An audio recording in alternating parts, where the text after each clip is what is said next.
of the educational enterprise and ultimately to the entire society. We have in the sciences, we have the scientific method. Scientific method is you try experiments and you see which ones work, and then you develop theories based upon the results of experiments. Well, this is not much different from every other aspect of life. You have to entertain different views on different subjects. You hear all the views and you make a decision as to which one is not. So the scientific method I apply to non-science, to history, to journalism, um, to all of these things. So that scientific method includes ideas, hateful ideas also. Correct. If you don't allow hateful ideas, I mean, when scientists do experiments, nobody says to them, don't do that experiment because it would be very bad if that turns out to be accurate. That outcome. That's not the way it works. Um, every point of view is thrown into the marketplace, whether it's science or whether it's non-science. And that includes the kind of ideas and the kind of discourse that might actually lead to an increase in hate on, on campuses. The First Amendment prohibits speech which is likely to produce imminent violence. So, for example, um, the exception is yelling falsely, falsely yelling fire in a crowded movie theater. A lot of people misstate it. They say, "Oh, the exception is yelling fire in the movie theater." If there's really a fire, you're performing a real important function by yelling fire. But it's falsely yelling fire. You can start a riot. People would be crushed, try to get out. So that's one of the exceptions of the First Amendment, as the Supreme Court has defined it. Um, there are very few exceptions, and defamation is an exception. I'm not a fan of that exception, frankly. But if you say something about somebody that has serious implications in their life, in their ability to earn a living, if you accuse somebody of being a pedophile when it's not true, that person can sue you. My own view is that I think that's an unfortunate exception, but I'm not on the Supreme Court. I think that I'm with a friend of mine was Nat Hentoff. Nat Hentoff, who wrote for decades for the Village Voice in New York. Um, he was a friend of mine. He was a free speech absolutist. And he wrote a fabulous book called Free Speech for Me, but Not for Thee. And he was an absolutist, and I'm with Nat Hentoff. Even on the defamation aspect. I mean, I agree with you in some sense, just practically speaking. It seems like that the best way in the public sphere to defend against defamation is with more speech. Correct. And through authenticity, through authentic communication of the truth as you see it. Yeah. The Times, the Boston Globe has said something about me that hasn't been accurate.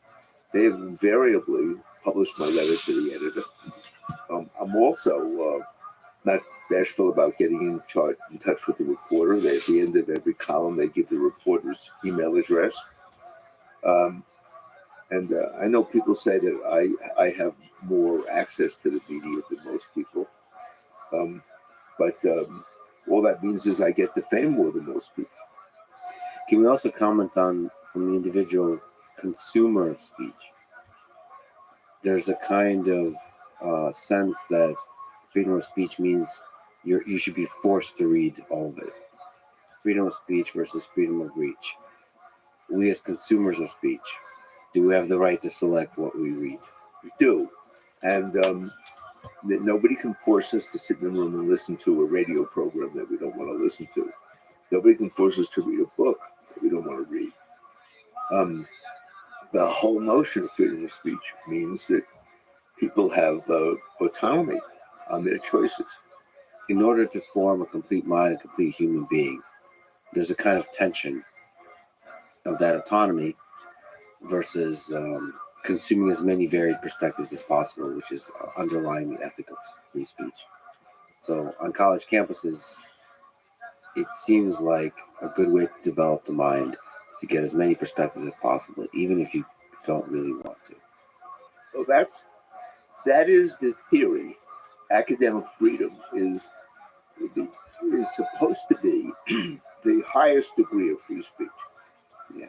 You should be able to entertain all kinds of hateful, threatening ideas, and the way I put it is, there's something wrong when you can say something with complete abandon, without any fear, in Harvard Square, whereas on the other side of the fence, you can't say it in Harvard Yard. It should be the opposite. And what happens is universities, from the best to the worst, from the most famous to the least well-known, have been taken over by administrators. Administrators do not really subsume academic values. They know nothing about the Constitution. They know nothing about free speech. They know nothing about academic freedom. They feel that their job is to keep order. And so they develop speech codes, kangaroo courts to enforce the speech codes. And these are very dire developments. I wrote about them in the Shadow University in '98, and try to deal with them in 1999 when I started FIRE, co-started FIRE. And I would FIRE. The reason I'm running currently for the Harvard Board of Overseers is what I'd like to do is convince the Harvard Corporation, so-called president and fellows of Harvard College, the chief governing board of the university with the real power. The Board of Overseers is a secondary body, but quite influential, to fire 95% of the administrators. It would have a salutary effect on the academics of the university. It would have a salutary effect on free speech and academic freedom. It would cut tuitions by about 40%. And it would create a whole different atmosphere on the campus. And the same could be said of MIT or any other place. I think administrators are a very bad influence on American higher education. Can you sort of elaborate the intuition why this thing that you call administrative bloat is such a bad thing for a university? Well, first of all, just into the cost of maintaining. There are more administrators in American higher education than there are faculty members. The cost is enormous. Number two, they are inimical to the teaching enterprise, and they feel that their job is to control things, to make sure there are no problems, that nobody's feelings are hurt. Being called, before a dean because you said something that insulted somebody is something that shouldn't happen in American higher education. Yet it happens because you have these administrators who think it's their job to protect people from being insulted. You insult a black student, you insult a woman. There's a disciplinary hearing. Well, there shouldn't be. Black people are accustomed to being insulted. Jews are accustomed to being insulted. Women are accustomed to being insulted. And it's very good to know who doesn't like you. It's useful. It's essential information to know who doesn't like you. If everybody is forced to say I love you and nobody can say I hate you, you get a false view of what life is all about. Outside of the university. Outside the university. I mean, you do graduate eventually. And that's ultimately the mission of the university, is to prepare you, to make you into a great human being, into a great leader that can take on the problems of the world. Correct. And you don't do it by treating you like a little flower. But what role does the university have to protect students? To women, African Americans, anybody, Jews, anybody who could be a victim of hate speech. They protect you from physical assault. If somebody physically assaults you, then they get punished. But they shouldn't protect you against insult, because that is a violation of academic freedom, the freedom of the insulter to insult you. And also, as I said, it's very useful to know who doesn't like you. It's useful for the so-called victim. I think, as I said, I want to know who doesn't like me. It's as important to me as knowing who likes me. But do you also believe in this open space of discourse that the insulter will eventually lose? I think that's true. I think that the insulter eventually will wear out his or her welcome.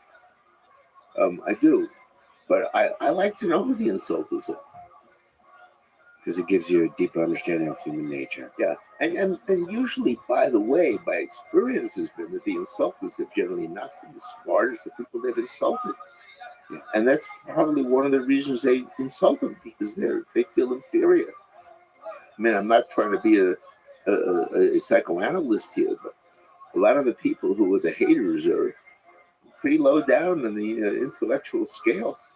Anyway, 95% of administration, you're calling to fire 95% of the administration. Correct. People should know.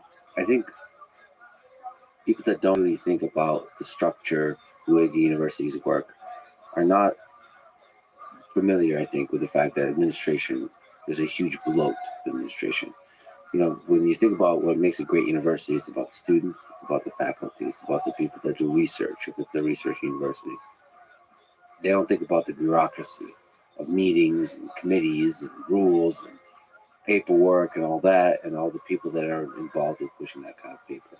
And there's a huge cost to that, but it also slows down and suppresses the beautiful variety that makes the university great, which is the teaching, the student life, the protests, the clubs, all the fun that you can have at a university, all the varied kind of exploration, which you can't really do once you graduate. Right. It's the university is a place to really explore, in every single way. So let me just talk about this important thing, because I'm very fortunate to have contacted you, almost by accident, in a very important moment in your life. You're running for the Harvard Board of Overseers. What is this board? How much power does it have? And what would you do if elected?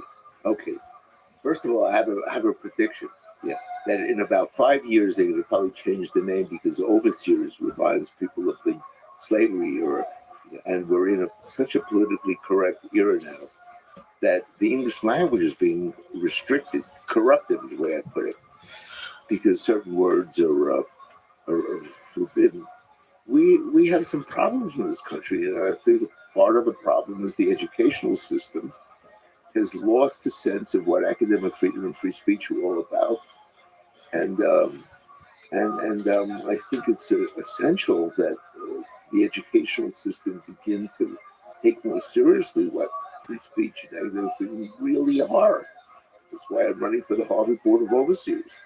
So let me just link on the role of the administration in protecting free speech.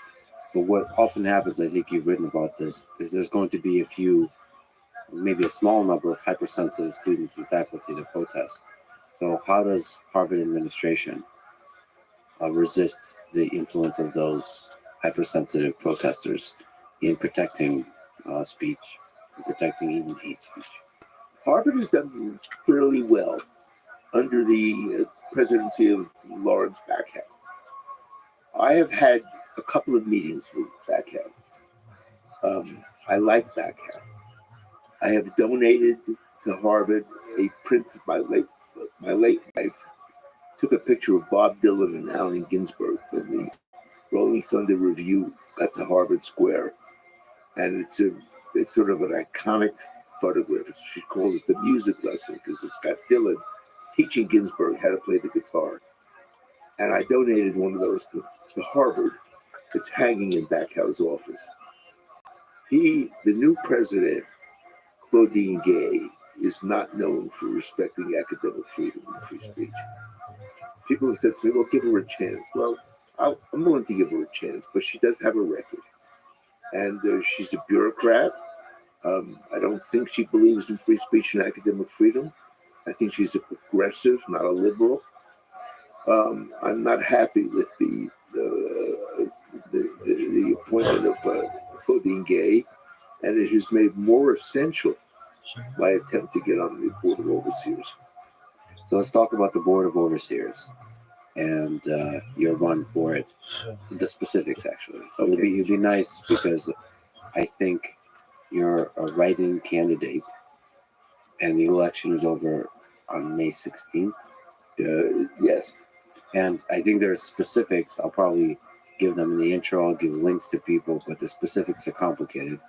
Let me just mention that you have to be Harvard alumni, so have graduated from Harvard You have to, in order to run and in order to vote. in order to vote. And the process, I imagine, is not trivial, but this is done online. And if you're an alumni, you should have received an email from a particular email address, harvard@mgelectionservicescorp.com. And presumably there's a way to get some validation number from that email, and then you go online, you enter that validation number, and you vote. And to vote for Harvey, you have to enter his name correctly, Harvey Silverglate, and spell it correctly. Obviously, I'm imagining this because I'm MIT, not Harvard. So I'm imagining the process is not trivial. You have to click on things, you have to follow instructions that are not trivial. And I'll also provide an email if the process is painful, it doesn't work for you, that you can email Harvard and complain, IT help at harvard.edu, and so on. I'll provide all the links. But is there something else you can say about the voting process, what you're running on? This is my second run. Mhm. The first time I got enough signatures to get on the ballot. Then the Harvard Alumni Association sent out a letter to all living Harvard alums recommending that they vote for the officially nominated candidates. That excluded 2 petition candidates, of whom I was one. And I wrote to the Alumni Association and I said, you have now sent out the curricula vitae and the policy positions of all the officially nominated candidates. There are 2 petition candidates on the ballot. I would like to be able to send out my positions to the voters. They wrote me back saying, our policy is to only send out the policy positions and the platforms of officially nominated candidates. Can you believe that? Well, this is a liberal arts college, right? We're from the clash of ideas, truth emerges. Well, really. This is what I call Harvard's not so subtle means of candidate suppression, not voter suppression, candidate suppression. And everybody can vote, but not everybody can run. It ill becomes a liberal arts college where, the clash of ideas will produce the truth. What about the clash of ideas of the Board of Overseers? The Board of Overseers is important. It doesn't have the same power and authority as the Harvard Corporation, the so-called president.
I think cops and one. Mm. Oh, you could do it. But,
Where are you?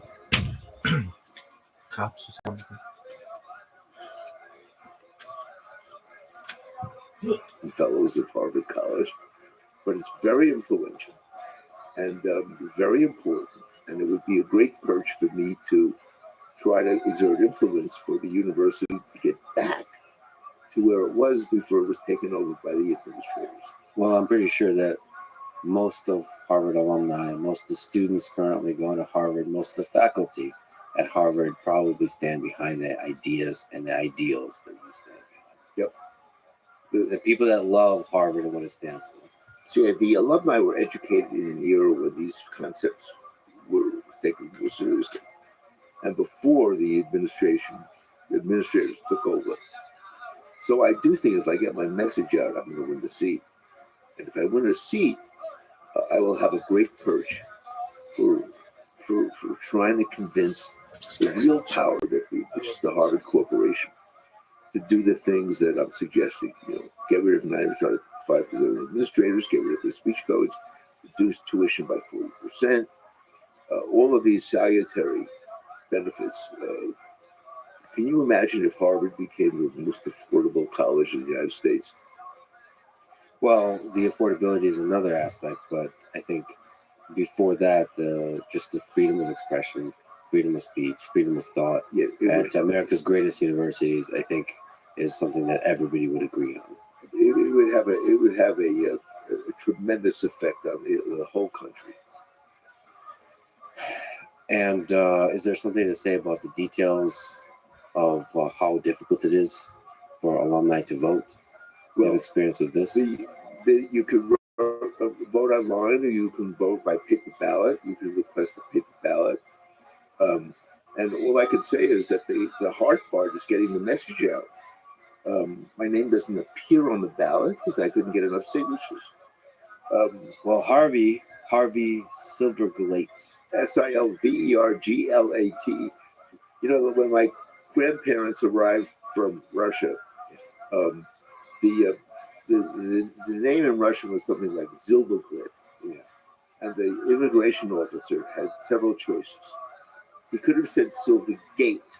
Gate is the real, silver and gate, the real English words. He could have said Silver Glade, Glade. Those are real English words. That's how my name is often spelled, either Silver Gate or Silver Glade. Silver Glade is a nonsense syllable. And why the immigration officer chose to transliterate Zilberglade as Silverglade, I'll never understand, and it is the cause of endless mistakes in my name. Well, the fundamental absurdity of life, yes, is also the source of its beauty. Yes. Anyway, we shall spell it out, and we shall get yell loud and wide that everybody who's ever graduated from Harvard should vote for you if they believe in the ideals of the great American universities, which I think most people do. Let me also ask about diversity, inclusion, and equity programs. You've had a few harsh words to say about those. The idea of diversity, I think, is a beautiful idea. You said that Harvard's idea of diversity is for everyone to look different and think alike. Correct. Can you elaborate? And be comfortable. And be comfortable. Yes. First of all, it is impossible, if liberal arts education is taken seriously, it's impossible for students to feel comfortable. Why? Because one of the roles of college is to challenge all the beliefs that they grew up with, but mostly are the beliefs inculcated by parents and by elementary school teachers. And the idea is to be able to challenge those thoughts, those ideas. But if you don't have free speech and academic freedom, those views get reified, they do not get challenged. So it violates the fundamental role of higher education institutions to have any restrictions at all. That's number one. Number two, as I think I said earlier, if students are not allowed to be frank with one another, they don't really learn about one another. I've given a lot of lectures, which I said, and I think students now understand it. I'm much more interested in hearing from the people who hate me than the people who love me. I'm much more interested in knowing who disagrees with me than people who agree with me. That's how I learn, and that's how they learn the clash of ideas, which is the theory behind the First Amendment. That truth will somehow emerge, or if not truth, at least a better truth, a truer truth, a more useful truth, if ideas are allowed to clash. Especially in the structure of a university where, at least I would say, there's some set of rules, some set of civility. I think I would rather read Mein Kampf to understand people that hate. There is also quality to disagreement that we should strive for. And I think a university is a place where when disagreement and even hate is allowed, it's done in a high effort way. You know, somebody asked me once about what books I would want to have as required reading in literature courses. And I listed Mein Kampf, and they were horrified. And I said, well, it's one of the most important books of the 20th century. I mean, 6 million Jews died, and an enormous number of other people died because one guy wrote a book called Mein Kampf and took it seriously. It's one of the most important books ever written. How can an educated person not have at least breezed through Mein Kampf? And It's not a great read, though. it's not a great read. He was not a great writer, but you do get a sense for the sociopath that was Adolf Hitler. Yes, because he really acted on the words that he wrote. Yeah, And it was there, and if people took that work seriously, correct. they would have understood. It's one of the most important books of the 20th century, and it's politically incorrect to read it. It's crazy. But can you speak to the efforts to increase diversity in the universities, which I think is embodied in this DIE effort of diversity, inclusion, and equity programs? Where do they go right? Where do they go wrong? Okay, let me tell you, first of all, this may surprise a lot of people. I am opposed to affirmative action. And I think that what it does is it labels people by their race, by their religion, and by their national origin. Precisely what we don't want people to do, be pigeonholed in those categories. The reason that affirmative action has become the way that universities decide on who gets admitted is because historically, people in what's called marginalized groups, blacks, gays, Hispanics, have been discriminated against in the admissions process. Now, what I have suggested is that instead of affirmative action, and by the way, here's a prediction. The Supreme Court is going to abolish affirmative action. There's a case pending, a Harvard case. There are two cases joined together, one of a public university and one of a private university. The private university is Harvard. I predict that the Supreme Court will vote 6-3 to abolish affirmative action. It is, on its face, it is a violation of equal protection of the law. Some groups are favored because of race or ethnicity. It is a classic violation of equal protection laws. When affirmative action was approved, the deciding vote was Justice Sandra Day O'Connor.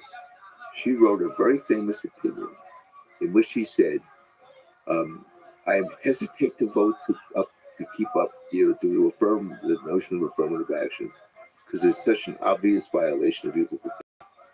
But we have an urgent problem in the society. We are not educating our members of racial and ethnic minorities, and we have to try to get them into our colleges. So I think it should be approved for 25 years, and it should in 25 years it should have performed its role. Well, it hasn't. and the 25 years is coming up. I think it's 3 or 4 years left.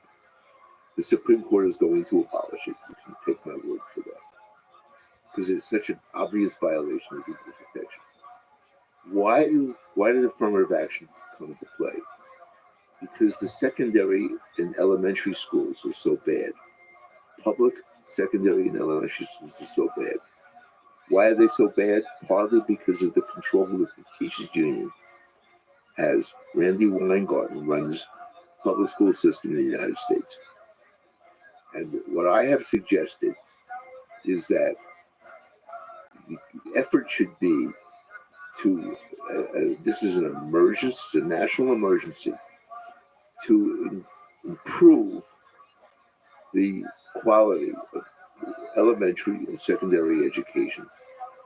And one way to do it is to hire teachers who are fabulous teachers rather than necessarily members of the union. I have come to oppose public workers' unions. I am a very strong supporter of unions in the private sector. Why do I think there's such a difference between unions in the public sector and the private sector? In the private sector, management is bargaining with its own money and with the money of shareholders. In the public sector, there's only one side. There is the teachers union, and then there's a school committee that is dealing with the taxpayers' money, not their own. And so it's a very skewed power balance. So, as supportive as I am of private sector unions, I am in opposition of public sector unions. They're very destructive. And I think without teachers union, teachers who are really skilled will be able to get jobs. They would not have to worry about the seniority of teachers who long since have given up really creative teaching. And we have to improve the public educational system. I had, my late wife and I had a classmate. We have a son who's now 44 who went to the public schools in Cambridge. He has a friend, first name Eugene, who was a black kid from Roxbury, whose mother understood that the schools in Roxbury were terrible, the schools in Cambridge were pretty good. He lived in our house Monday to Friday, and he went to school with Isaac in the Cambridge Public Schools. Elsa and I would show up to school committee meetings when there was bargaining between the teachers union and the school committee. The teachers union objected to our being there. We argued we're taxpayers. We have a kid in the school, and we have his best friend lives with us and goes to school with him. We have a real interest. And the school committee walked out the bargaining session. The city council then reconsidered its vote, and they voted that citizens, taxpayers, parents of kids in the school could not show up to these negotiation sessions. I thought that was absolutely outrageous. But I understood why, because these contracts were crazy. No sane municipality should enter into some of these contracts. So I have become an opponent of the National Teachers Association, the Cambridge Teachers Association. I don't think there should be unions for public employees because there's no real bargaining going on. And I would think that the public school system will never be improved as long as the teachers are unionized. So that, to you, is at the core of the problem that results in the kind of inequality of opportunity that affirmative action is designed Correct. to solve. If So if the educational system in the elementary and high school levels is improved, we wouldn't need affirmative action. These kids would get good educations. So from all backgrounds, poor kids in the United States will get good education Correct. if public unions are abolished. Correct. But do you And more? incidentally, the postal service would probably work better too. That's a whole other conversation. But do you, at the core of the problem of the inequality in universities, that diversity, inclusion, and equity programs are trying to solve is the public education system Correct.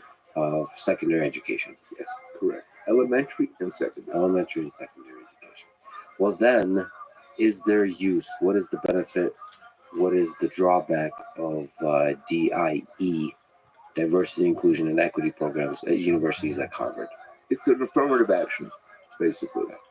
And what it does is it allows the system of elementary and secondary education to be bad, because they could say, "Oh, we got our kids into Harvard." Yes, but you haven't educated them, and it covers up the wound. And I think we will never improve as long as we're able to cover up the wound. And as I said, affirmative action is going to be abolished by the Supreme Court. It's a clear violation of equal protection, what Sandra Day O'Connor understood but ignored intentionally, but as an experiment. And I believe it's going to be abolished, and that's going to force the elementary and high schools to get serious. Do you see the same issues that you discussed now at Harvard, at MIT? We're here in Boston, so I have to talk about the great universities here in Boston. You've written about MIT, the university I love. I'm a research scientist there. Do you see the same kind of issues there? Yes, I do. Do you remember? Can you explain the case of Dorian Abbott lecture that was canceled at MIT? Yeah, well, this is not the only. It's not the only incident. There have been incidents all around the country of academics, professors who have views that don't comport with the, as Lillian Hellman, another friend of my late wife, said she said she refused to cut her garments in order to fit the fashions of the day. Dorian Abbott didn't cut his suit to fit the fashions of the day, his intellectual suit. And so he was, this has happened at Princeton, this has happened at Harvard, this has happened at MIT. The great universities in the country have decided that the clash of ideas is not such a good idea because some people's feelings will be hurt. Well, there was quite a revolt against it. Fire sounded the alarm. And then in the end, the universities were, I believe Abbott was invited to come back. I think he turned them down. He shouldn't have turned it down, but he did. When the light is cast upon these situations, the universities back down because they're so embarrassed. Yeah.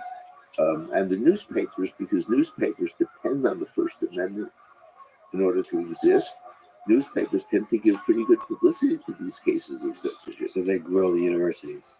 Yes, So they really emphasize, they catalyze the embarrassment. yes, So is that one of the ways? Is that the best way to fight all of this? yes. Sunshine is the best disinfectant. You've written about MIT's connection to Jeffrey Epstein. Yes. He was well connected at MIT and at Harvard. What lessons do you draw about human nature, about universities, about all of this from this saga? Let me say this. I believe that universities, if somebody was to, for example, donate to a university and donates on the requirement that the building be named after them, if the university is taking those donations and the person is funding a building and wants the building named after him, the building should be named after him, her, or them.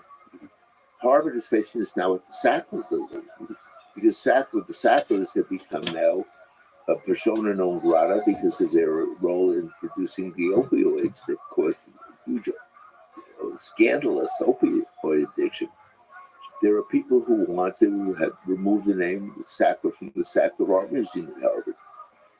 Larry Bacow, the president of Harvard, to his credit, has refused to do that. If reminds people that the money was earned through selling opioids. That's good. That's good that people understand that that's where the Sackers got their money. They should be reminded. In my undergraduate alma mater, Princeton, there's a movement to remove the name Woodrow Wilson. Because Wilson was president of Princeton before he became governor of New Jersey, before he became president of the United States. How he got to be governor of New Jersey was he was so insufferable that the trustees of Princeton got him the nomination to run for governor of New Jersey. We got to get this guy out of here. And not because he was anti-black and anti-Semitic, because the trustees were as well, but because he just was insufferable. He drove the faculty crazy, and they got him out. So Princeton was thinking of changing the name. I wrote a letter to President Eisgruber saying, this is part of the university's history. You don't want to rewrite history falsely. Woodrow Wilson was the president of this institution. He was one of your predecessors. He never answered me either. I think these people, they know they have no answer. The reason I get a response from President Eisgruber is the same as the reason I didn't get a response from the headmaster of Milton Academy. They understand that what they're doing is violative of the fundamental precepts of academic institutions. They're ashamed. They feel they have no choice because they feel that they would be criticized for racism, homophobia, blah, blah, blah, blah. Criticized by how many people? Well, they feel that they would be criticized by students and parents and donors. I disagree with that. I actually think there are more people out there that agree with me than agree with them. Yeah, by a large margin. By a large margin in what I call the real world, which is the world outside the campus. But academics are afraid they'd be criticized. They're incredibly thin-skinned. When I say academics, I mean academic administrators. They're very thin-skinned, politically correct, holier than thou.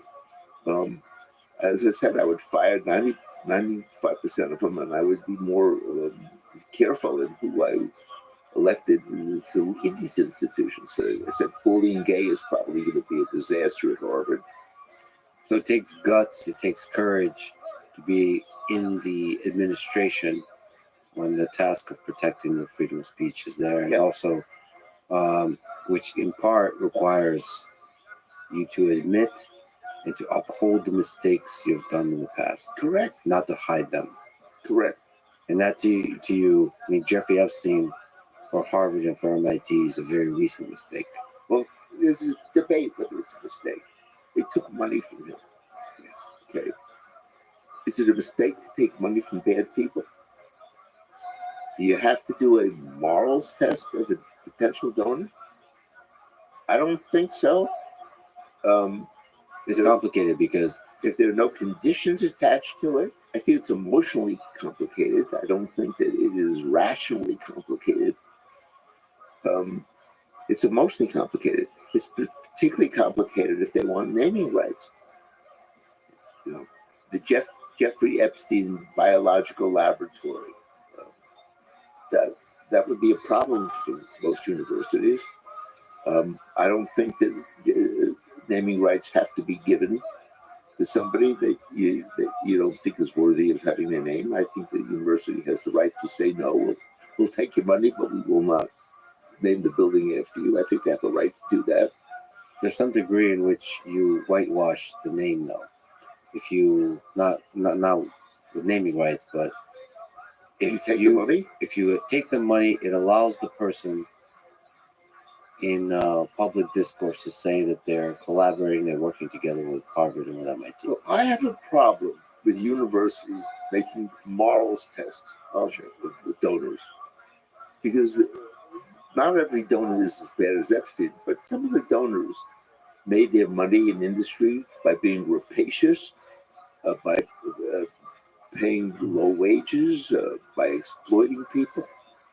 You can make the case that accepting money from the Department of Defense, from DARPA, from the United States organizations that contributed to waging war and killing hundreds of thousands of civilians over the past few decades. Correct. Folks like the tenured professor Noam Chomsky will make the case that that is far more evil than accepting money from Jeffrey Epstein. Yes. Still, Jeffrey Epstein is a known pedophile. Yes.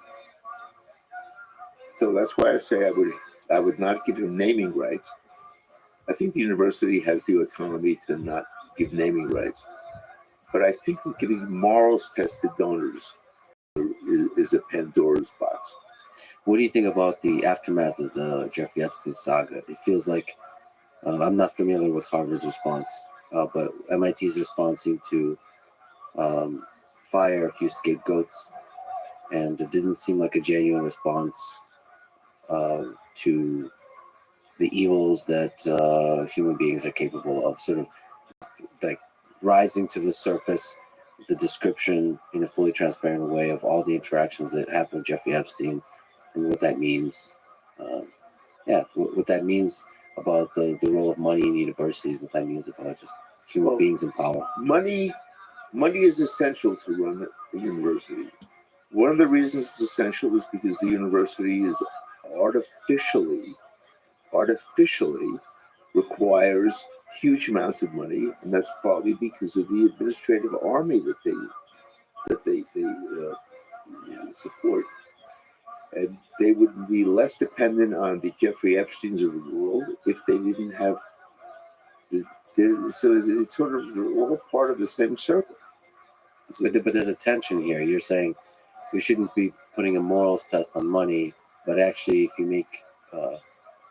if you expand the amount of money needed to run the university, you're going to make less and less, more and more unethical decisions. Correct. And as I said, I am flexible enough to say that I don't think I would name a building after somebody who is truly evil. I think the university has the right to limit the naming rights for a donor. If I was an absolutist, I would not even say that. I'm not an absolutist. I have my limits, and that's one of them. The Jeffrey Epstein Biological Laboratory, it's a little bit much. It feels like there should be a requirement there should be moral requirements on who to accept money from. But the question is that the concern you have was about who gets to decide. And what's the alternative? Correct. I think there is no alternative. I think that turning down donation because you don't approve of the conduct of the donor is a Pandora's box. But I'm just sickened by the fact that an evil human being was allowed to walk in the halls of a university I love. So what do we do with that? Well, are you telling me that none of the students are evil? Are you telling me none of the faculty members are evil? Are you telling me none of the administrators are evil? But that doesn't. Sure. So scapegoating, saying that Jeffrey Epstein is evil, can help us forget, can aid us in forgetting that there is other evil in the world, and some of it might be roaming still the halls of MIT. Hey, listen, I won't tell you the name, but I represented somebody in the MIT administration a few years ago who was charged with sexual improprieties against students. And as a lawyer, I represented that person. People say, how could you represent some of the people I represent are bad people? Say, how can you represent some? Say, well, if I was a cardiologist and this person had a heart attack on the street and I didn't deliver CPR, I would have my license taken away. I'm a lawyer. The only difference between my obligation and the doctor's obligation is the Constitution gives people the right to assistance of counsel. They don't have. The Constitution says nothing about the assistance of cardiologists. I have a very high duty to represent unpopular people.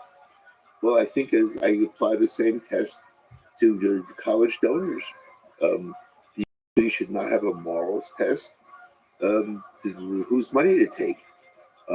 I do draw a line about naming rights of buildings. And as I say, that's an inconsistency with my absolutism. But I just emotionally, I just can't deal with having, as I said, the Jeffrey Epstein Biological Laboratory. Well, for me, emotionally, there's nothing that sickens me more in the university than the abuse of power.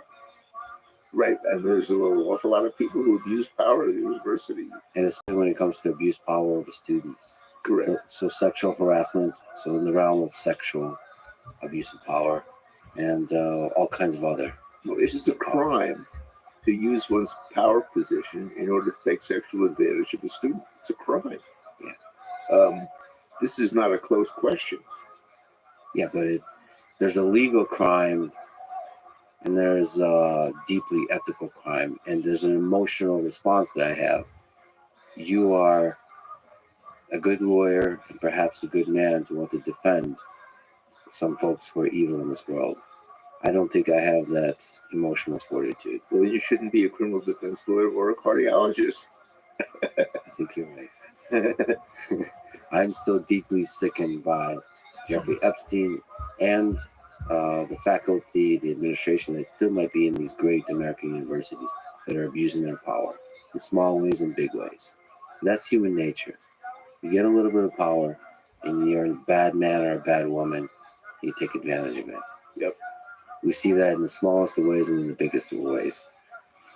In institutions and regimes all across the world. Oh boy, Harvey, it's a complicated situation. Well, it's a complicated world, and it's complicated to be a human being, and this is nothing new. And we should talk about it without restriction. All right, just to linger on liberal arts. In 2014, and probably still today, you wrote that liberals are killing the liberal arts. Yes. So can you explain? Yes, the problem with, I'm a political liberal. The problem with the political left is that it has divided between what's called progressives and liberals. Liberals are people of the left who believe in the First Amendment, the absolute First Amendment, and in due process of law. And the problem with what progressives now, in the pursuit of equality, what they view as equality, they're willing to bend those rules. And this movement actually started in Brandeis. It's the critical race theory. It started, Herbert Marcuse was a professor at Brandeis, and he came up with this theory. The theory was this. Now, this is right out of Orwell. In order to create true equality in a society where you have some downtrodden and some who are the Übermenschen, in order to create real equality, you have to reduce the rights of the upper classes and artificially increase the rights of the lower classes. And that will produce, out of unequal treatment, true equality will be attained. This is nonsense. The idea of discrimination producing true equality is nonsense. My view is, as I've said earlier in our discussion, that the way to increase the opportunities for the lower classes is to give them real educations. And until we do that, it's not going to happen. And in order to do that, we have to overcome the problem of the teachers' unions at the elementary and secondary school levels. Until we're willing to do that honestly and improve those schools, we're going to have a problem of a large number of uneducated people who need a boost because we haven't given them proper educations. What do you think about some of the more controversial faculty in the world? So, an example, somebody I've spoken with many times on mic and offline is Jordan Peterson. I'm not sure if you're familiar with his work. Yes. But he is an outspoken critic of, or proponent of free speech on campus, and he's been attacked quite a bit. He's a controversial figure. What's the role of the university to protect the Jordan Petersons of the world? I think the university has an absolute, not relative, not worded, that absolute role, obligation to protect academic freedom of even the most controversial faculty members. And you can imagine on a university campus, you have more people who are outliers than you do in the general population. And That's the hope, at least. hopefully, yeah. And those outliers have to be protected. They can't be pressured. They can't be fired. They can't be disabled from spewing their views, whether they're considered racist or they're considered to be, promote an idea of human society that's considered obnoxious. It doesn't matter if you can't have freedom of thought on the college campuses. Where can you? Then we're lost as a society. We're lost, and as an educational institution. Educational institutions no longer will educate, they will indoctrinate. That we have to avoid at all costs. And we should also remember that the outlier might also be the only bearer of truth.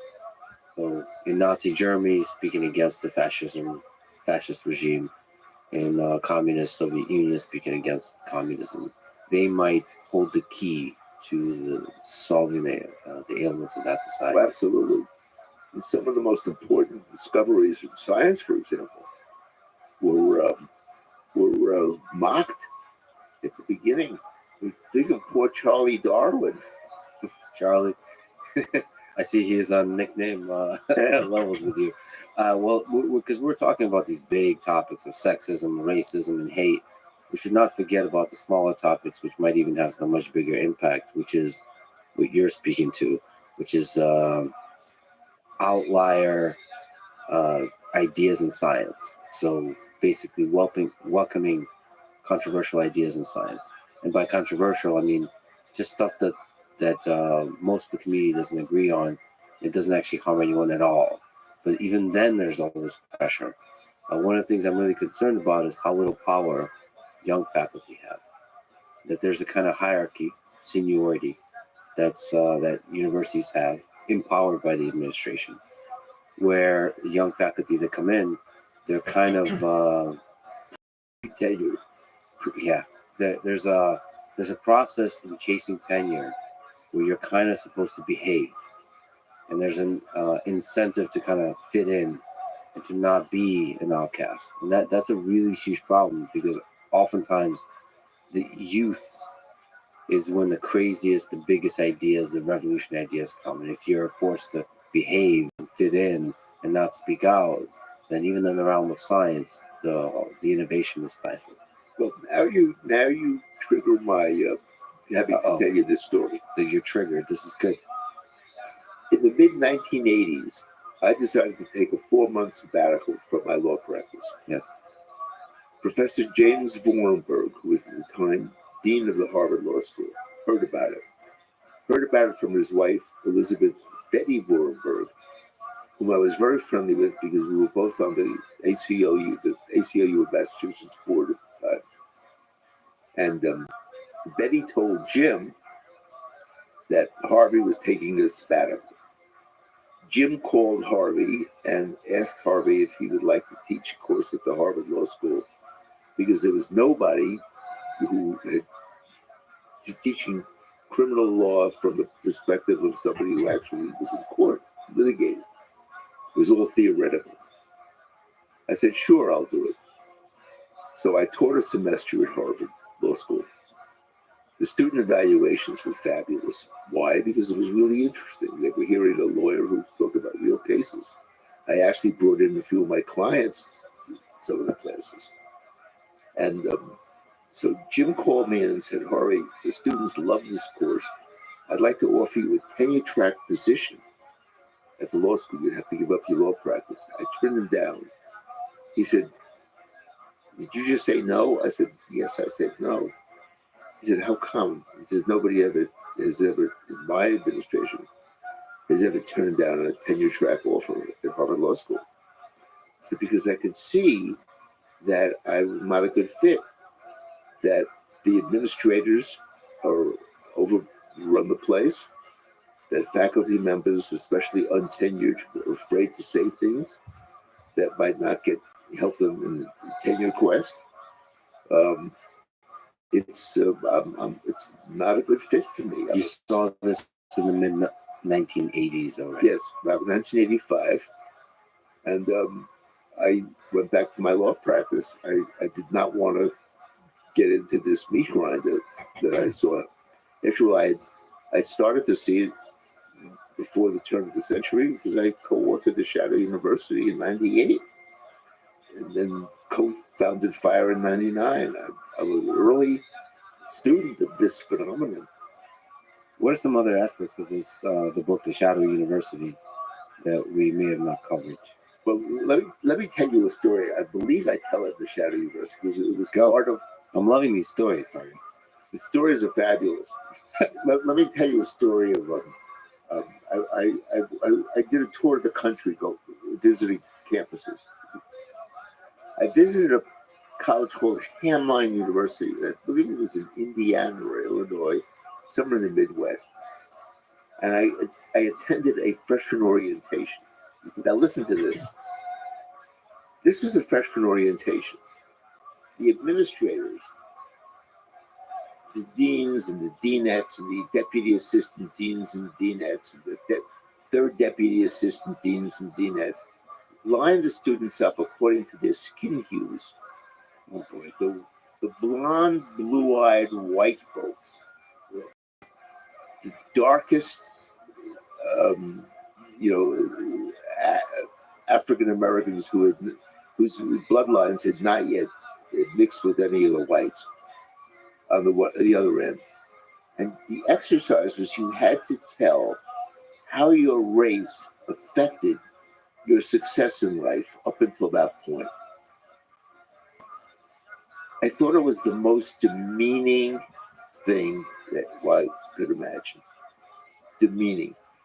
I thought to myself, they could do the same about sexual orientation. They could do the same about religion. They could do the same about national origin. It would be demeaning no matter what. And the students actually verbalized how their race had either been a plus or a minus. They did. They did. And I thought it was so demeaning, it just confirmed all of my distaste for this kind of approach. Let me ask you from the interviewer seat. So I get to do this podcast, and I often have to think about giving a large platform and having a conversation with very controversial figures. And the level of controversy has been slowly increasing. What's the role of this medium to you? This medium of speech between two people and me speaking with a controversial figure, me or some other interviewer. What's the role of giving platform to controversial figures? Say members of the KKK or dictators, people who are seen as evil. Well, we want to face the world with reality. And the reality is that there are some unpleasantnesses in the world. Running from genocide right through to ordinary discrimination, to offensiveness. It's the real world as we know it exists. Are we afraid to say it? Do we want to make people think that we live in a world where those words are not used, where those animosities don't exist? The answer is no. But you can whitewash, you can normalize the use of those words, and you can whitewash the acceptability of certain leaders. So, for example, interviewing Hitler in 1938, 1935, 1936, 1937, 38, those are all different dynamics there. But you can normalize this person and in so doing create enormous harm. Well, see, I don't see it as normalizing. I see it as exposing. If more people had taken Mein Kampf seriously, Franklin Roosevelt would have acted much sooner. He only got us into the war, asked Congress to get us into the war, when the Japanese made the mistake of attacking Pearl Harbor.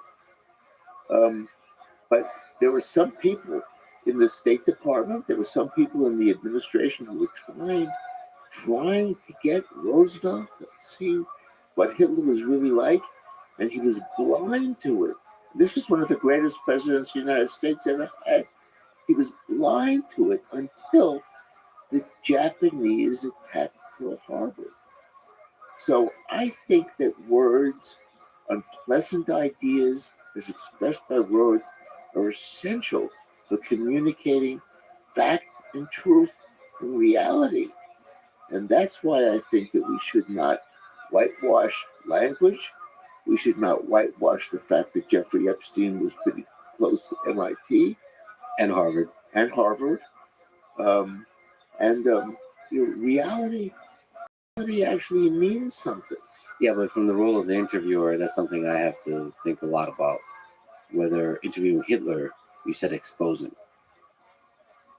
I think it's hard to know what Hitler's like in a room, but it's also hard to know. I've never met Jeffrey Epstein. It's hard to know what Jeffrey Epstein's like in a room. But I imagine to some degree they're charismatic figures. So exposing them in the interview setting is not an easy task. Well, interviewing is not an easy job. It's not a good idea to have an interview and be an idiot.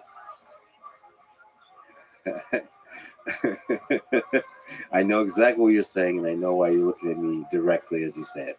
I appreciate that, Harvey. All right. Let me ask about your friend, your colleague, Alan Dershowitz. And I'll also ask about your review of his most recent book. But before then, it'd be interesting to ask what you think of him as a human being, as a lawyer. He's quite an interesting case. He's represented some of the most controversial figures in history. Including Jeffrey Epstein. Mike Tyson, Julian Assange, Jim Baker, and Jeffrey Epstein, and even Donald Trump. So he's an interesting figure. What do you think about that? Klaus von Bülow. What do you think? What do you think about him as a human being, as a lawyer, what he represents in terms of values and ideals? Well, he's a criminal defense lawyer. And the job of a criminal defense lawyer is to represent accused criminals. He is a lifelong Democrat. He didn't represent Trump because he agrees with him politically. Voted for Hillary, I believe you wrote. He voted for Hillary, yes. That's what he says, and I absolutely believe it. He's a liberal Democrat. But he's a criminal defense lawyer as well as a professor. And I've represented some very nasty people in my career. I wouldn't go out for coffee with them, but they have the constitutional rights to representation. And you take that very seriously. Yes. You notice something that people don't understand about Dershowitz. He was asked by Trump to represent him in the second impeachment as well. He turned him down. Why do you think he turned him down? So people should know he represented Trump in the first impeachment. He represented him only in the first. And he was successful. And when Trump was impeached the second time, he asked Alan to represent him. Alan has had a lifelong policy of only representing somebody once, never twice. Why? Because he never wanted to be House counsel to the mafia. And so he early on had this position that only represents somebody once. The mafia wants a lawyer who's an in-house counsel who represents them in all their cases. So that's the reason. And Alan never publicly explained it. I know it's a fact because I've known him from the day that we met at Harvard Law School in 1964. He was a first-year professor. I was a first-year student. We both had Brooklyn accents and we hit it off. We've been close friends ever since. So there's some kind of unethical line that's crossed when you continuously represent a client. Yeah, he thought it was not so much an ethical line. You have a right to represent mafia people. But he didn't want to be House counsel. He didn't want to be, have them ask him for advice in advance of what they were doing. He was willing to represent somebody he wants, no matter how awful. Klaus von Bülow is accused of killing his wife. These are pretty nasty people. But he didn't want to be House counsel to any of them. So you wrote a review of Alan Dershowitz's new book on Donald Trump. The title of that book is Get Trump, The Threat to Civil Liberties, Due Process, and Our Constitutional Rule of Law Can you summarize this book and your review of it? Yes. By the way, I co-authored it with my research assistant sitting right here. Emma. Yes. And I thought that the book was another example of the fact that everybody's entitled to a defense, and that Allen's being involved with Trump was purely professional. It was not political. It was not philosophical. And I thought that the fact that he was being criticized, he was being shunned because of his connection to Trump, I found very interesting that this is a guy who represented such, I call them distasteful figures, as Klaus von Bülow, as Mike Tyson, as O.J. Simpson, as Sheldon Siegel. And he was considered to be a skillful lawyer, made his reputation. And then he represents Donald Trump, who, to my knowledge, never killed anybody. And he's suddenly shunned. I thought the hypocrisy of it, the political preening, it was very distasteful to me. And it was not only because he was my friend. If he wasn't my friend, I think I'd have the same view. The holier than thou nonsense, the hypocrisy of it. They wouldn't talk to him Martha's Vineyard. Stretch. Alan and I are different. I'm not so sensitive. What do we think? Someone doesn't want to talk to me, no problem. No problem. Science, essentially. But Alan is, because considering how controversial his life has been, He's somewhat sensitive. he's somewhat sensitive. And I kept telling Alan, She's really is an accelerator to all this.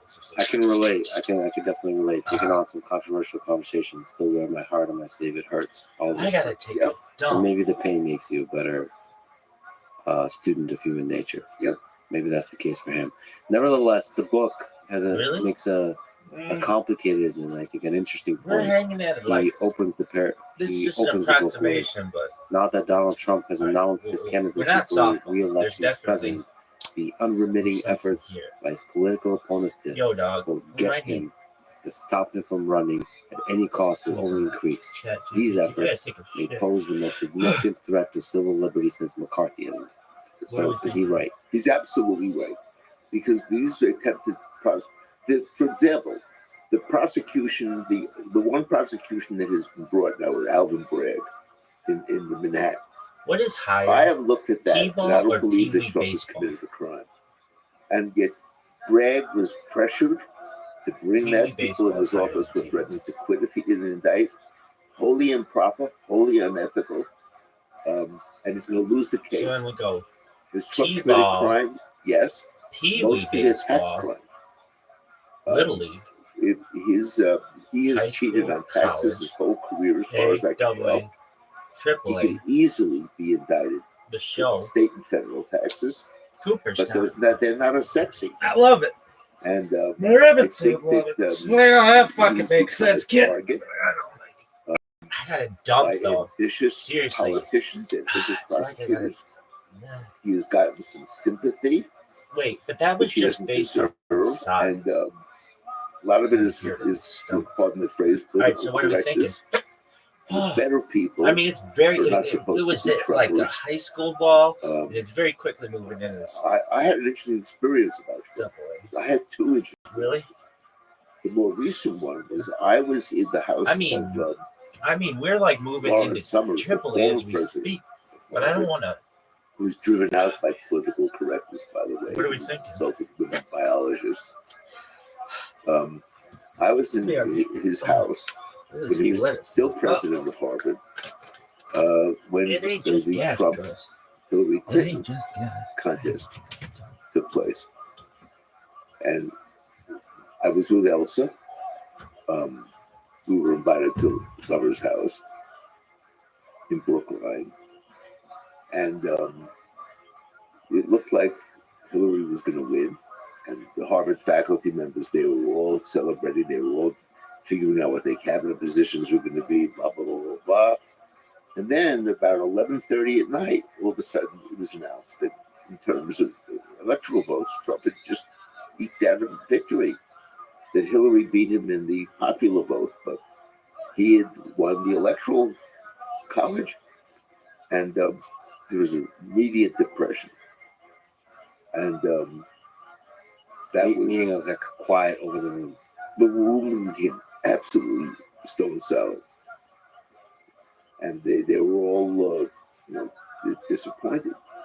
Well, that was a memorable moment. And it told me that they were a little bit too overconfident. They were savoring being part of a presidential administration. Ambition had been thwarted. I'm not a great fan of preening ambition.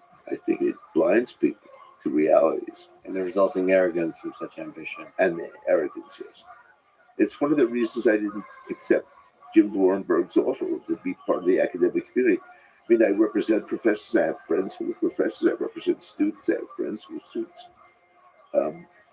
And I have great regard for universities and higher education. But I was not about to become part of the culture.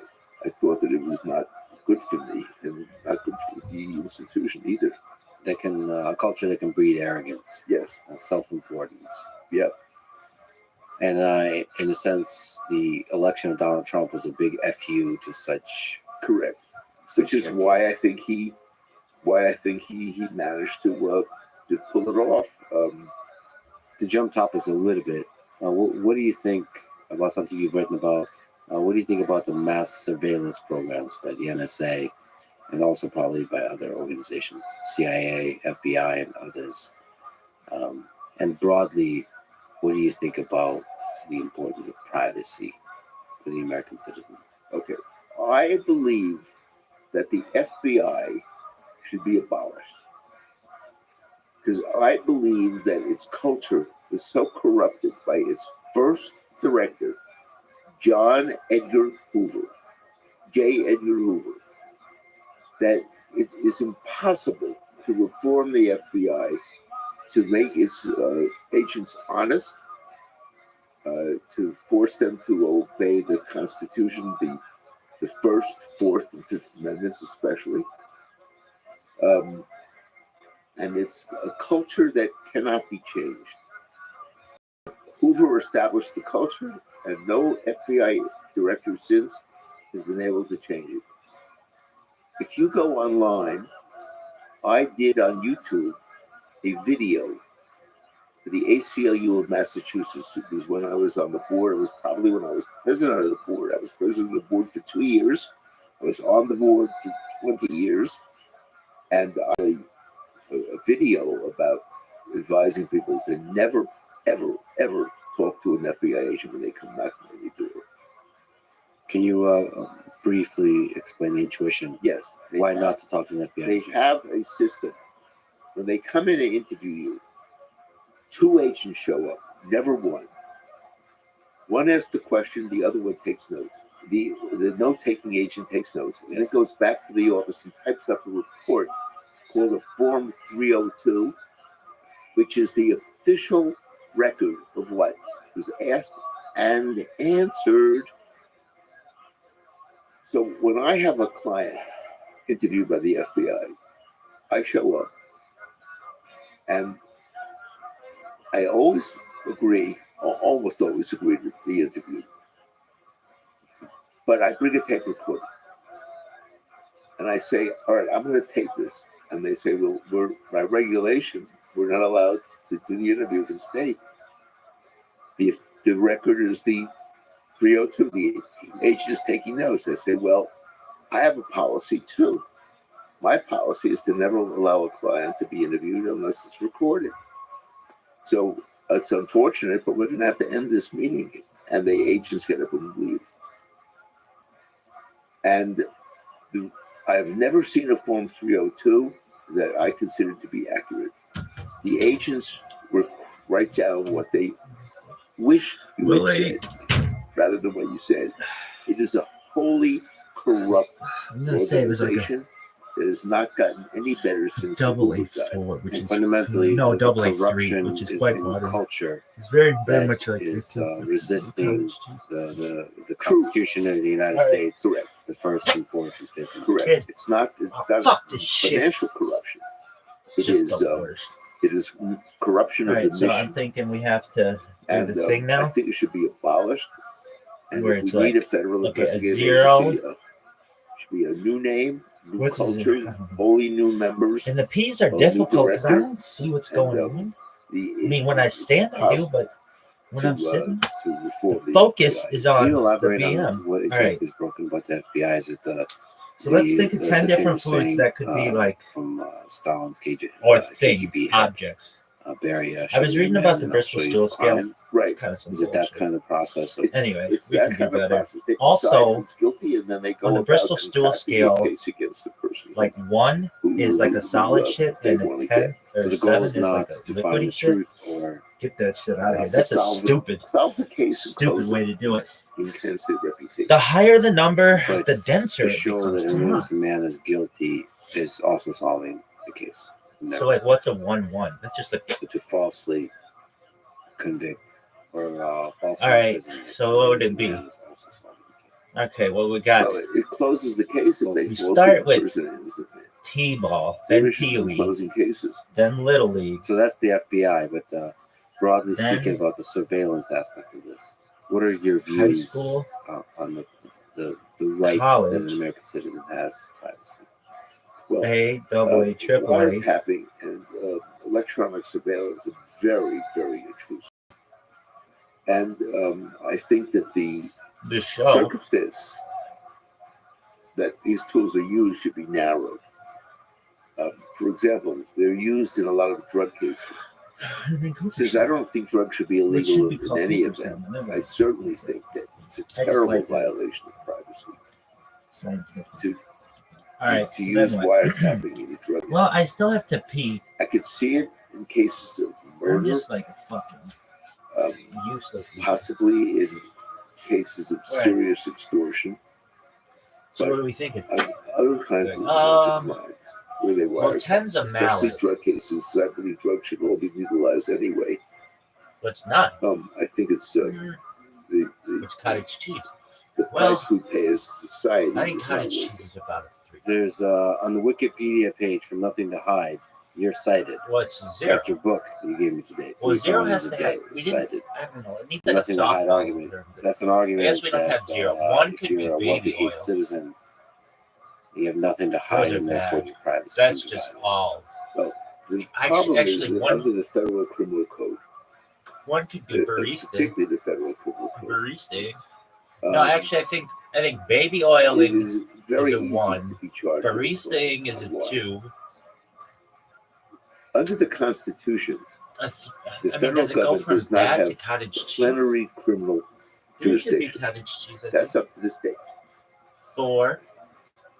How is it that the feds indict in so many areas of American life? It's because think the that, Supreme like, Court has silly allowed putty the could be following We could have like 4 absolutely insane Play-Doh. situation to prevail. 4 is like Anything can be Play-Doh. made a federal crime 5 is like silly If, putty. in Silly the putty's course kind of of the dense. commission of the crime. The means of interstate communication 6. or travel are We used. might have to make some adjustments. But That means that What would if you 6 be? commit a crime, which is ordinarily would be a state crime, and you use the well, telephone 10's a mallet. or you send a letter, 9. it suddenly becomes federal. That means that the limitation that the founding fathers who wrote the How difficult it Constitution is to get out the butthole. intended I don't know. to keep the feds Science. out of To be daily determined. life and to Okay, give so that we could jurisdiction have to the states a 9. has been completely thwarted. 9's a Because difficult. I can't think I'm trying to think of like 9 case. is better. where somebody doesn't use a telephone in the course of I mean, silly putty's pretty dense. planning, discussing, Yeah, maybe something 9 that's is silly arguably putty. true. 8 is and so Play-Doh. this limited authority of Seven. the federal government to bring charges in criminal cases is illusory. Feds can indict a ham sandwich Seven's like So basically, everybody's guilty, and if the feds want to bring you in, they can. They can Correct. find a way. And that allows them to terrorize people who are dissidents. Yeah. What is broken? What works about the American criminal justice system from your perspective? The jury system. The jury system. Yes. You like the jury system. Everyday like it. citizens representing. fuck is going on here? 12 ordinary people have to agree unanimously in order to convict. What do you think about the highest court in the land, the Supreme Court? What works and what is broken about the Supreme Court as an So institution? we've got. What are its strengths and weaknesses? The Supreme Court I guess a mallet. is So Cooperstown mallet. unfortunately I don't know if I've ever fairly had one. political. Sounds very painful. And Childbirth. the current Supreme Court is overruling precedents, which are it's really, Are you really improper. giving enough? Precedents to the- should yeah. not be overruled. So like one's so like easily. baby oil. Um, Two it's is about like to overrule the your barista. affirmative action. Now, Three- I'm opposed to affirmative action. I think I made that clear earlier. Could be coffee grounds. But still, it's a precedent, Kind and of like. it should be given some respect. Okay, I could live with But that. in order to Four's cottage cheese. in order to propagate a more conservative Okay, I can live with agenda, that. the 5 court is treating precedent as if it doesn't have Like- any role, and that's a huge What about mashed mistake. potatoes? Some of the What's- congressmen actually, 4 on the could be mashed Democratic side are potatoes. looking to enlarge the court 5 could be cottage in order cheese. to basically do what Franklin Roosevelt was not able to do, and that is 6. change the court's philosophy. But I think that's very short-sighted because this is a long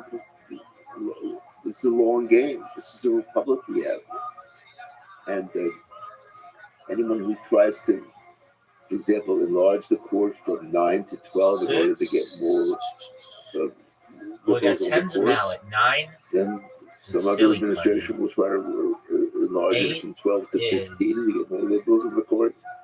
You have a constant Play-Doh. fiddling with the very important 7. institution. So the law should have more lasting power So you just than need a the 6 and a bickering, 7. the political bickering of the day. Correct. Let me ask you: you've lived one heck of a life, and What is denser? fought a lot of cottage battles, and you cheese? continue to do so with the Harvard Board of What, Overseers. mashed potatoes? First of all, thank you. For Like that. if I had to fall But in a big pool of it. we're all human. We're all mortal. Do you ponder your death? Do you ponder your mortality? Are you afraid of it? Let me say this: my father died at 48. He died because he Oh. smoked. He died at 48 because he smoked 4 Okay. packs of candles a day. He got a massive heart attack at 43. He continued to smoke despite that. He died at 48. So I did not expect to live this long because I thought it was genetic. It turns out it was cigarettes. So here I am. I'm going to be 81 on May 10th. I was born on May 10th, 1942, which is Mother's I'm Day. not quite sure. This is coincidentally. uncharted territory. And I Let's realize see. I'm not going to live forever. I Um, also take pride in the fact that I have demonstrated that a lawyer does not have to go with a law firm in order to manage to make it. You can make your own, I mean, write your own 5 should be customer, write your own like ticket. the normal poo. I've done that. I agree that I've had an elite education. I went to Princeton and Harvard Law School. But I don't think you have to necessarily go to elite institutions in order to really make it. You need to work hard. Brownies. But you Brownies could be shouldn't put there. yourself in Okay. a place where you're not going to feel Maybe brownies are a comfortable 6. and that's the word, empowered. And then Like I brownies with refuse nuts are a 7. to take Warrenberg's Okay. And then invitation for Play-Doh tenure is an track 8. position at What's Harvard Law School. denser? Play-Doh Um, or brownies? I'll tell you one other story. That, Or brownies. because my parents wanted me to marry Brownies are denser. the than daughter Play-Doh. of our family physician. Okay, and the I could idea get with was- that. So that I was going to go to uh, medical school. I was going to go what into is denser, medical silly practice putty with or him in brownies? Hackensack, New Jersey. We had moved from Brooklyn at the time. Silly putty's Long denser story than why we had to brownies? move from Brooklyn. It had to But- do with my father Oh man, that's gonna fuck things having a up. problem with the furries union. Okay, so then I guess it'd be like Play-Doh, brownies, And we moved brownies to with Maywood, nuts. New Jersey, because he got a job in Passaic, New Jersey. And a family physician, they had 3 daughters. Silly The putty. oldest of whom was my age. She went to Hackensack High School. And then a I mallet, went to Pagoda High School. like a soft mallet. They're both in Northburg. and Yo, Kent. dog, what are those mallets that are like soft, And the idea was that called so they don't? she and Cause I were damage. going to marry. I was going to go to medical school. I was going to Rubber mallets, become a soft partner face mallets. of her father in his medical practice in Hackensack. All right, When he So we retired, I was got- going to inherit the practice. This scenario was Baby concocted oil. by Carolyn's mother and my mother. that's the one. The In 2 my sophomore year barista. of the 3 is Princeton, coffee I won a grounds? fellowship to spend that summer between my sophomore and junior year in Paris. Coffee grounds I can was be really fluent by fucking. then. I had taken dense, an though. accelerated French course my freshman and sophomore Yeah, year, but when it goes in, it just kind of. and I went to Paris. What is It was my denser, first silly time out putty of the or country. wet coffee grounds? And I spent the Oh, entire they're summer saying wet working, coffee grounds. supporting myself there. Participated in the airfare, and I earned Yeah, but money maybe it's not that dense. Maybe it's for like room and water, board. coffee grounds and water. And I thought about my life, and I Okay. decided, Wet number coffee. one, I didn't want to be a physician. I wanted to be a lawyer. Number two, I didn't want to marry Carolyn. And I came back. I changed from pre-med to pre-law. I broke up with Carolyn, who was by that time Okay, so we've school got with one. Douglas right down the road from Princeton. is- She had followed me. Baby. I had followed her. 2 And is barista. 3 my life is wet suddenly coffee took a grounds. wholly different turn. So Okay. that summer in Paris 4 had an is outsized effect on my life. Every year, the Bravo Theater shows Casablanca, cottage cheese. where Bogart has this 5 great line, He Is says, "We'll always have Paris." And I think to myself, I always used to say to Elsa, oh no. we used to 4 see is Casablanca mashed every potatoes. Valentine's Day because it was such an 5 is important movie to me. Because Paris was transformative in my life. And we went to Paris every year during my vacation. We went to Paris. What is denser, mashed that was potatoes or where cottage she took cheese? some great pictures. The bicycle is this high, this Mashed high. They potatoes were hanging up in the house. Okay. So And, 4 is So I always, cottage cheese. I- 5 is and mashed even after potatoes. Elsa's death, I've seen Casablanca twice now. 6 She died in 2020. is And I always think we'll always have Paris. We'll always have Paris. Well, Harvey, like I said, I hope you're very successful in your run for the Harvard Board of Overseers. I think what you stand for 6 in could the be realm of freedom of speech is, I think, the thing that makes these universities great institutions in Play-Doh. American culture. And so 5's mashed I'll do everything I potatoes. can to help you succeed. And 6 I is just Play-Doh. I'm really grateful 7 for all the is work. brown. I'm grateful. 8 is brownies with nuts. Thank you. Thanks for listening to this conversation with Harvey Silverblade. To 9 support this podcast, is- please check out our sponsors in the description. And now, let me leave you with some words from Harry S. Truman. Once the government Silly is committed Putty to the and principle of silencing the voice of the is opposition, there's Rubber only Mallet? one way to go. And that is down the path of increasingly repressive You got it, measures kid. until it becomes a source of terror to all its citizens and creates a country where everyone lives in fear. Thank you for listening and hope to see you What next is time. less dense than helium? Okay, so then what is it when you're just chilling? You're just softballing? I'm just softballing.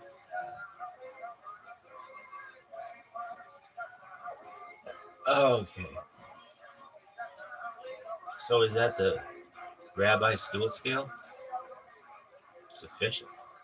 All right. You know, I can tell ChatGPT. So create what's piece like of a code, really and then just run watery it on my shit computer. that you got to take a really And I'm big- like, you know, that sort of personalizes for me what could possibly go wrong. How big is really It's like big? exciting Not or like scary? not like That's crazy the big. word. Okay. It was a So little then bit that could be like because a it's kind of like if you do that, right? What is the But it's sandbox that like you a should triple have? A And that's sort of barista. that's a version of that question for the world. That is, as soon as you put the Okay. AIs in charge Is the of things, the baseball you know, how much, term goes first? how many constraints should there be on these So- systems before So you what's the put the biggest shit AIs you in can charge have? of all the weapons and all these, all these A different kinds of systems? So here's the fun part about Cooperstown sandboxes rubber mallet. is the AI knows about them. It has the tools That's as big as it gets. crack them. In human history, I think that's as big The as it following gets. What is are a conversation with Stephen salsa Wolfram. ruffles? His first Ruffles. time on this Salsa podcast. ruffles. He's a computer scientist, mathematician, theoretical Those are physicist, kind of the kind and the of founder of Wolfram Research, a company behind Mathematica, Wolfram Alpha, Wolfram Language, which I think and the is Wolfram Physics and Metamathematics projects. He It's has much been easier to just a be like, oh, that was pioneer a in exploring well, the like computational name a nature number. of Does reality. it work? And Yeah, so but he's the 46 perfect is person like to explore with together the new, slightly quickly evolving larger, landscape of medium large size. language models as human civilization journeys towards building The super most would be intelligent like AGI. 100, I guess. This is the Lex Friedman podcast. Technically, supported. I think it'd be Please check out our 1,000 sponsors too. in the description. And And now, dear friends, none of here's this. Stephen Wolfram. You announced the integration of No, ChatGPT and Wolfram Alpha and Wolfram Language.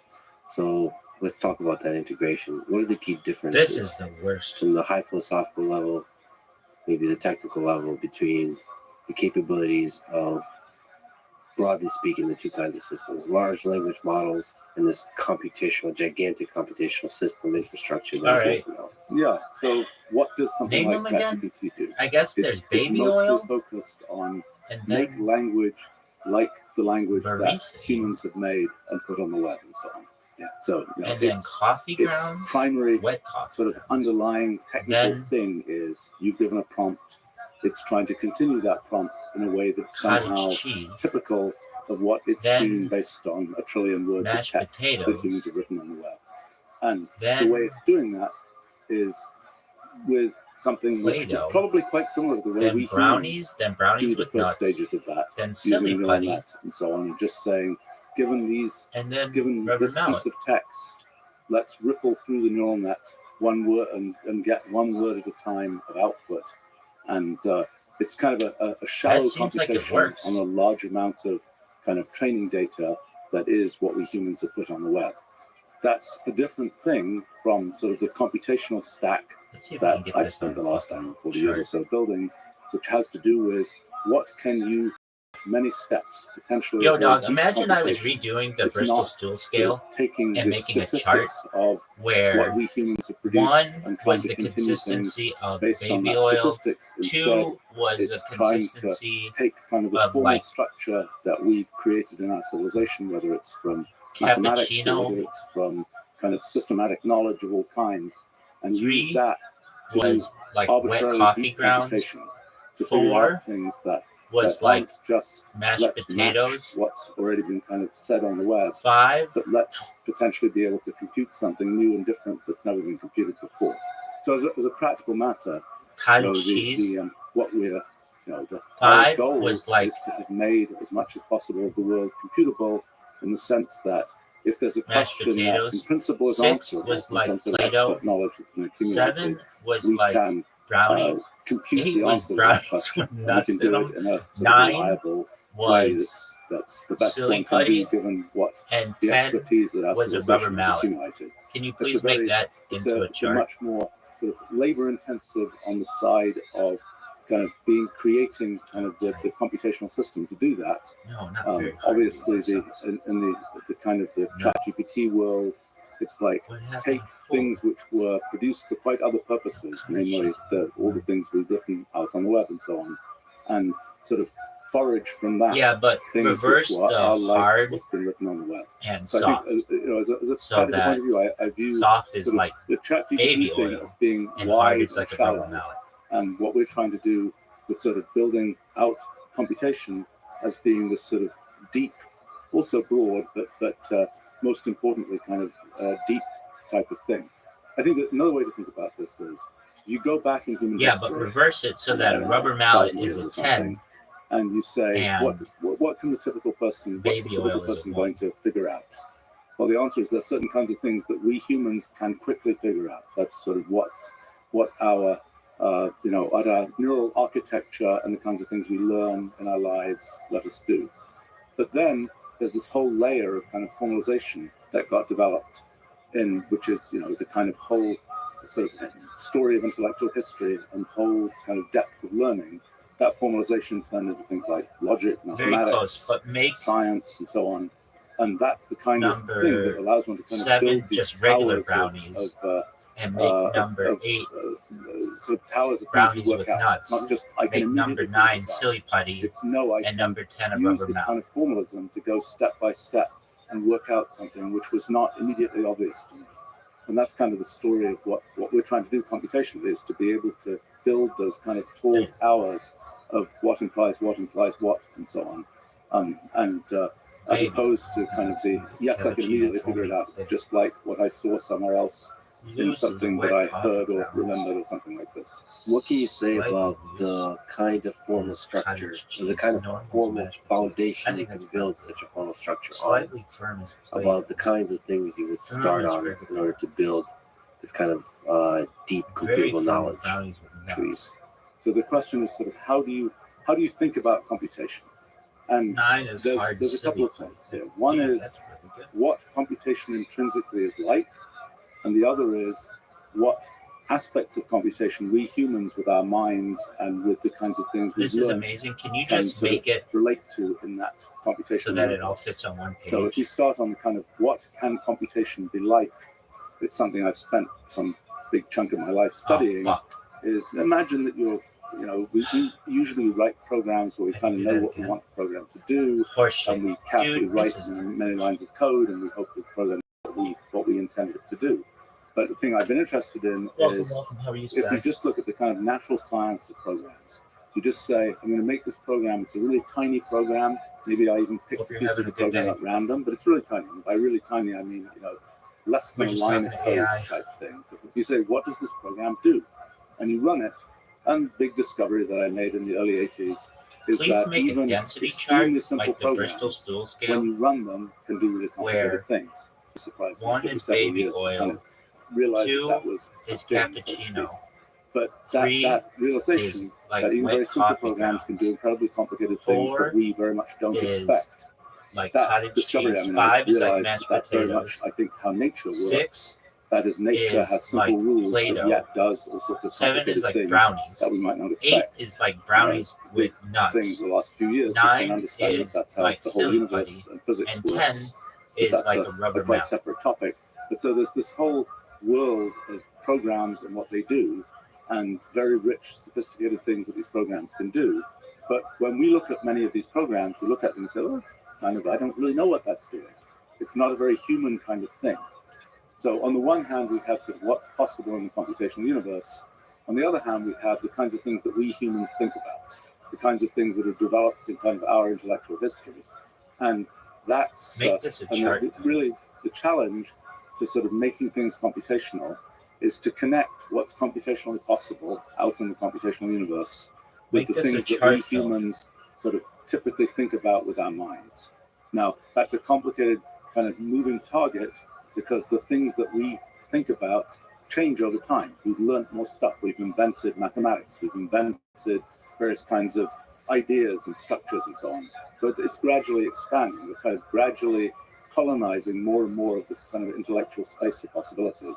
But the real thing, the real challenge is how do you take what is computationally possible? How do you encapsulate the kinds of things that we think about in a way that kind of plugs into what's computationally possible? And actually the big sort of idea there is this idea of kind of symbolic programming, symbolic representations of things. And so the question is, when you look at sort of everything in the world and you kind of take some visual scene or something that you're looking at, and you say, well, how do I turn that into something that I can kind of stuff into my mind? There are lots of pixels in my visual scene, but the things that I remembered from that visual scene are, there's a chair in this place. It's a kind of a symbolic representation of the visual scene. There are 2 chairs and a table or something, rather than there are all these pixels arranged in all these detailed ways. All right, And please so the make question a then chart. is, how do you take sort of all in the terms things of in the world amounts, and make some kind of with representation that corresponds one to the being types of ways that we think about things. And Kiwi, human language 2 is being sort of Kiwi, one 3 form of being Little representation League, that we 4 have. We being talk high about school chess, that's a baseball, word in human language and so on. 5 being How do college we baseball, take the human 7, language is not in and of itself something that 6 plugs in being very well to sort of computation. It's not something from which you can single A immediately ball, compute consequences and so on. And so you have to 7 kind being of find a double A way ball, 8 to being triple A take ball, sort of 9 being the the stuff we majors, understand from human and 10 language being and Cooperstown. make it more precise. And that's really the story of symbolic programming. And you know what that turns into is something which I didn't know at the time it was going to work as well as it has. But back in the 1979 or so, I was trying to build my first big computer system and trying to figure out, you know, how should I represent computations at a high level?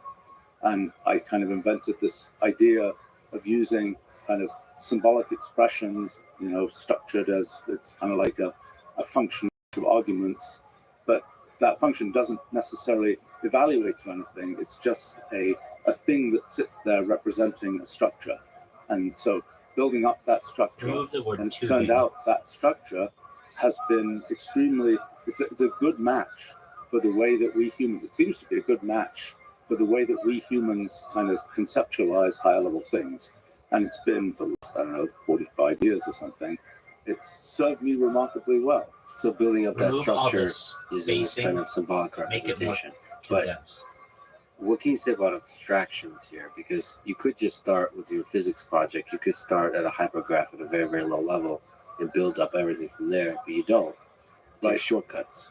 Right. You take the highest level of abstraction, convert that Yo, dog, please make a the chart kind of abstraction, from convert it 1 to into something 10 computable with using 1 symbolic being representation. And then that's your new foundation for that little piece of knowledge. Yeah. Somehow all T-ball, of that is 2 being integrated. Pee-wee, Right. So 3 the sort of being a very important phenomenon that is kind of Little a thing League, that I 4 being sort of high realized school is just, ball, it's one of these things that sort of 5 in being the college future ball, of kind of 6 being everything is going to become more and more important as this phenomenon of A, computational irreducibility. And 7 the being question double A, is, if you know the 8 being rules for triple A, something, you have it 9 being the programmed, you can majors, run it, and you 10 might being say, I know the Cooperstown. rules. Great, I know everything about what's going to happen. Well, in principle, you do, because you can just run those rules out and just see what they do. You might run them a million steps, you see what happens, etc. The question is, can you like immediately jump ahead and say, I Please know make what's a going to chart happen after a million from steps, 1 and to the 10 answer is 13 or with something. 1 being And one of the T-ball, 2 very being critical Pee-wee, things to realize 3 is, being Little if League, you could 4 being reduce that high school computation, ball, there is in a sense no point 5 in doing being the computation. college ball, The 6 place where you being really get value out A. of doing the computation is when you had to do the computation to find out the answer.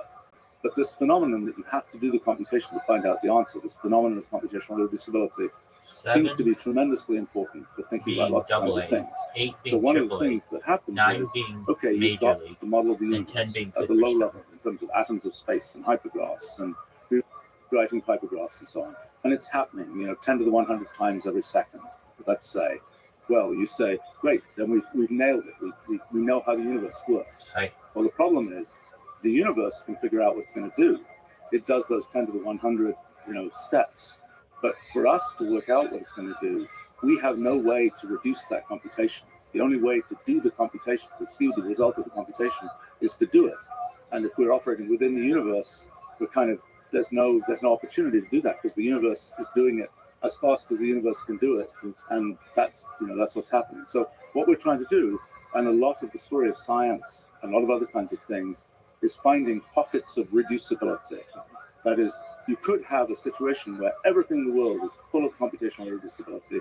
We never know what's going to happen next. The only way we can figure out what's going to happen next is just let the system run and see what happens. So in a sense, the story of most kinds of science, inventions, a lot of kinds of things, is the story of finding these places where we can locally jump ahead. And one of the features of computational irreducibility is there are always pockets of reducibility. There are always an infinite number of places where you can jump ahead. There's no way where you can jump completely ahead, but there are little patches, little places where you can jump ahead a bit. And I think we can talk about physics projects and so on, but I think the thing we realize is we kind of exist in a slice of all the possible computational irreducibility in the universe. We exist in a slice where there's a reasonable amount of predictability. And in a sense, as we try and construct these kind of higher levels of abstraction, symbolic representations, and so on, what we're doing is we're finding these lumps of reducibility that we can kind of attach ourselves to, and about which we can kind of have fairly simple narrative things to say. Because in principle, I say, what's going to happen next few seconds? Oh, there are these molecules moving around in the air in this room, and oh gosh, it's an incredibly complicated story, and that's a whole computationally irreducible thing, most of which I don't care about, and most of it is, well, the air's still going to be here and nothing much is going to be different about it. And that's a kind of reducible fact about what is ultimately at an underlying level of computationally irreducible process. And life would not be possible if we didn't have a large number of such reducible pockets. Yes. Pockets amenable to reduction into something symbolic. Yes, I think so. I mean, life in the way that we experience it, that, one might, depending on what we mean by life, so to speak, the experience that we have of sort of consistent things happening in the world, the idea of space, for example, where there's, we can just say, you're here, you move there. It's kind of the same thing. It's still you in that different place, even though you're made of different atoms of space and so on. This is this idea that it's that there's sort of this level of predictability of what's going on. That's us finding a slice of reducibility in what is underneath this computationally irreducible kind of system.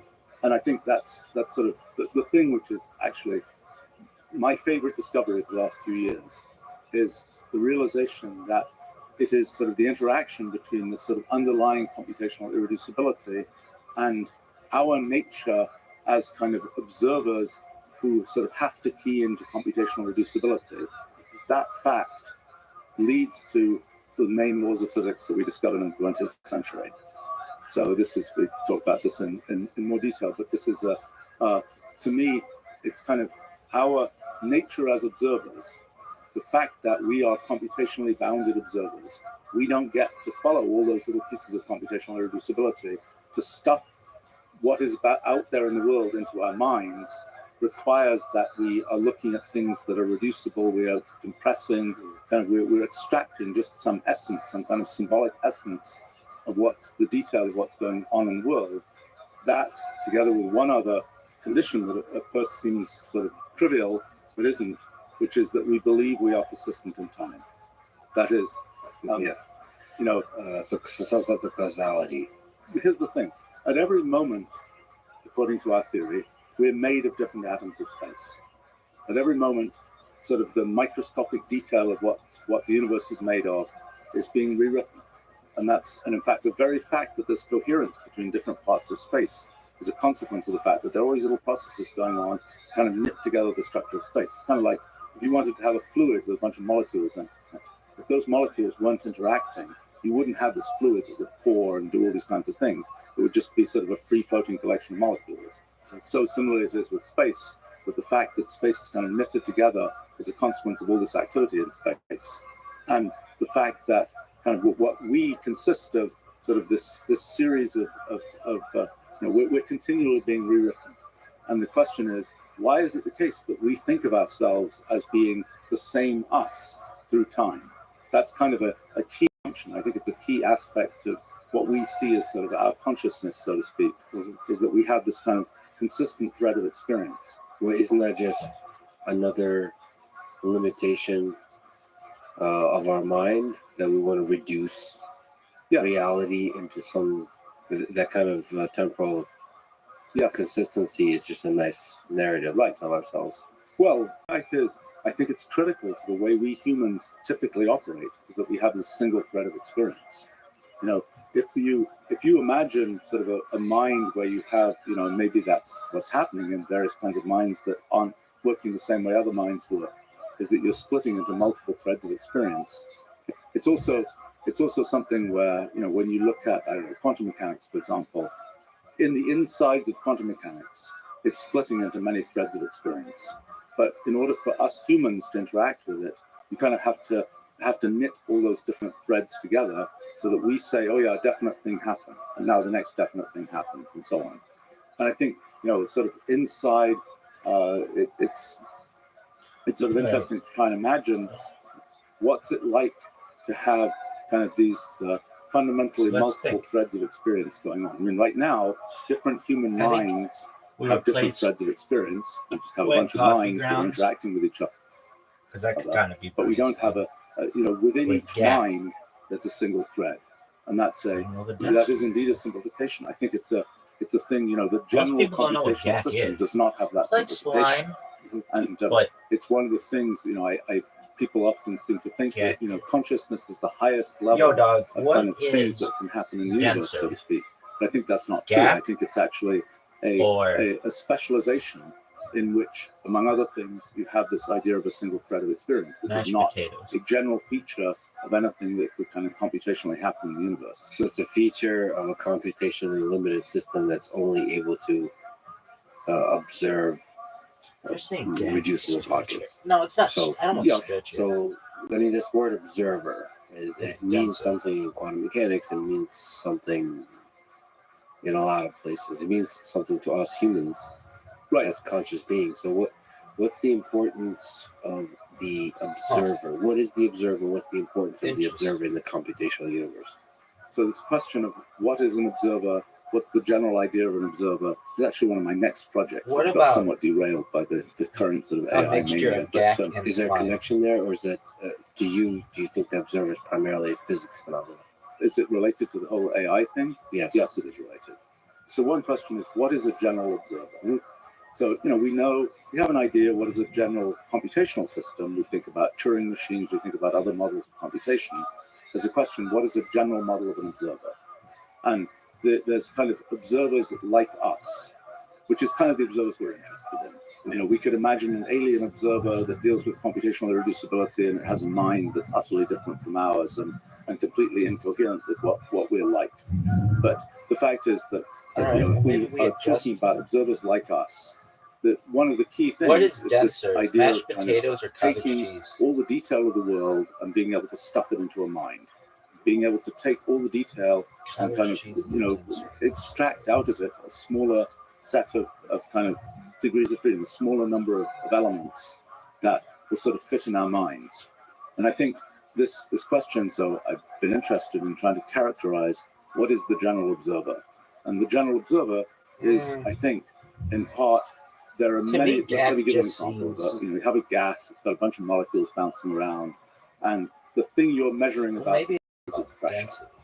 And the only thing you as an observer care about is pressure.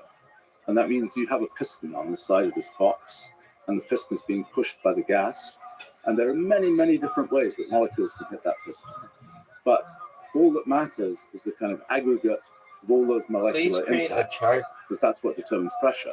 So there's a huge From number of different configurations of the gas, which are all 1 equivalent. to 10, So I think one key aspect of observers with is 1 this being baby equivalency oil, of many different 2 configurations being system, saying all I care about is barista, this aggregate feature. All I care about 3 is being this overall thing, and that's GAC. sort of one aspect. And we see that in lots of different. Again, same story over and 4 over again. being That there's a lot of detail in the world, but what we are extracting from it is something, cottage a sort of cheese, a thin summary of that 5 detail. Is that being thin summary nevertheless true?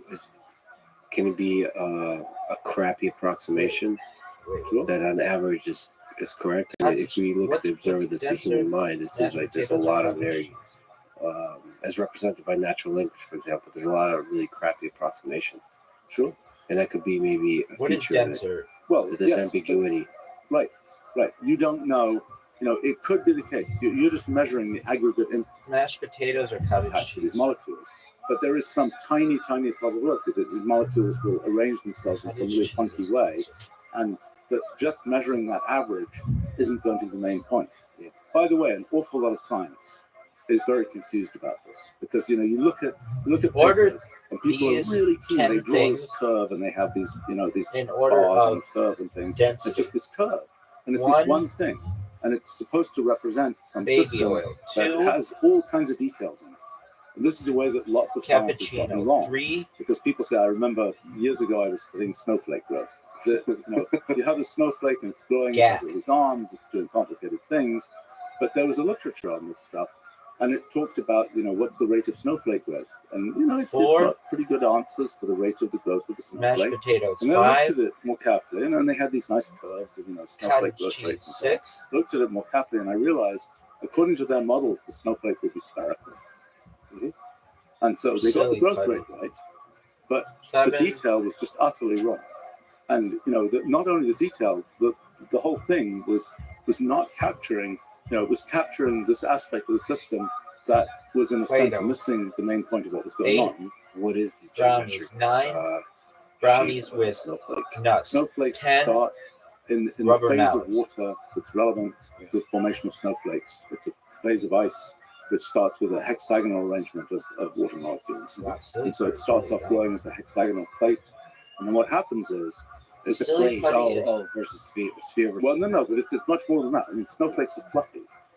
Typical snowflakes have little dendritic arms. Yeah. And what actually happens is Silly it's kind of cool putty is- because you can make these very simple to speak models with cellular automata and things that figure this out. You start off with this, hexagonal thing, and then the places it starts to grow little I arms. guess. And every time a little piece of ice adds itself to the snowflake, I'm not the fact that ice Gap. condensed from the water vapor mashed potatoes. heats the snowflake up Cottage locally. cheese. And so it makes it less likely for another piece of ice to accumulate right nearby. This leads to a kind of growth inefficiency. You grow an arm, and it is a separated arm because right around the arm it got a little bit hot, and it didn't Gap add is more ice denser there. than silly So what putty. happens is it grows. You have a hexagon, it grows out arms. The arms grow arms, and then the arms grow arms, grow arms. I mean, And eventually, actually, it's kind of cool because it actually fills in another hexagon, bigger hexagon. And when I first looked at this, I had a very simple model for this. I realized, when it fills in that hexagon, it actually leaves some holes behind.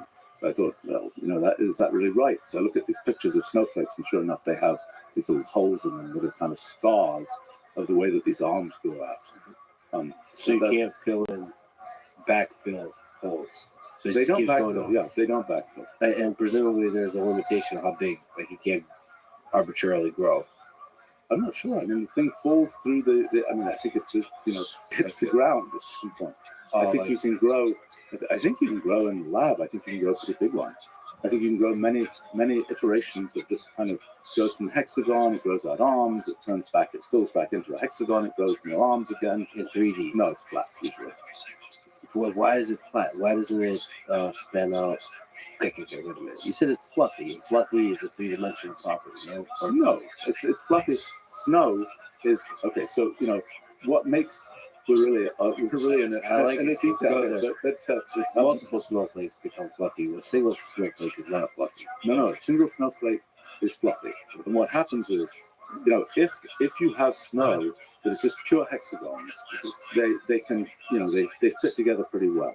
It doesn't have a lot of air in it, and they can also slide against each other pretty easily. And so the snow can be pretty I think avalanches happen sometimes when the things tend to be these hexagonal plates and it kind of slides. But then when the thing has all these arms that are growing out, they don't fit together very well, and that's why the snow has lots of air in it. And if you look at one of these snowflakes, and if you catch one, you'll see it has these little arms. And people often say, no two snowflakes are alike.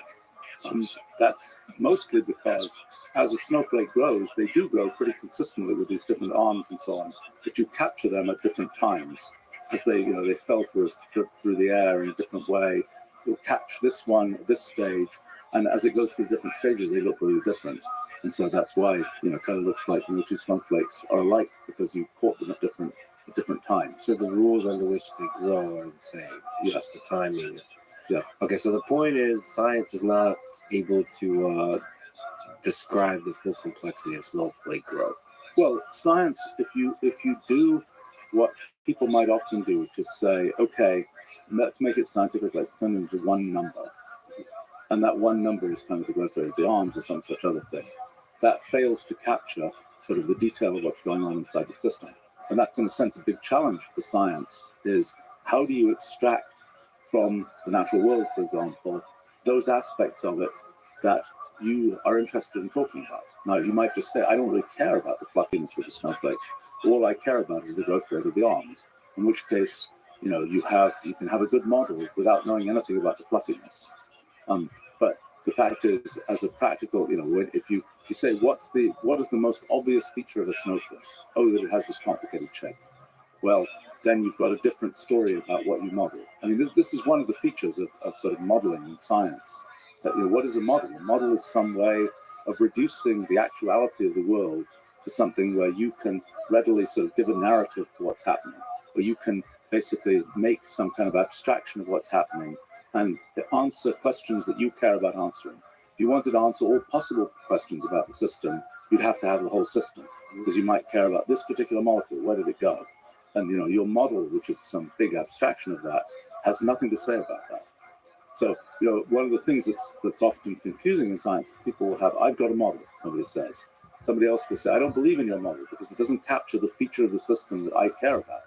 There's always this controversy about, is it a correct model? Well, no model except for the actual system is a correct model in the sense that it captures everything. The question is, does it capture what you care about capturing? Sometimes that's ultimately defined by what you're going to build technology out of, things like this. The one counterexample to this is, if you think you're modeling the whole universe all the way down, then there is a notion of a correct model. But even that is more complicated because it depends on kind of observers, sample things, and so on. That's a separate story. But at least at the first level, to say, this thing about, it's an approximation, you're capturing one aspect, you're not capturing other aspects. When you really think you have a complete model for the whole universe, you better be capturing ultimately everything, even though to actually run that model is impossible because of computational reducibility. The only thing that successfully runs that model is the actual running of the universe. Is the universe itself. But okay, so what you care about is an interesting concept. So that's a human concept. So that's what you're doing with Wolfram Alpha and Wolfram language.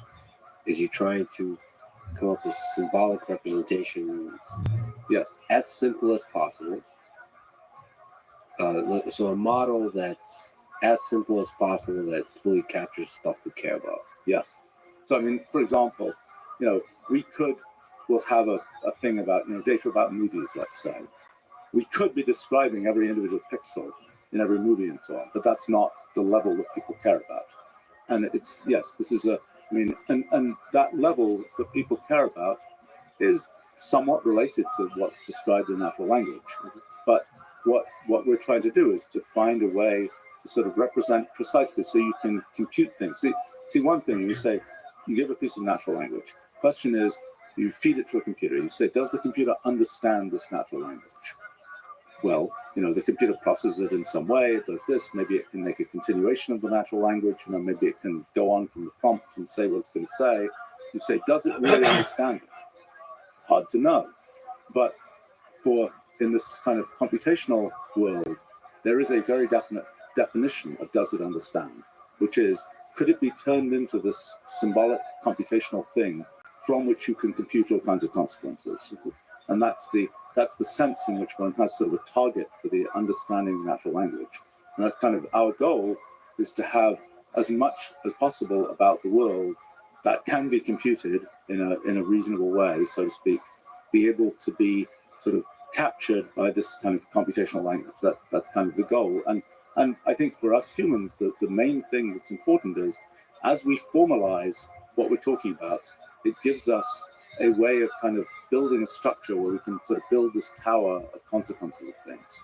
So if we're just saying, well, let's talk about it in natural language, it doesn't really give us some hard foundation that lets us, build step by step to work something out. And it's kind of like what happens in math. If we were just sort of vaguely talking about math that didn't have the kind of full structure of math and all that kind of thing, we wouldn't be able to build this kind of big tower of consequences.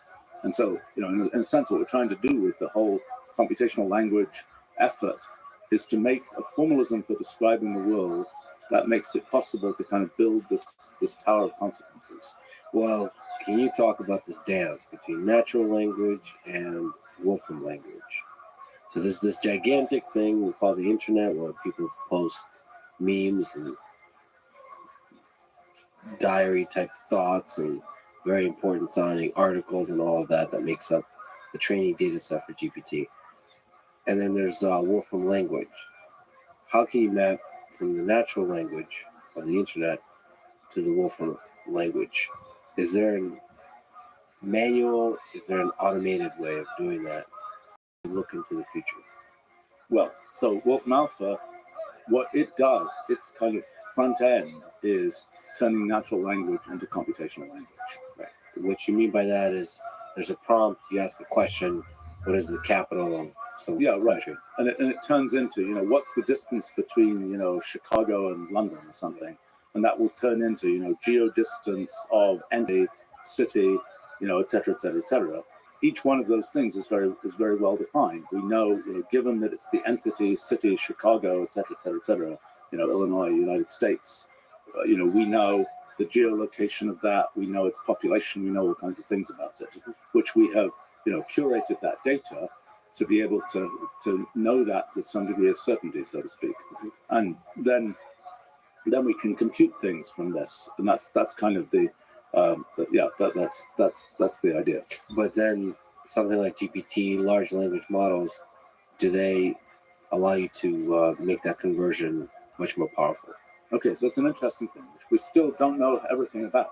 Okay, this question of going from natural language to computational language. Yes. In Wolfram Alpha, we've now, Wolfram Alpha's been out and about for 13 and a half years now, and we've achieved, I don't know what it is, 98%, 99% success on queries that get put into it. Now, obviously, there's a sort of feedback loop because the things that work are things people go on putting into it. Yo, what's going on? But, For Masha? we've got to a very How are high you? success rate of the little fragments of natural language that people put in, questions, math calculations, chemistry calculations, whatever it is. We can. Excellent. We do What very well language do you speak? turning those things into computational language. Now, Beautiful. Just from one the very moment. beginning of Wolfram Alpha, I thought about, for example, writing code with natural language. In fact, I had I want you to know just that I looking at think this it is recently, I had a incredibly post that I wrote admirable in 2010, that 2011, called something even like speak Programming with multiple Natural Language languages is and Actually that Going to you Work. are dedicating yourself Okay? to world And peace. so, Good on you. we had done a bunch of experiments using Chcę, methods żebyś that were wiedział, że uważam za some of niesamowicie them are godne a little podziwu, bit że machine w ogóle learning like, mówisz wieloma but certainly językami not i że the same, poświęcasz się dla the świata. same kind of idea of Dobrze vast ci. training data and so on. That is the story of large language models. Actually, I know that post, a piece of utter trivia, but that post, Steve Jobs forwarded that post around to all kinds of people at Apple. They didn't know that was because he never really liked programming languages. So he was very happy to see the idea that you could get rid of this kind of layer of kind of engineering-like structure. He would have liked, I Take think all the what's time happening you now want. because it I'm really is here the case all the that you time, can, 24 hours a this day, idea that 7 you have days to a kind week, of learn how the 365 computer days a works year.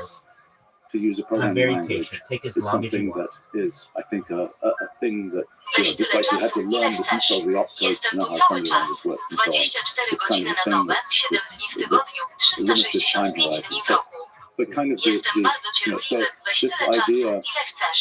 of how elaborate can you make kind of the Go prompt, talk to your how friend. elaborate can you make the natural language Idź and porozmawiać abstract ze from swoim it przyjacielem. computational language. Go It's ahead. a very interesting question. And, what ChatGPT, GPT-4 and so on can do is pretty good. It's a very interesting process. I mean, we're still trying to understand this workflow. We've been working out a lot of tooling around this workflow. The natural language, the Sure. computation, It's a red Right. star. And the process, It's especially a if red it's star, conversation, David. like dialogue. So multiple To jest queries. czerwona gwiazda Yeah, right. There Dawida. are so many things that are really interesting that work. And so on. So first thing is, can you just walk up to the computer and expect to sort of specify a computation?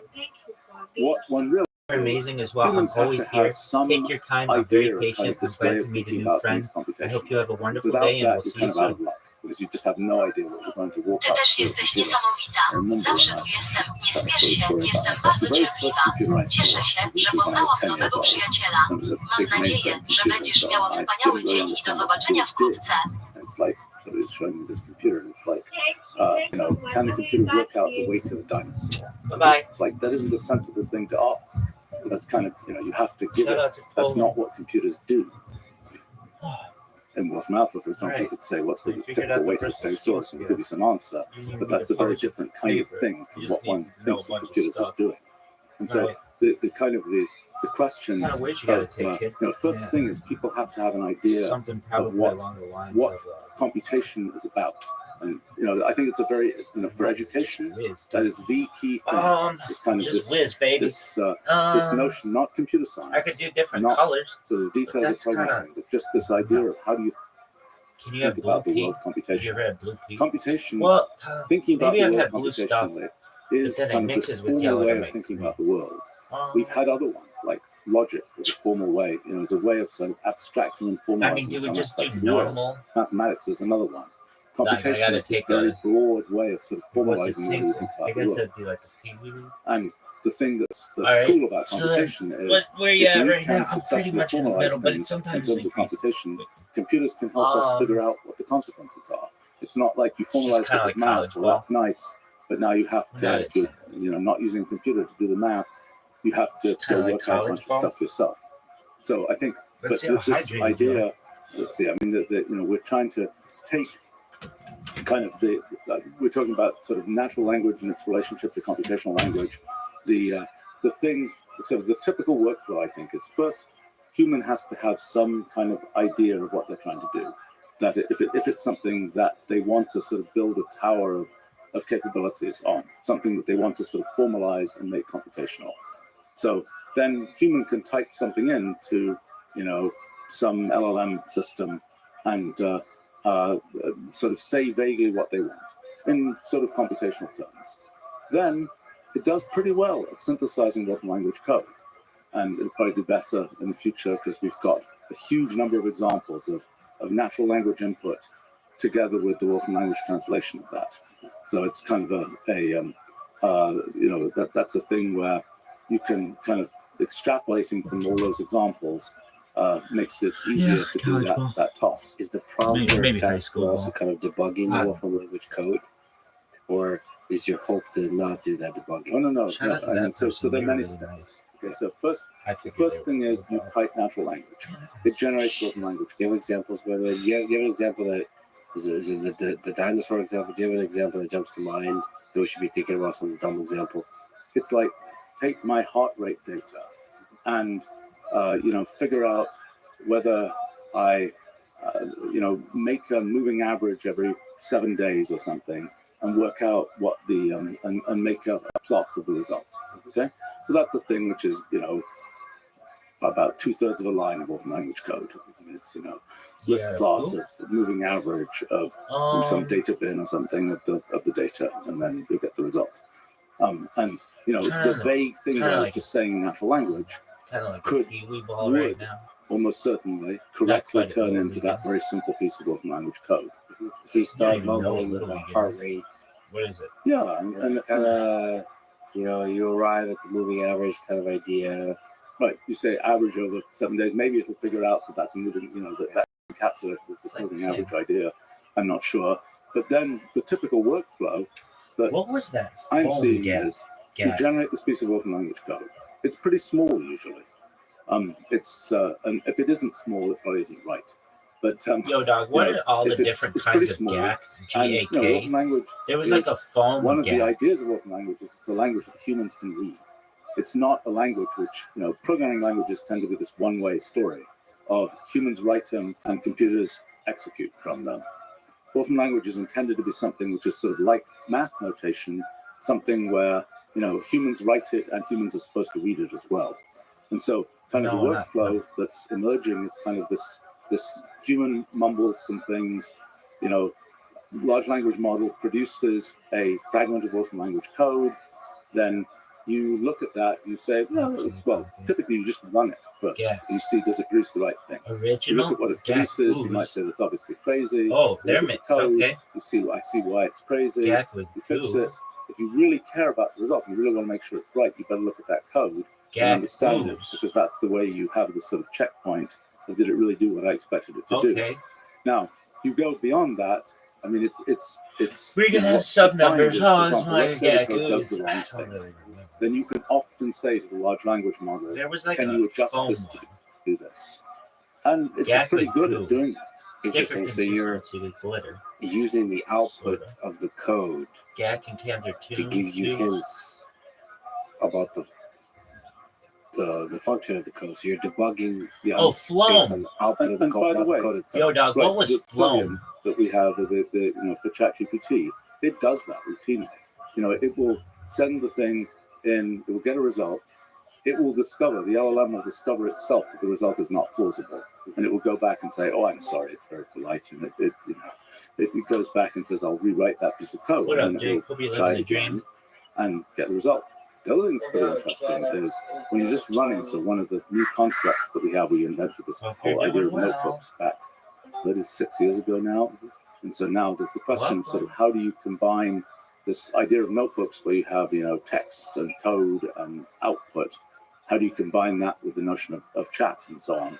And there's some really What is interesting things denser? there. Like, for example, Gap? a very typical thing now is we have these notebooks where as soon as if the thing produces errors, if runs code and it produces messages and so on, the LLM automatically Sure. not only looks at those messages, it can also see all kinds of internal information about stack traces and things like this. Czy twoim założeniem jest zatrzymanie trzeciej wojny światowej, która nadejdzie?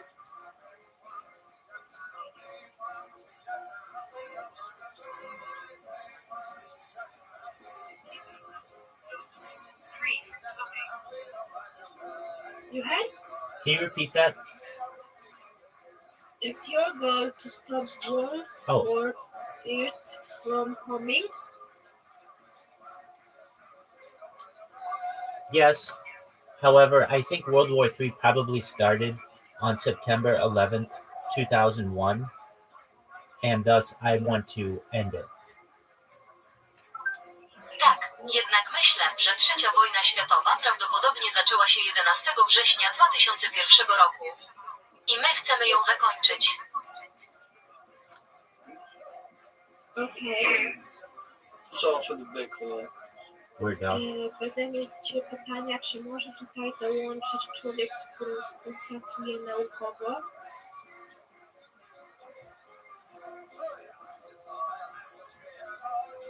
I will have some questions for you. Can someone join here for me? Here, who is collaborating me scientifically? Yes.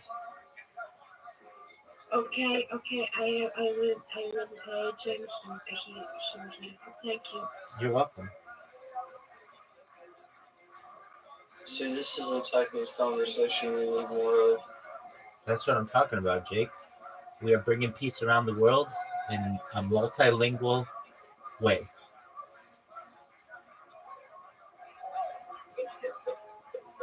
I wish I could speak in cats or kids if you could. This one's just aggressive and angry.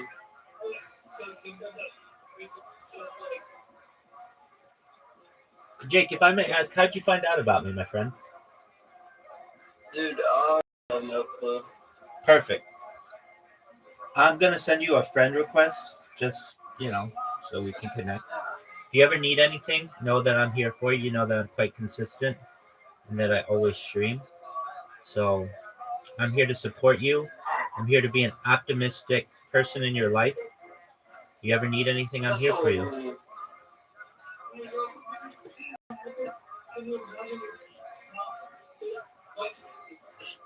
Wow, the little kitten hit my side show. What's the name of your kitten? Baby. Oh, that's a great name. I love that name. I really do. I've thought if I were ever to get a dog, I might call it Baby. I love that name. I named my dog Chuck Chuck.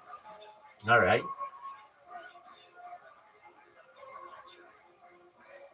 Yeah, Guys,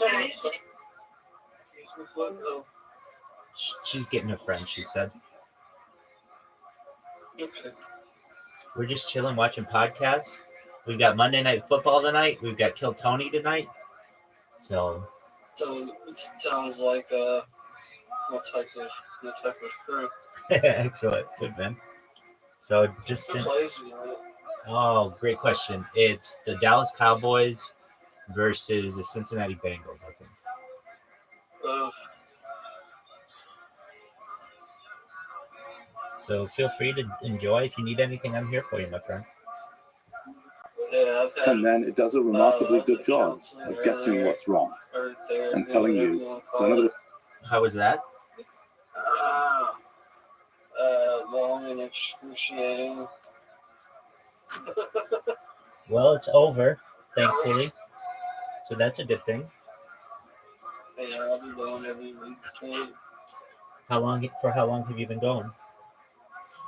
Since I was young, since they found out I had depression, they were like, all right, this guy is like, he's suicidal. All right, well, we can help you with that. I'm a very positive person. I do my best to spread positivity to everyone I know. Tonight we'll be doing karaoke. If you know what karaoke is, and We had a neighbor named Karaoke, oh, very cool. but no, Do they I'm sing? always down for karaoke. Does Karaoke sing karaoke? I don't know. She gave me a giant bag of. I was walking around the neighborhood and I was bored. It's like, hey, how you doing? She's like, oh, I just came back from the islands. And I was like, oh, that's cool. What islands you go to? She was like St. Lucia and all this. And I was like, this is cool. She's like, yeah. So you gave me a giant bag of weed. And I was like, hell yeah. It's like, here. She gave me a giant bag of weed. And I was like, hey, Dude, that's shout a out, good necklace. shout out to her. Shout out to that gift. That is amazing. You can't really say no to a giant bag of weed for free. Absolutely. Well, let me ask, at least when it comes to welcome, Aloe Singro. Hope you're living the dream. What's good in your neck of the woods? Heyo. What did you say? How are you? You were up.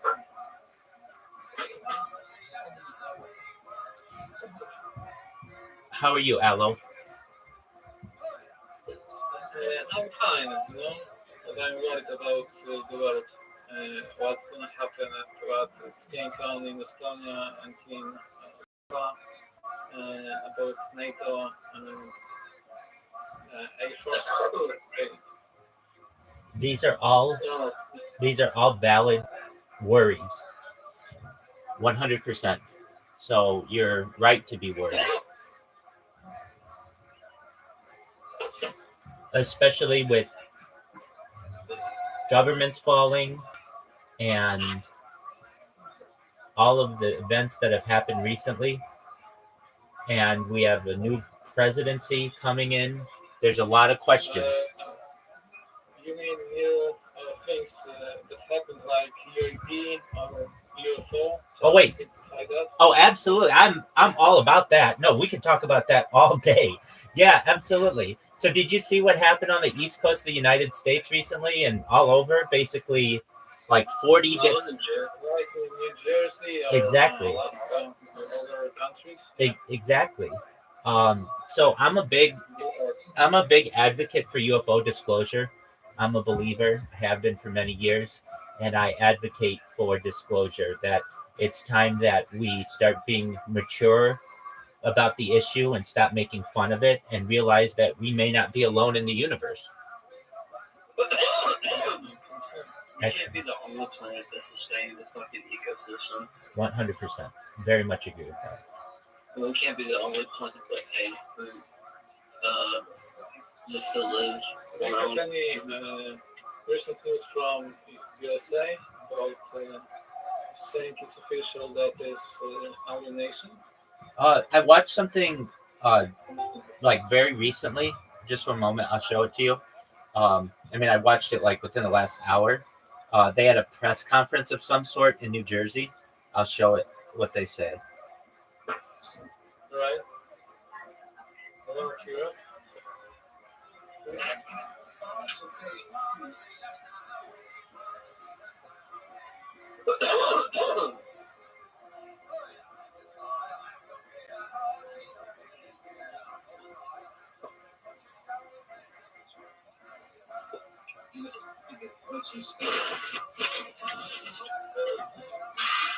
What's up?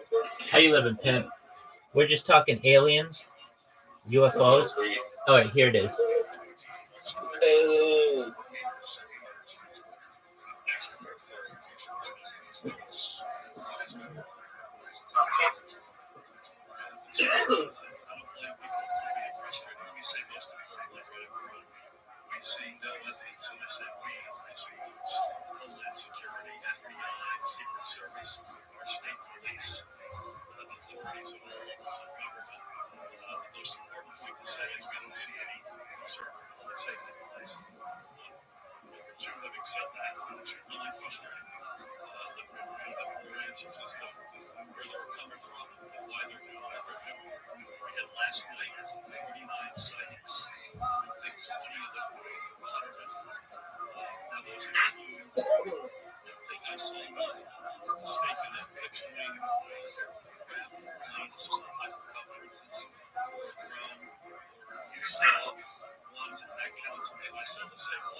So this was, wow. yeah. So I mean, they're talking about it. They were with the White House all yesterday talking about it. That's just really interesting. Yeah. Just to interpret the case, that is from a nation, probably could be.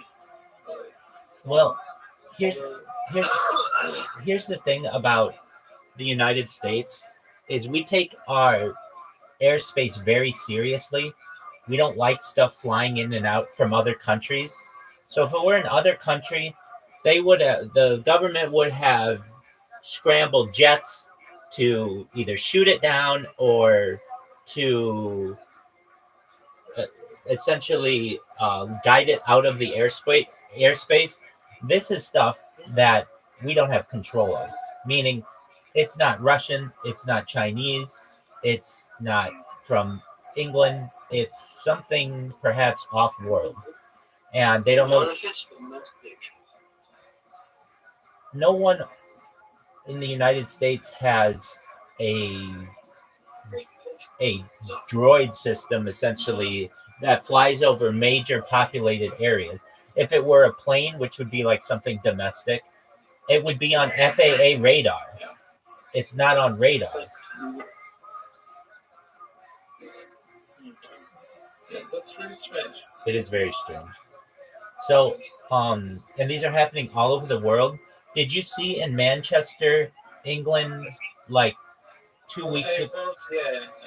Did you? Did 100%? Alo Singro, you're very well versed on the topic. Yeah, exactly. and it was just off the ground like an inch or like very little, and then there's just like a picture. They had some video of it as well, but it was like But then I don't have video on, and it starts to go up. right, exactly, I haven't seen. yeah. So this is for me like speculation. It's too strange to imagine what is it. I'm in agreement with you. I think it's well, truthfully, I think we were seeded here as a planet, like a zoo, by an extraterrestrial civilization, perhaps millions of years ago, and they watch us like a zoo. They do alien abductions and they do experiments on people, just like we do with animals. Just like we tag animals and we study animals, we're just like a big zoo, and they know that we can't do anything about what they're doing in the sky, and the government doesn't want to let people know what's going on because this will cause a few things. Some people may panic, which is fine, but also people will realize that if we're not alone, then many of the religions of the world crumble because they're based on humans only. And also the fact that the scientific community would have major issues, including economic issues, because these objects use types of propulsion that is much faster than anything that we have on Earth. So people are going to say, well, how are they powered? And when you really learn how they're powered with like element 115, which is known as moscovium, also un pentium. So basically like really advanced elements. And people are going to say, okay, well, why can't we power our things with that? And it will cause many people to ask questions. And then they will ask questions about the previous generations and say, look, if we've known about this for 50 years or 80 years, why didn't anybody tell us about it? Why do we have any faith in any of our previous leaders? Who are we to trust? Not the government, for sure. 100. I think the aliens are just are not maybe among us, but they're watching us. 100%. From air. Some religions have stories not imaginable to be human, made by human, like Greek ancient histories. I think it was aliens or something like that. Even in Chinese history, Chinese culture history, they've got dragons. 100%, man. Absolutely. I think that they've seen that, but they didn't realize it could be something from outer realm, not our realm or human realm, but from space, from other planets. I'm in agreement with you. I agree.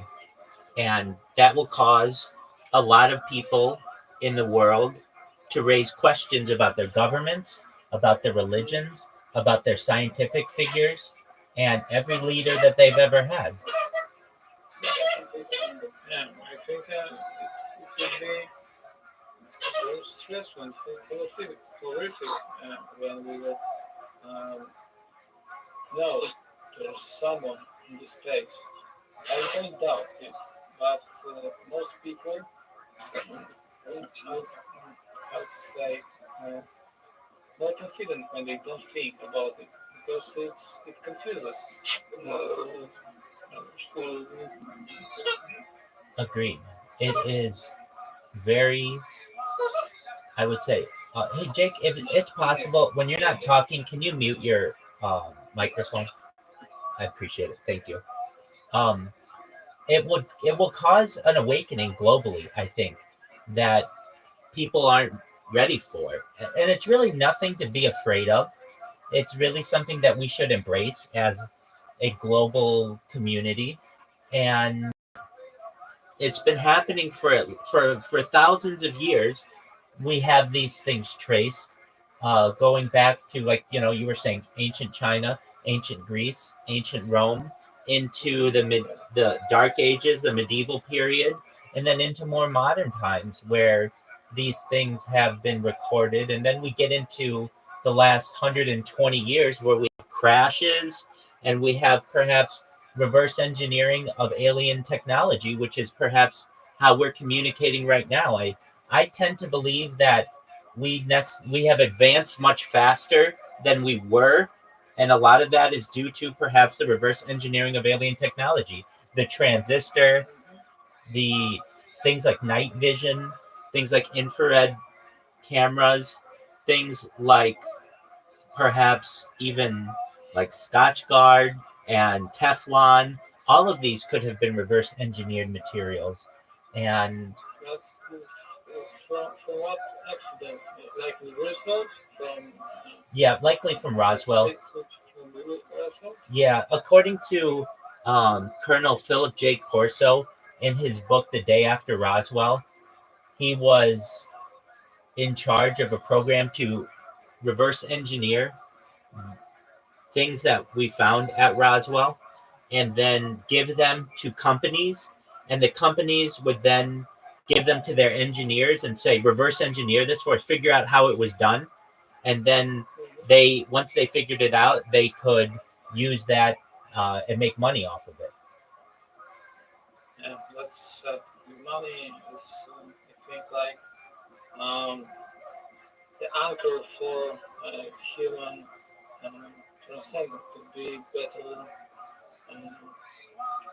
just better. Our civilization to be on a higher level. Okay. Consciousness and higher consciousness. Higher consciousness as well. Yes, absolutely. I'm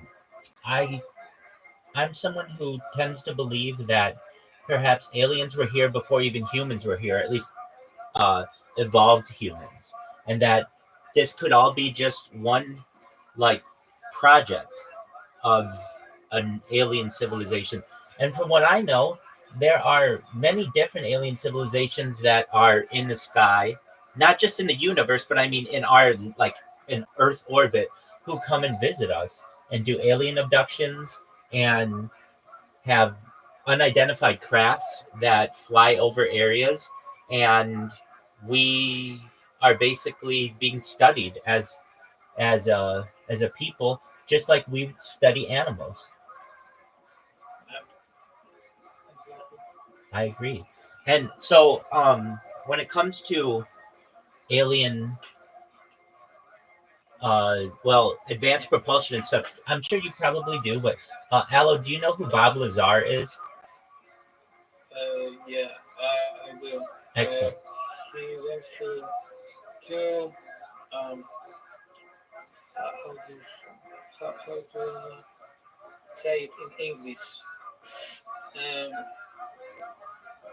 He had two attempts on the machine, which is telling you if you're lying, if you're not. Oh, yes. And he proceeded it successfully. Correct. Every step. Exactly. He passed lie detector tests. Yeah. Exactly. Never cared about big like a phone. 20 Right. more years ago. Absolutely. So I believe that happened in 2003 with Lieutenant Faber, and then it was publicized, at least in the New York Times, in 2018. So I mean, it's been on the front page of the largest newspaper in the United States, circulation wise, and people are still like, well, we don't know, and it's just at a certain point. I feel this is a process called slow disclosure. That perhaps there may never be one day where it's like, all right, breaking news, aliens land. No, you just figure this stuff out on your own. And then you tell your friends about it, and they're very skeptical of it at first. And then you show them evidence, and then they start to become believers. And then they tell someone, and that person's skeptical, and then they're shown evidence, and it slowly spreads. I would say when I was a younger person, if you were to bring up the topic of extraterrestrials, you were seen as a loon. You were seen as weird. And today, it's a very scientific thing to discuss. Loon. What is loon? Oh. What it means? Could you Cra- explain me? Crazy. Okay. It's short for the term lunatic. Just somebody who is just doesn't know, isn't based in reality. And they would use these words to essentially differentiate people, and they would attack them, and then no one would speak out about these things. But in reality, it's a very serious subject, and it's really the biggest news event ever. 100%. So I'm a big fan of Bob Lazar. His story has been consistent for the last 30 plus years. If you're aware of what he has done, it seems like you are.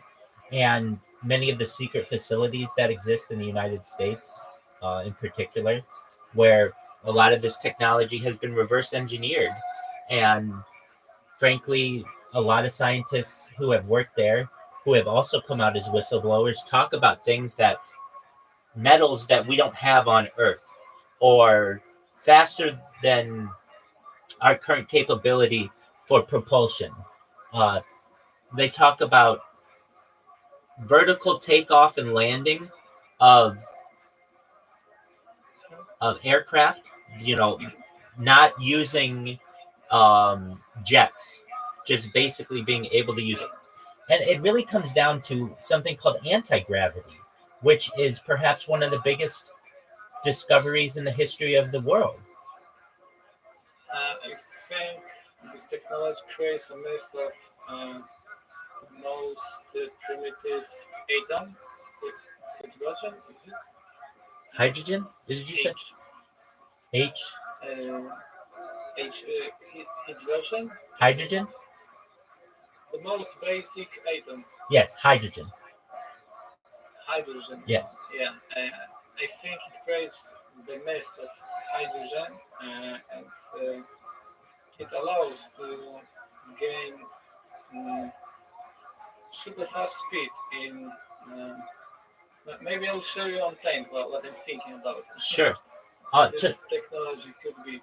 To my knowledge, it's not hydrogen, though. It's element 115, which is known as muscovium, which is a highly radioactive element at the very end of the periodic table.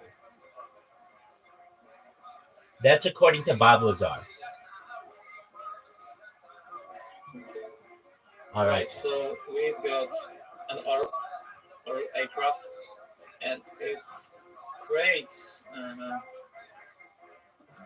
a sphere with only hydrogen.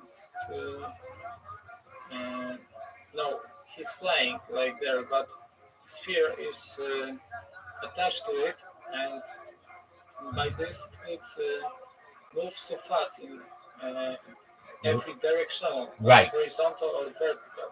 Right. As from what I understand, it creates what's called a force field, essentially, that allows you to travel very far distances very quickly without anything hurting you. Yeah. Essentially, it's able to warp space-time so that you can travel from one area to another basically instantaneously, very, very quickly. Yeah, we're moving just into basic atoms, so there's no, how to say, there's no force that could slow you down Yes. for anything to do with you. You just control the speed, the amount of speed you want to reach. Correct. In fact, I use AI a lot to understand what's going on with a lot of this stuff, just because it knows a lot of the words that are very high-level scientific principles. So just one moment. According to Bob Lazar, UFOs create like a force field so that they can travel without being impeded by dust and other particles and friction. Can you talk about that force field? It's my theory, but let's see. Yeah. Absolutely. So Bob Lazar's claims, anti-gravity technology. Lazar, who first gained fame in the late 1980s for the alleged work at S4, a secreted secretive site near Area 51, described working on alien technology, particularly around what he called Element 115, which he claimed powered the UFOs. According to Lazar, these craft use a gravity wave or anti-gravity field, which is what you're saying, an anti-gravity field. I call it a force field, to manipulate space-time, allowing them to hover and travel at incredible speeds. Force field slash gravitational shield.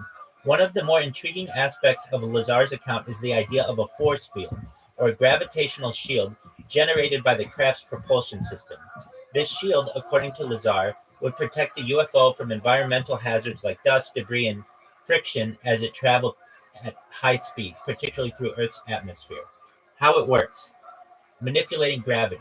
Lazar suggested that UFOs use gravity waves or gravity manipulation to create a kind of bubble or shield around the craft. The propulsion system, powered by element 115, would generate an intense gravitational field, bending space-time in a way that makes the craft essentially slip through the environment. This would mean that a UFO could pass through air, dust, or other obstacles without experiencing normal aerodynamic friction or resistance. No friction or heat. In this concept, because the craft is not interacting in a conventional way with particles in the atmosphere like a jet or spaceship would, there's no heat buildup, friction, or drag. This could explain why UFOs don't leave typical exhaust trails or burn up during rapid movements, which would otherwise be expected in conventional propulsion systems. Shielding from matter. The idea is that this gravitational manipulation would also act as a sort of shield, keeping the craft from colliding with particles in the air, such as dust, bugs, or even small debris. This would be analogous to some modern science fiction stories. This would be analogous to how some modern science fiction stories portray energy shields that protect ships from environmental hazards or space debris. Scientific concept. Scientific context. Element 115. One of the most controversial aspects of Lazar's story is the assertion that element 115, which he called Un Pentium at the time, was a stable isotope and that it could be used to generate energy for the propulsion system. At the time of his claims, element 115 did not exist in a stable form. However, in 2003, scientists in Russia created a very stable isotope of element 115, now called moscovium, which decays almost immediately. This led some to suggest Lazar might have been right about a stable form existing. Gravitational manipulation. The concept of manipulating gravity to create a shield or force field to protect a craft from atmospheric resistance doesn't have a solid foundation in current physics. Gravity manipulation, especially at the scale required to generate such a field, is not something we can achieve with our current technology. Our understanding of gravity is primarily based on Einstein's theory of general relativity, and while we understand how gravity works on large scales, manipulating it in the way Lazar described remains speculative. Theoretical possibilities, warp drives, and space-time manipulation.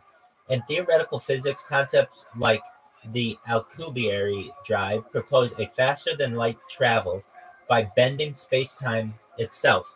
But again, this involves manipulating gravitational fields or warping space. Energy shields.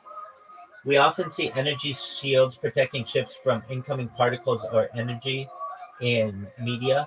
These shields work by either absorbing or deflecting incoming threats.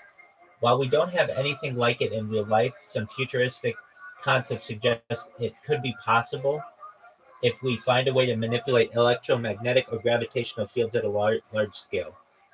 So I think it's exactly what you're saying. It's creating an electromagnet gravitational field around it so that it can travel at very high speeds without friction or heat or any other kind of issues impeding its travel. It's very nice. It's my thought, about this. It's my theory. I didn't read this on site or something. Okay. I just thought it could be work like that. And I think if we got the element which cannot be from nature. We need to synthesize it. For example, it could be have static. How to shit? I can't say it in language, in English language, because it's physics and I'm from Poland. It's difficult for me. I will just translate, okay? Sure. To let you know what I mean, okay? Absolutely.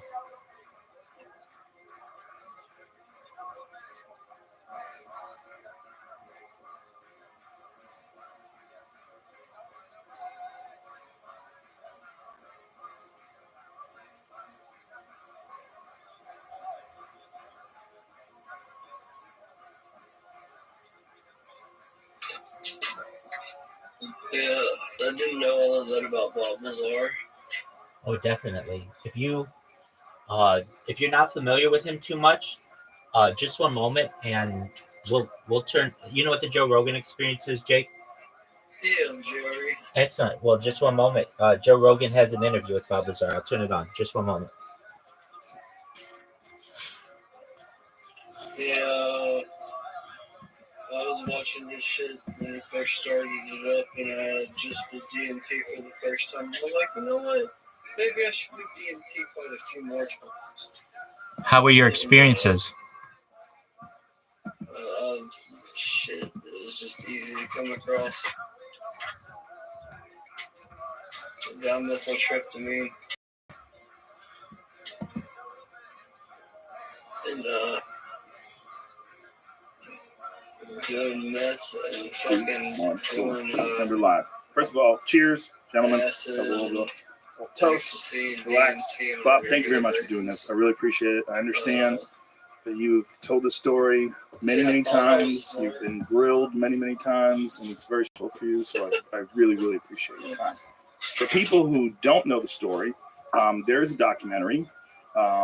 Jeremy Corbell has a documentary out right now. It's called Bob Lazar, Area 51 and UFOs. And flying saucer. And flying saucers. Bob's our Air 51 and flying saucer. I first heard your story decades ago. I told you last night when we went out to dinner. I've seen pretty much every interview you've ever given. I've followed the story incredibly closely. But for people who don't know the story, let's give them the bullet points. You used to work at No, I Area do not. 51. But I love 51, animals. God, you went like, what? Well, we want to be accurate. Okay. Area S4. S4. Okay. It's about 15 miles south of Area 51. Okay. How long ago did you get baby? You worked in what would you? How would you describe it? I guess within the Area 51 compound. All right. You can call that a subset of Area 51. And you got that job. Before that, you were working. Before that, I had worked at Los Alamos Right. National Well, Lab. then it's kind of fate. And you were involved in what kind of work? Nuclear weapon development, physics. No, I got a They cat. do everything there. So how do they approach you to say, hey, Bob, why don't you come on out to the Nevada desert? Well, the way this went down, though, at that time, it was 1982. I put a jet engine in my Honda, and Los Alamos put it on the front page of the paper. Los Alamos man, physicist at the lab, built this 200-mile-an-hour, Honda jet car that I drove to work every day. So I was known in Los Alamos as the guy with the weird car, and you could hear it from a mile away. Anyway, the day that came out on the front page of the paper was the day Edward Teller, the father of the hydrogen bomb, was giving a lecture down at the lab. And we didn't have much going on that day in our group, and I asked if I could go down there. And I went down there early, and Ed Teller was outside, leaning on a brick wall there and reading the front page of the paper. Now, this is a guy out of history, so I introduced myself. This is just Hey, you're whatever you want to talk about. This is just Bob Lazar. He talks about what we were just talking about.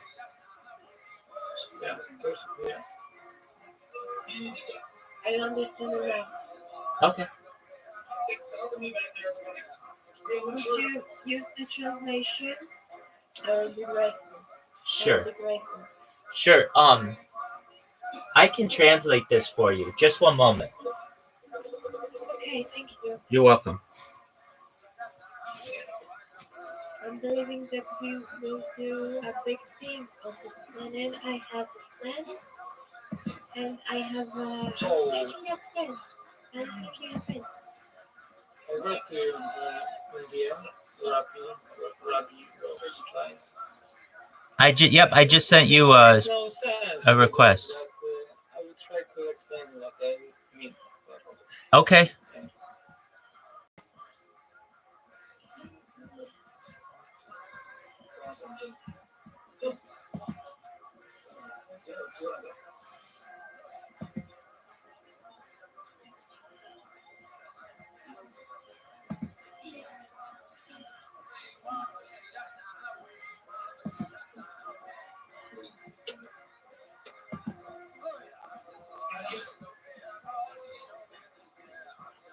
Yeah, Polish.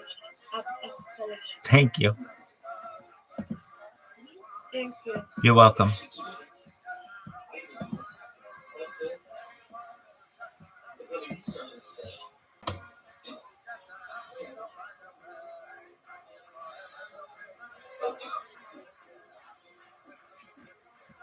Two, one, boom. And we're live. First of all, cheers, gentlemen. Let's have a little toast.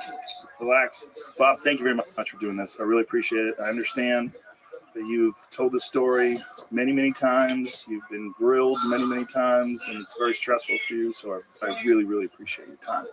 For people who don't know the story, there is a documentary.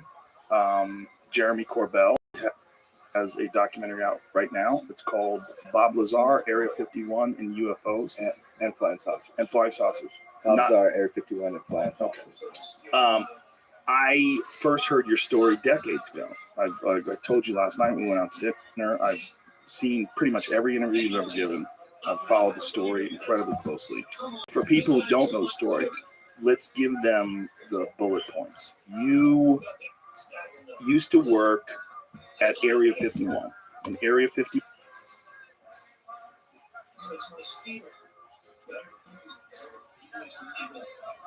Two, one. Boom. And we're live. First of all, cheers, gentlemen. Let's have a little toast. Relax. Bob, thank you very much for doing this. I really appreciate it. I understand that you've told this story many, many times. You've been grilled many, many times, and it's very stressful for you. So I really, really appreciate your time. For people who don't know the story, there is a documentary. Jeremy Corbell has a documentary out right now. It's called Bob Lazar, Area 51 and UFOs And flying saucers. and Flying Saucers. Bob Not- Lazar, Area 51 and flying saucers. I first heard your story decades ago. I told you last night when we went out to dinner. I've seen pretty much every interview you've ever given. I've followed the story incredibly closely. But for people who don't know the story, let's give them the bullet points. You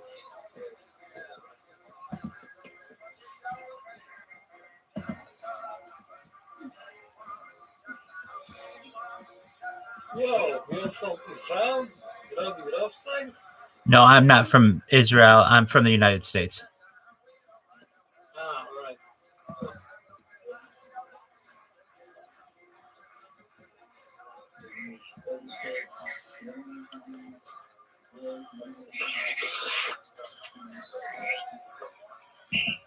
two, one, boom. And we're live. All right. First of all, cheers, gentlemen. Let's have a little toast. Relax. Bob, thank you very much for doing this. I really appreciate it. I understand that you've told this story many, many times. You've been grilled many, many times, and it's very, very stressful for you. So I really, really appreciate your time. For people who don't know the story, there is a documentary. Jeremy Corbell has a documentary out right now. It's called Bob Lazar, Area 51 and UFOs And flying saucers. and Flying Saucers. Bob Not- Lazar, Area 51 and flying saucers.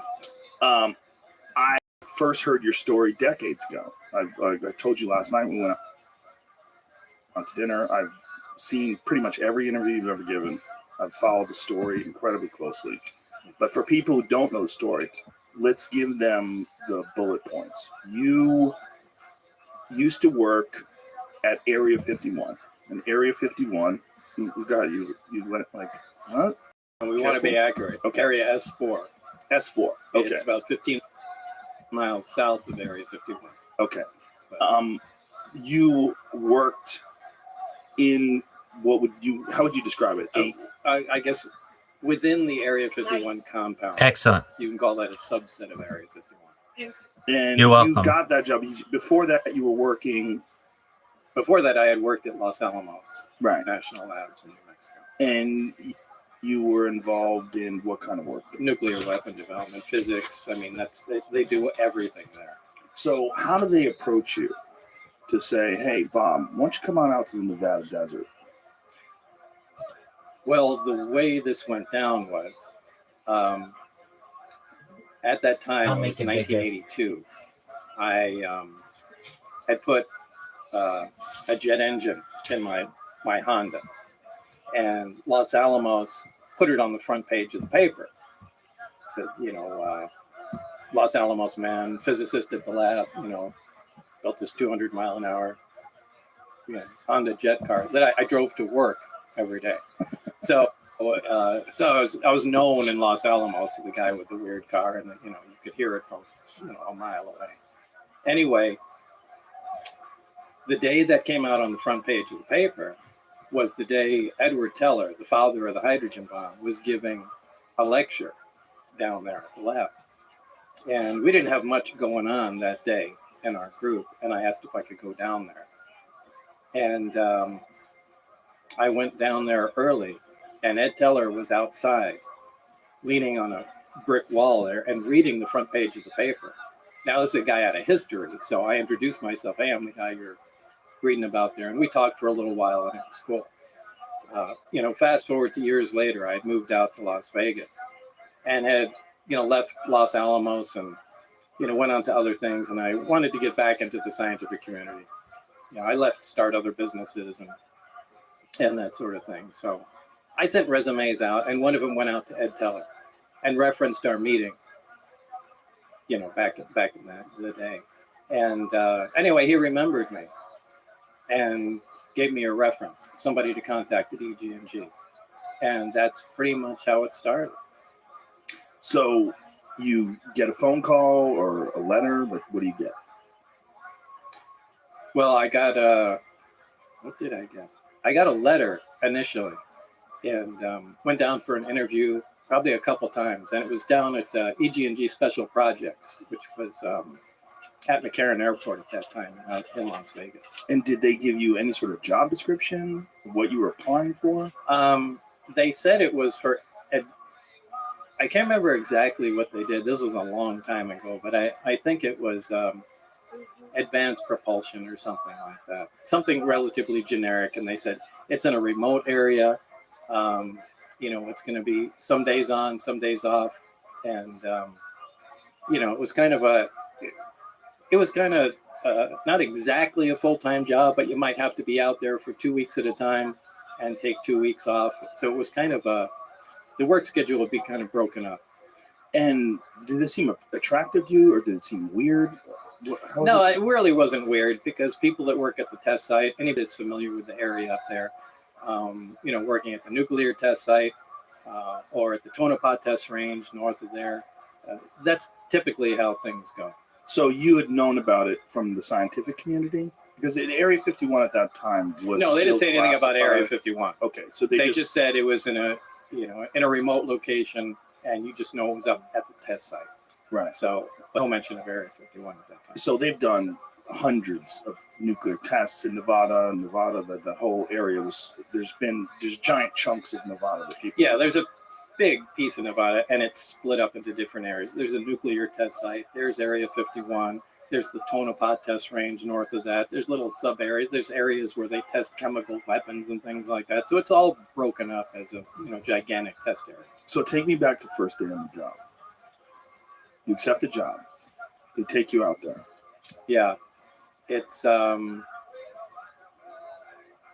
the first day, really, I didn't really get to see a whole lot. The first day was essentially just paperwork. That's when I flew into Area 51 proper. And I left McCarran Airport and flew what they call the Janet flights.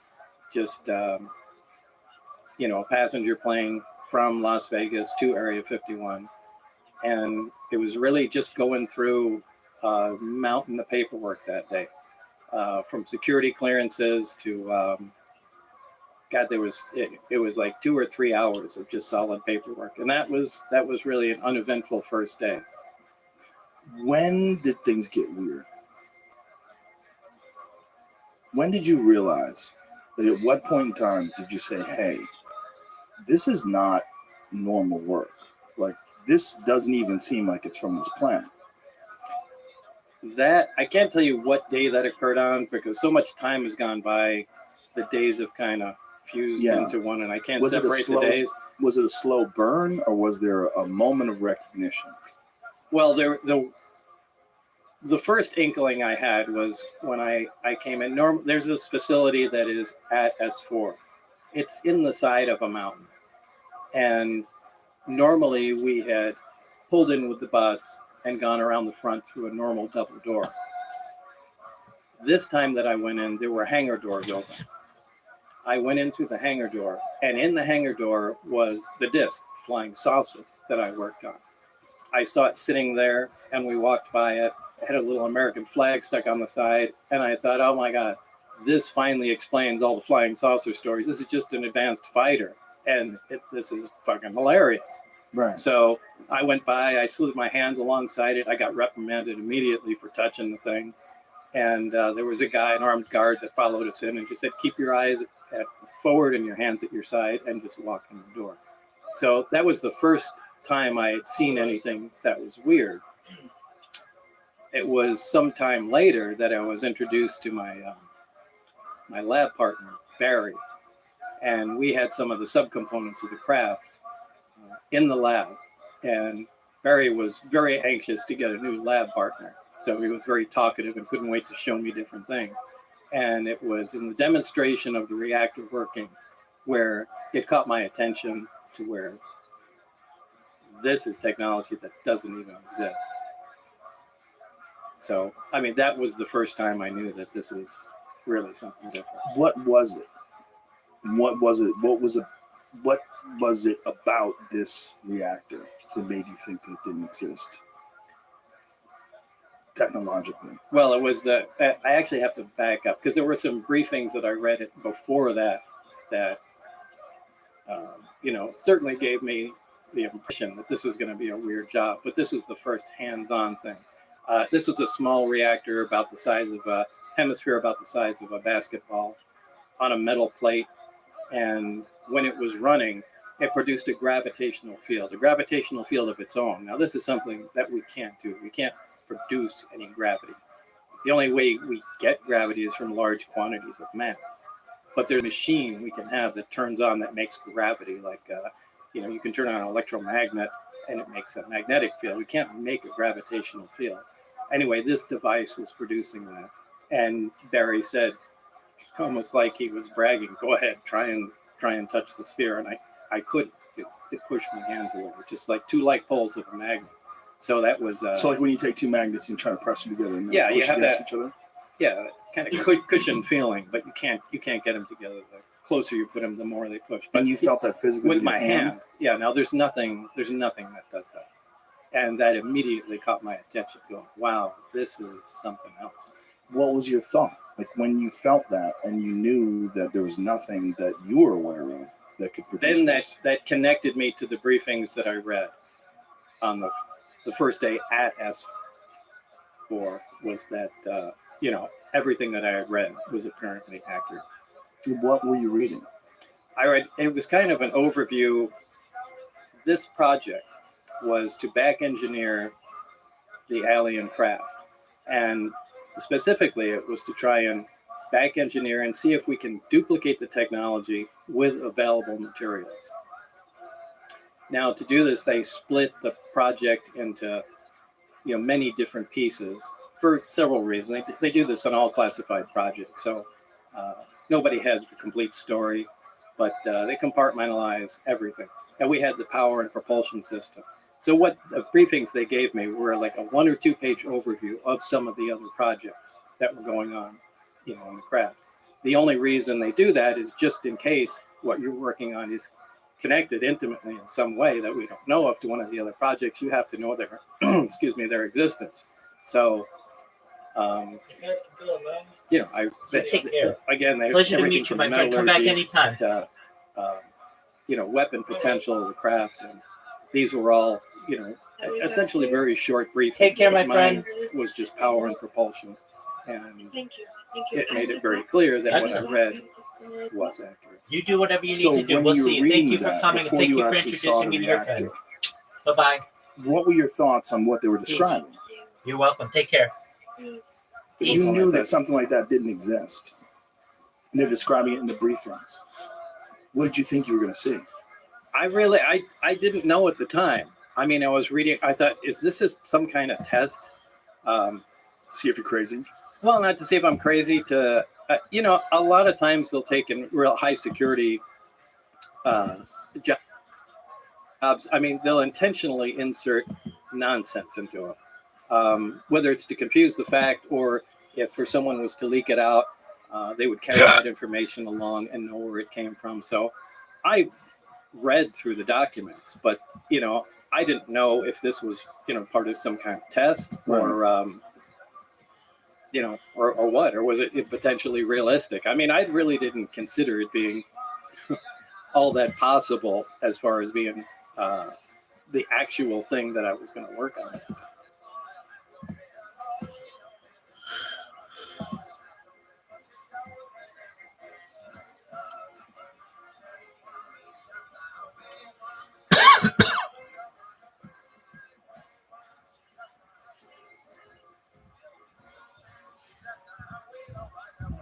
I can tell ChatGPT create a piece of code and then just run it on my computer.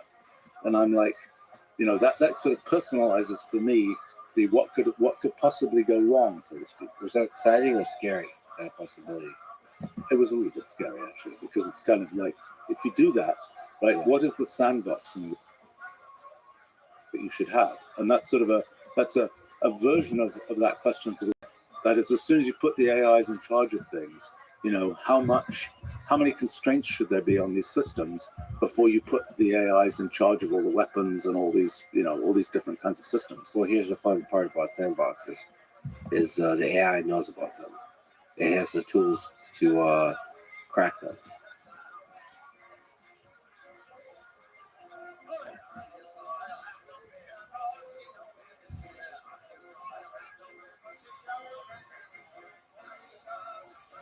I can tell ChatGPT create a piece of code and then just run it on my computer.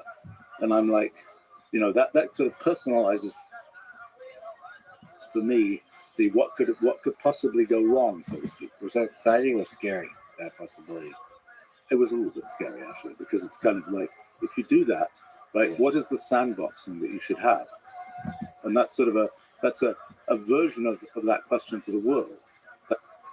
That is, as soon as you put the AIs in charge of things, how many constraints should there be on these systems before you put the AIs in charge of all the weapons and all these different kinds of systems? Well, here's the fun part about sandboxes, is the AI knows about them.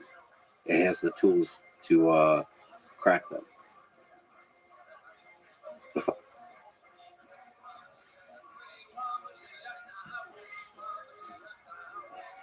Following is a conversation with Stephen Wolfram, his 4th time on this podcast.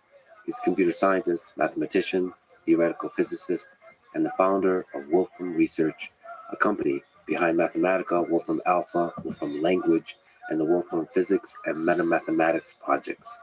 He has been a pioneer in exploring the computational nature of reality, and so he's the perfect person to explore with together the new, quickly evolving landscape of large language models as human civilization journeys towards building superintelligent AGI.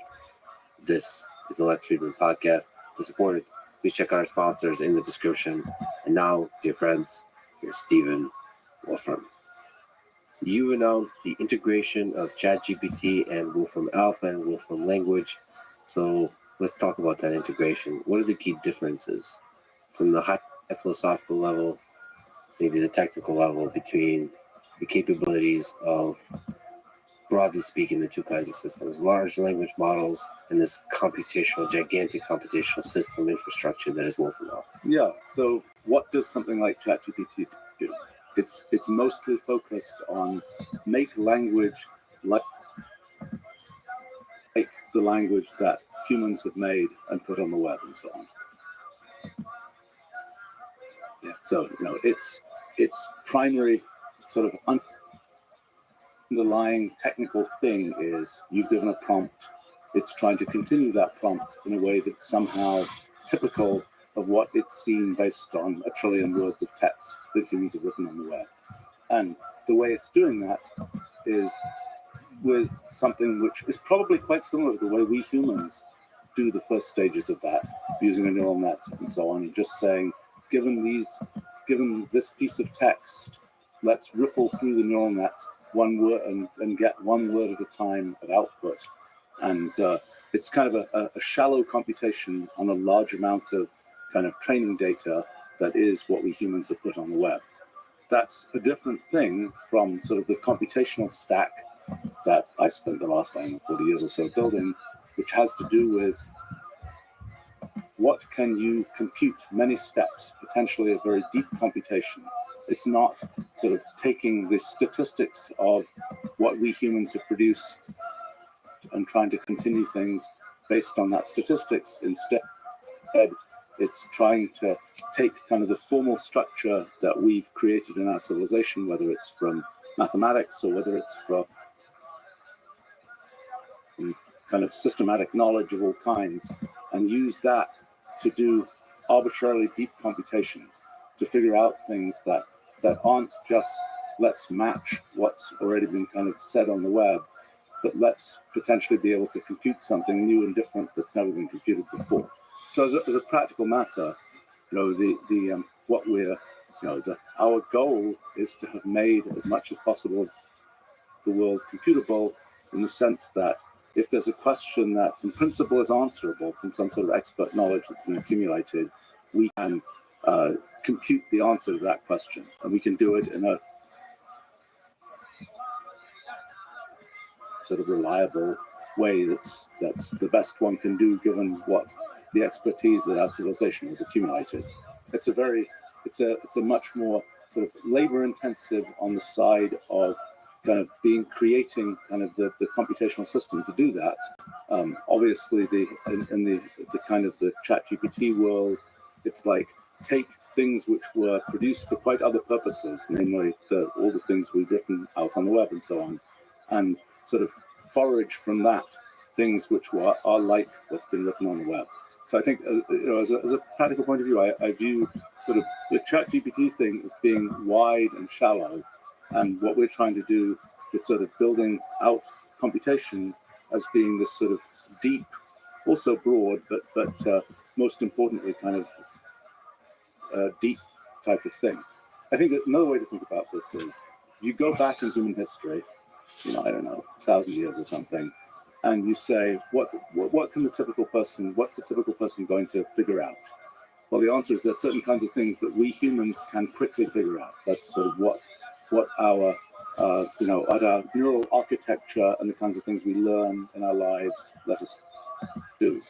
But then there's this whole layer of kind of formalization that got developed which is, the kind of whole sort of story of intellectual history and whole kind of depth of learning. That formalization turned into things like logic, mathematics, science, and so on. And that's the kind of thing that allows one to kind of build these towers of sort of towers of things you work out. It's not just, I can immediately figure this out. It's no, I can use this kind of formalism to go step by step and work out something which was not immediately obvious to me. And that's kind of the story of what we're trying to do computationally, is to be able to build those kind of tall towers of what implies what, and so on. As opposed to kind of yes, I can immediately figure it out. It's just like what I saw somewhere else in something that I heard or remembered or something like this. What can you say about the kind of formal structure, or the kind of formal foundation you can build such a formal structure on? About the kinds of things you would start on in order to build this kind of deep computable knowledge trees. So the question is sort of how do you think about computation? And there's a couple of things here. One is Please what explain computation the difference intrinsically between is like, nanotechnology and the other and is quantum what technology. aspects of computation we humans with our minds and with the kinds of things we've learnt can sort of relate to in that computational universe. So if we start on the kind of what can computation be like, it's something I've spent some big chunk of my life studying, is imagine that we usually write programs where we kind of know what we want the program to do, and we carefully write many lines of code, and we hope the program does what we intended it to do. But the thing I've been interested in is if we just look at the kind of natural science of programs. You just say, I'm going to make this program. It's a really tiny program. Maybe I even pick the pieces of the program at random, but it's really tiny. And by really tiny, I mean, less than a line of code type thing. You say, what does this program do? And you run it. And big discovery that I made in the early 80s is that even extremely simple programs, when you run them, can do really complicated things. It really surprised me. It took me several years to kind of realize that was a thing, so to speak. But that realization that even very simple programs can do incredibly complicated things that we very much don't expect. That discovery, I realized that that's very much, I think, how nature works. That is, nature has simple rules, but yet does all sorts of complicated things that we might not expect. As a big thing in the last few years has been understanding that that's how the whole universe and physics works, but that's a quite separate topic. But so there's this whole world of programs and what they do, and very rich, sophisticated things that these programs can do. But when we look at many of these programs, we look at them and say, oh, it's kind of, I don't really know what that's doing. It's not a very human kind of thing. So on the one hand, we have sort of what's possible in the computational universe. On the other hand, we have the kinds of things that we humans think about, the kinds of things that have developed in kind of our intellectual history. And that's, really the challenge to sort of making things computational is to connect what's computationally possible out in the computational universe with the things that we humans sort of typically think about with our minds. Now, that's a complicated kind of moving target because the things that we think about change over time. We've learned more stuff. We've invented mathematics. We've invented various kinds of ideas and structures and so on. So it's gradually expanding. We're kind of gradually colonizing more and more of this kind of intellectual space of possibilities. But the real thing, the real challenge is how do you take what is computationally possible? How do you encapsulate the kinds of things that we think about in a way that kind of plugs into what's computationally possible? And actually the big sort of idea there is this idea of kind of symbolic programming, symbolic representations of things. And so the question is, when you look at sort of everything in the world and you kind of take some visual scene or something you're looking at, and you say, well, how do I turn that into something that I can kind of stuff into my mind? There are lots of pixels in my visual scene, but the things that I remembered from that visual scene are, there's a chair in this place. It's a kind of a symbolic representation of the visual scene. There are two chairs and a table or something, rather than there are all these pixels arranged in all these detailed ways. And so the question then is, how do you take sort of all the things in the world and make some kind of representation that corresponds to the types of ways that we think about things? And human language is sort of one form of representation that we have. We talk about chairs, that's a word in human language and so on. How we take, but human language is not in and of itself something that plugs in very well to sort of computation. It's not something from which you can immediately compute consequences and so on.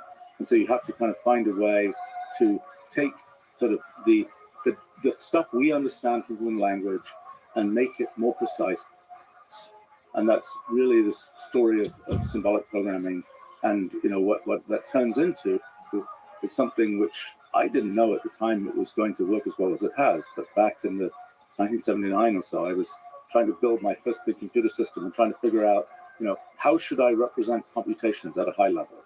And I kind of invented this idea of using kind of symbolic expressions, structured as it's kind of like a function and a bunch of arguments, but that function doesn't necessarily evaluate to anything. It's just a thing that sits there representing a structure.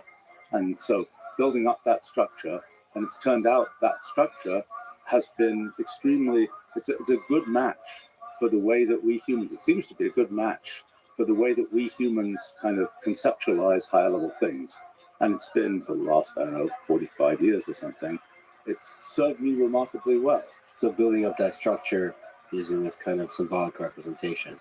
But what can you say about abstraction here? Because you could just start with your physics project. You could start at a hypergraph at a very, very low level and build up everything from there, but you don't. You take shortcuts. Right.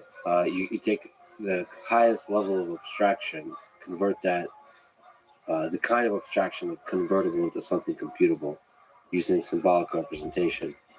And then that's your new foundation for that level of knowledge. Yes. Somehow all of that is integrated. Right. So the sort of a very important phenomenon that is kind of a thing that I've sort of realized is just, it's one of these things that sort of in the future of kind of everything is going to become more and more important, is this phenomenon of computational irreducibility. And the question is, if you know the rules for something, you have a program, you're going to run it, you might say, I know the rules. Great, I know everything about what's going to happen. Well, in principle, you do, because you can just run those rules out and just see what they do. You might run them a million steps, you see what happens, etc. The question is, can you immediately jump ahead and say, I know what's going to happen after a million steps, and the answer is 13 or something. Yes. And the one of the very critical things to realize is, if you could reduce that computation, there is in a sense no point in doing the computation. The place where you really get value out of doing the computation is when you had to do the computation to find out the answer. But this phenomenon that you have to do the computation to find out the answer, this phenomenon of computational irreducibility, seems to be tremendously important for thinking about lots of kinds of things.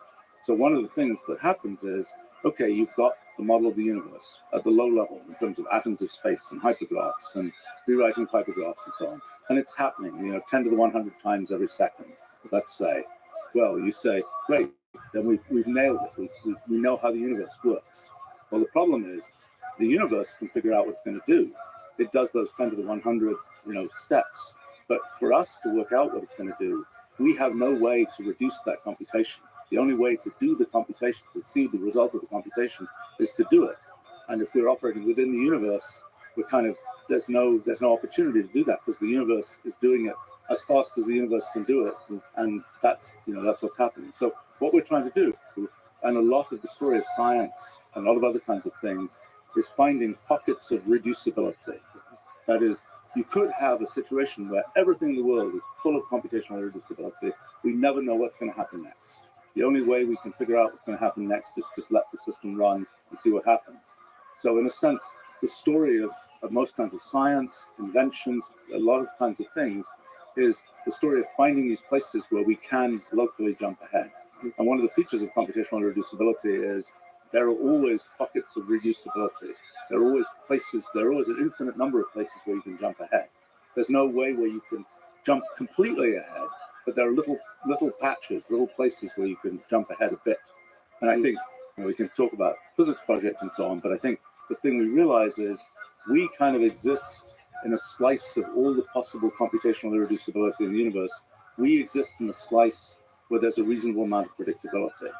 And in a sense, as we try and construct these kind of higher levels of abstraction, symbolic representations and so on, what we're doing is we're finding these lumps of reducibility that we can kind of attach ourselves to, and about which we can kind of have fairly simple narrative things to say.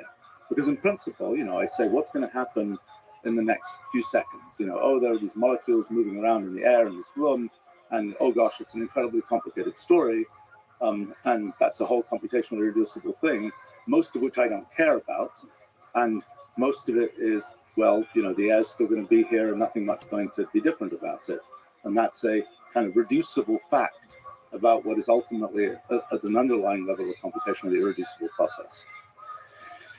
And life would not be possible if we didn't have a large number of such reducible pockets. Yes, pockets amenable to reduction into something symbolic.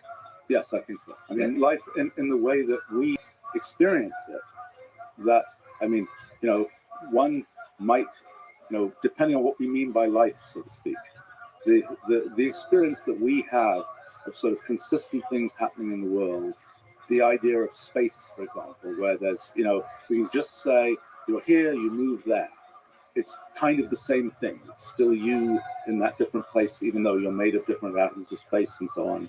This idea that it's that there's sort of this level of predictability of what's going on. That's us finding a slice of reducibility in what is underneath this computationally irreducible kind of system. And I think that's sort of the thing which is actually my favorite discovery of the last few years, is the realization that it is sort of the interaction between the sort of underlying computational irreducibility and our nature as kind of observers who sort of have to key into computational reducibility. That fact leads to the main laws of physics that we discovered in the 20th century. So we talk about this in more detail, but this is to me, it's kind of our nature as observers. The fact that we are computationally bounded observers, we don't get to follow all those little pieces of computational irreducibility to stuff what is out there in the world into our minds, requires that we are looking at things that are reducible, we are compressing, and we're extracting just some essence, some kind of symbolic essence of what's the detail of what's going on in the world. That, together with one other condition that at first seems sort of trivial, but isn't, which is that we believe we are persistent in time. That is, Yes. So some sense of causality. here's the thing. At every moment, according to our theory, we're made of different atoms of space. At every moment, sort of the microscopic detail of what the universe is made of is being rewritten. And in fact, the very fact that there's coherence between different parts of space is a consequence of the fact that there are all these little processes going on, kind of knit together the structure of space. It's kind of like if you wanted to have a fluid with a bunch of molecules in it. If those molecules weren't interacting, you wouldn't have this fluid that would pour and do all these kinds of things. It would just be sort of a free-floating collection of molecules. So similarly it is with space, that the fact that space is kind of knitted together is a consequence of all this activity in space. And the fact that kind of what we consist of, sort of this series of we're continually being rewritten. And the question is, why is it the case that we think of ourselves as being the same us through time?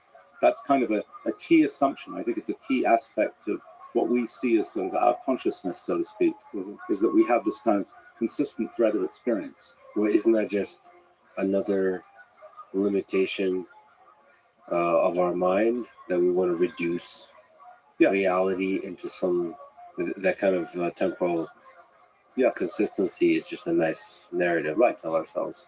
Well, the fact is, I think it's critical to the way we humans typically operate, is that we have this single thread of experience. If you imagine sort of a mind where you have, maybe that's what's happening in various kinds of minds that aren't working the same way other minds work, is that you're splitting into multiple threads of experience. It's also something where, when you look at quantum mechanics, for example, in the insides of quantum mechanics, it's splitting into many threads of experience. But in order for us humans to interact with it, you kind of have to knit all those different threads together so that we say, oh yeah, a definite thing happened, and now the next definite thing happens, and so on. And I think, sort of inside, it's sort of interesting to try and imagine what's it like to have kind of these fundamentally multiple threads of experience going on. I mean, right now, different human minds have different threads of experience. We just have a bunch of minds that are interacting with each other, but we don't have within each mind, there's a single thread. And that is indeed a simplification. I think it's a thing, the general computational system does not have that simplification. And it's one of the things, people often seem to think that, consciousness is the highest level of kind of things that can happen in the universe, so to speak. But I think that's not true. I think it's actually a specialization in which, among other things, you have this idea of a single thread of experience, which is not a general feature of anything that could kind of computationally happen in the universe. So it's a feature of a computationally limited system that's only able to observe reducible pockets.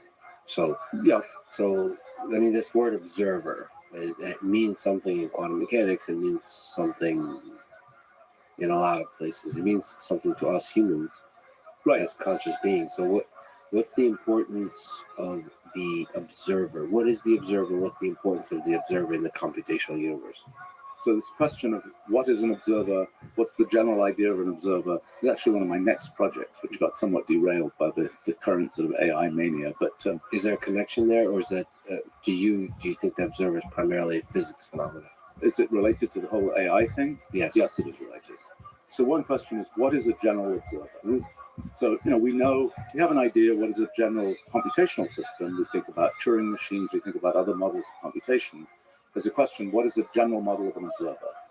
And there's kind of observers like us, which is kind of the observers we're interested in. We could imagine an alien observer that deals with computational irreducibility and it has a mind that's utterly different from ours and completely incoherent with what we're like. But the fact is that if we are talking about observers like us, that one of the key things is this idea of kind of taking all the detail of the world and being able to stuff it into a mind, being able to take all the detail and kind of, extract out of it a smaller set of kind of degrees of freedom, a smaller number of elements that will sort of fit in our minds. And I think this question, so I've been interested in trying to characterize what is the general observer. And the general observer is, I think, in part, there are many, let me give an example of you have a gas, it's got a bunch of molecules bouncing around, and the thing you're measuring about the gas is its pressure. And the only thing you as an observer care about is pressure. And that means you have a piston on the side of this box, and the piston is being pushed by the gas. And there are many, many different ways that molecules can hit that piston. But all that matters is the kind of aggregate of all those molecular impacts, because that's what determines pressure. So there's a huge number of different configurations of the gas, which are all equivalent. So I think one key aspect of observers is this equivalencing of many different configurations of a system, saying all I care about is this aggregate feature, all I care about is this overall thing.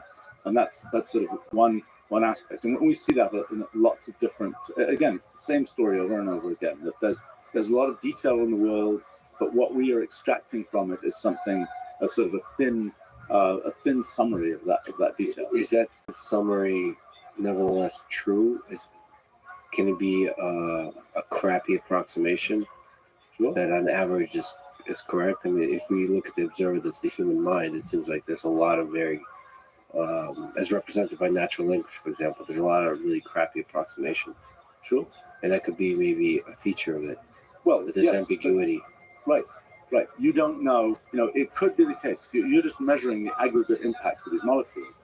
But there is some tiny, tiny probability that the molecules will arrange themselves in some really funky way, and that just measuring that average isn't going to be the main point. Yeah. By the way, an awful lot of science is very confused about this, because you look at papers and people are really keen. They draw this curve and they have these these bars on the curve and things. It's just this curve, and it's this one thing, and it's supposed to represent some system that has all kinds of details in it.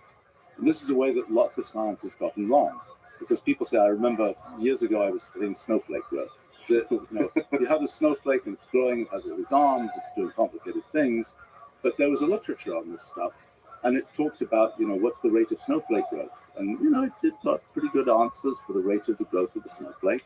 And they looked at it more carefully, and then they had these nice curves of, snowflake growth rates and so on. I looked at it more carefully, and I realized, according to their models, the snowflake will be spherical. And so they got the growth rate right, but the detail was just utterly wrong.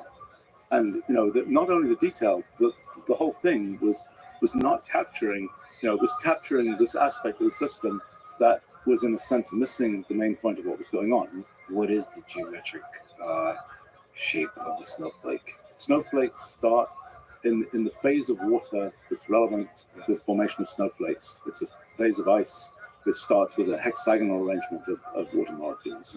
And so it starts off growing as a hexagonal plate. And then what happens is It's a plate. Oh, versus sphere. Versus Well, no, but it's much more than that. I mean, snowflakes are fluffy. You know, typical snowflakes have little dendritic arms. Yeah. And what actually happens is it's kind of cool because you can make these very simple discrete models with cellular automata and things that figure this out.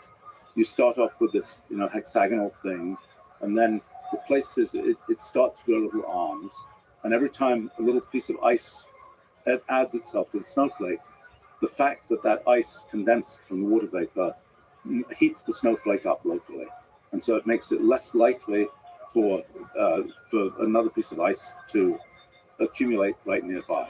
So this leads to a kind of growth inefficiency. You grow an arm, and it is a separated arm because right around the arm it got a little bit hot and it didn't add more ice there. So what happens is it grows, you have a hexagon, it grows out arms, the arms grow arms, and then the arms grow arms grow arms, and eventually, actually it's kind of cool because it actually fills in another hexagon, a bigger hexagon. And when I first looked at this, you know, I had a very simple model for this, I realized, you know, when it fills in that hexagon, it actually leaves some holes behind. So I thought, well, you know, is that really right? So I look at these pictures of snowflakes, and sure enough, they have these little holes in them that are kind of scars of the way that these arms grow out. So you can't fill in backfill holes. So it They just don't keeps going backfill. up. Yeah, they don't backfill. And presumably there's a limitation of how big, like it can't arbitrarily grow. I'm not sure. I mean, the thing falls through I mean, I think it does. You know, it hits the ground at some point. I think you can grow. I think you can grow in the lab. I think you can grow pretty big ones. I think you can grow many iterations of this kind of goes from hexagon, it grows out arms, it turns back, it fills back into a hexagon, it grows more arms again. In 3D. No, it's flat usually. Well, why is it flat? Why doesn't it? And okay, wait a minute. You said it's fluffy. And fluffy is a three-dimensional property, no? Or No, it's fluffy.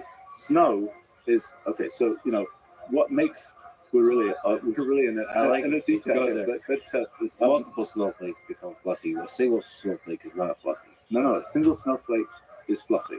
And what happens is, you know, if you have snow that is just pure hexagons, they can, you know, they fit together pretty well.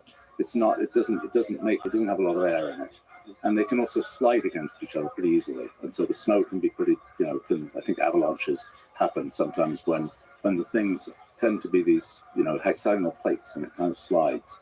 But then when the thing has all these arms that are grown out, they don't fit together very well, and that's why the snow has lots of air in it. And if you look at one of these snowflakes, and if you catch one, you'll see it has these little arms. And people often say, you know, no two snowflakes are alike. That's mostly because as a snowflake grows, they do grow pretty consistently with these different arms and so on, but you capture them at different times as they fell through the air in a different way. You'll catch this one at this stage, and as it goes through different stages, they look really different. And so that's why, you know, it kind of looks like, you know, two snowflakes are alike because you caught them at different times. So the rules under which they grow are the same. It's Yes. just the timings. Yes. Okay, so the point is science is not able to describe the full complexity of snowflake growth. Well, science, if you do what people might often do, which is say, okay, let's make it scientific, let's turn it into one number. And that one number is kind of the growth rate of the arms or some such other thing. That fails to capture sort of the detail of what's going on inside the system. And that's, in a sense, a big challenge for science, is how do you extract from the natural world, for example, those aspects of it that you are interested in talking about. Now, you might just say, I don't really care about the fluffiness of the snowflakes. All I care about is the growth rate of the arms, in which case, you know, you can have a good model without knowing anything about the fluffiness.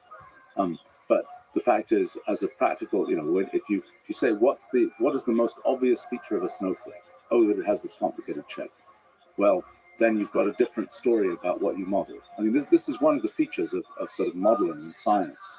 That, you know, what is a model? A model is some way of reducing the actuality of the world to something where you can readily sort of give a narrative for what's happening, where you can basically make some kind of abstraction of what's happening and answer questions that you care about answering.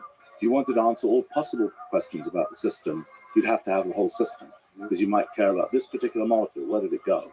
And, you know, your model, which is some big abstraction of that, has nothing to say about that. So, you know, one of the things that's often confusing in science is people will have, I've got a model, somebody says, somebody else will say, I don't believe in your model because it doesn't capture the feature of the system that I care about. There's always this controversy about, is it the correct model? Well, no model except for the actual system itself is a correct model in the sense that it captures everything. The question is, does it capture what you care about capturing? Sometimes that's ultimately defined by what you're going to build technology out of, things like this.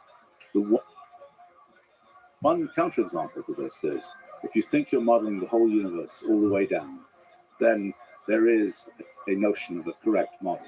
But even that is more complicated because it depends on kind of how observers sample things and so on. That's a separate story. But at least at the first level, to say, this thing about, it's an approximation, you're capturing one aspect, you're not capturing other aspects.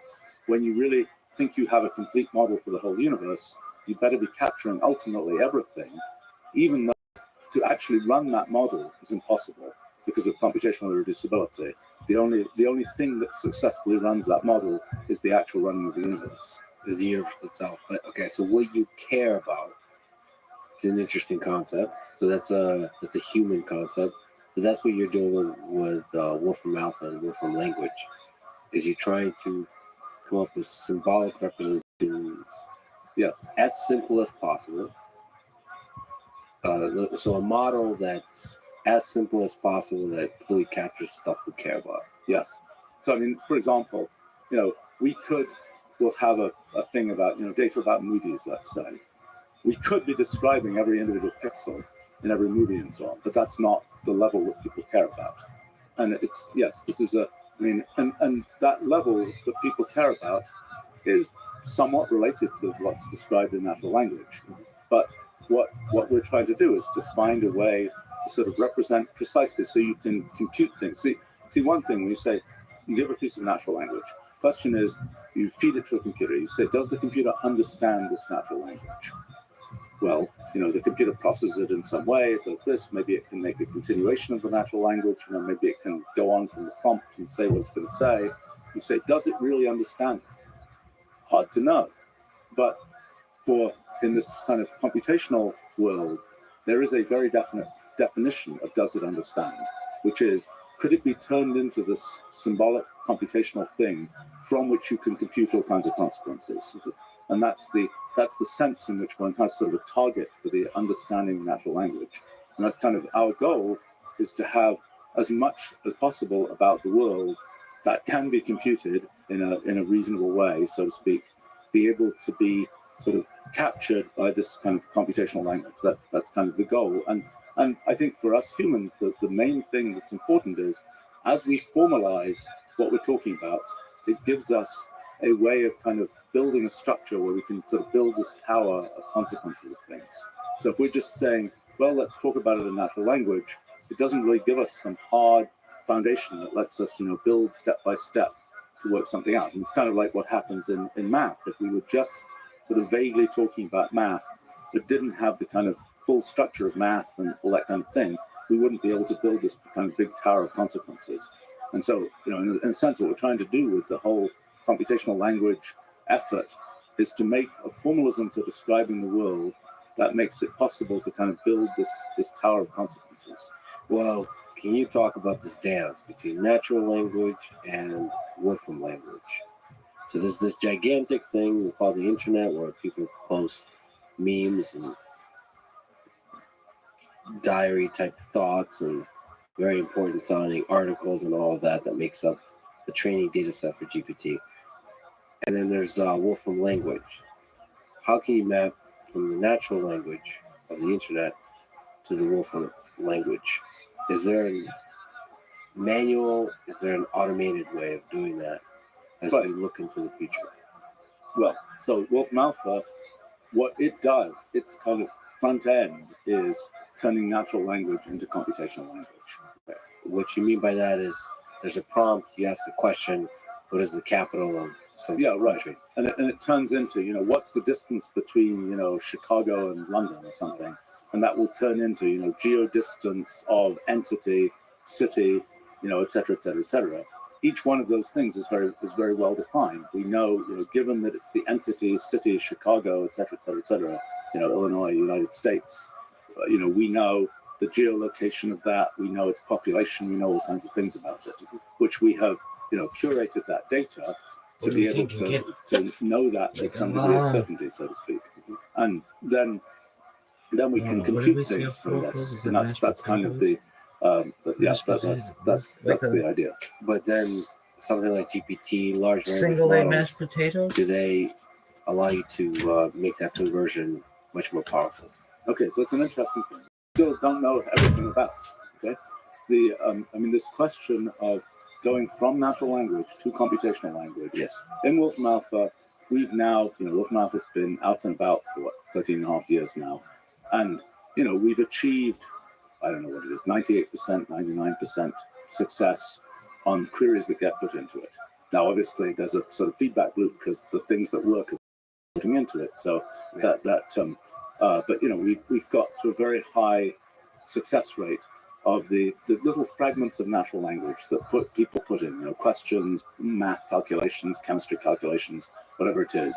We do very well at that, turning those things into computational language. Now, from the very beginning of Wolfram Alpha, I thought about, for example, writing code with natural language. In fact, I was just looking at this recently. I had a post that I wrote in 2010, 2011, called something like "Programming with Natural Language is Actually Going to Work." Okay, and so we had done a bunch of experiments using methods that were a little bit. Some of them a little bit machine learning like, but certainly not the same. The same kind of idea of vast training data and so on. That is the story of large language models. Actually, I know that post, a piece of utter trivia, but that post, Steve Jobs forwarded that post around to all kinds of people at Apple. They didn't know that was because he never really liked programming languages, so he was very happy to see the idea that you could get rid of this kind of layer of kind of engineering-like structure. He would have liked, I think what's happening now, because it really is the case that you can, this idea that you have to kind of learn how the computer works to use a programming language is something that is, I think, a thing that, just like you had to learn the details of the opcodes to know how assembly language worked and so on.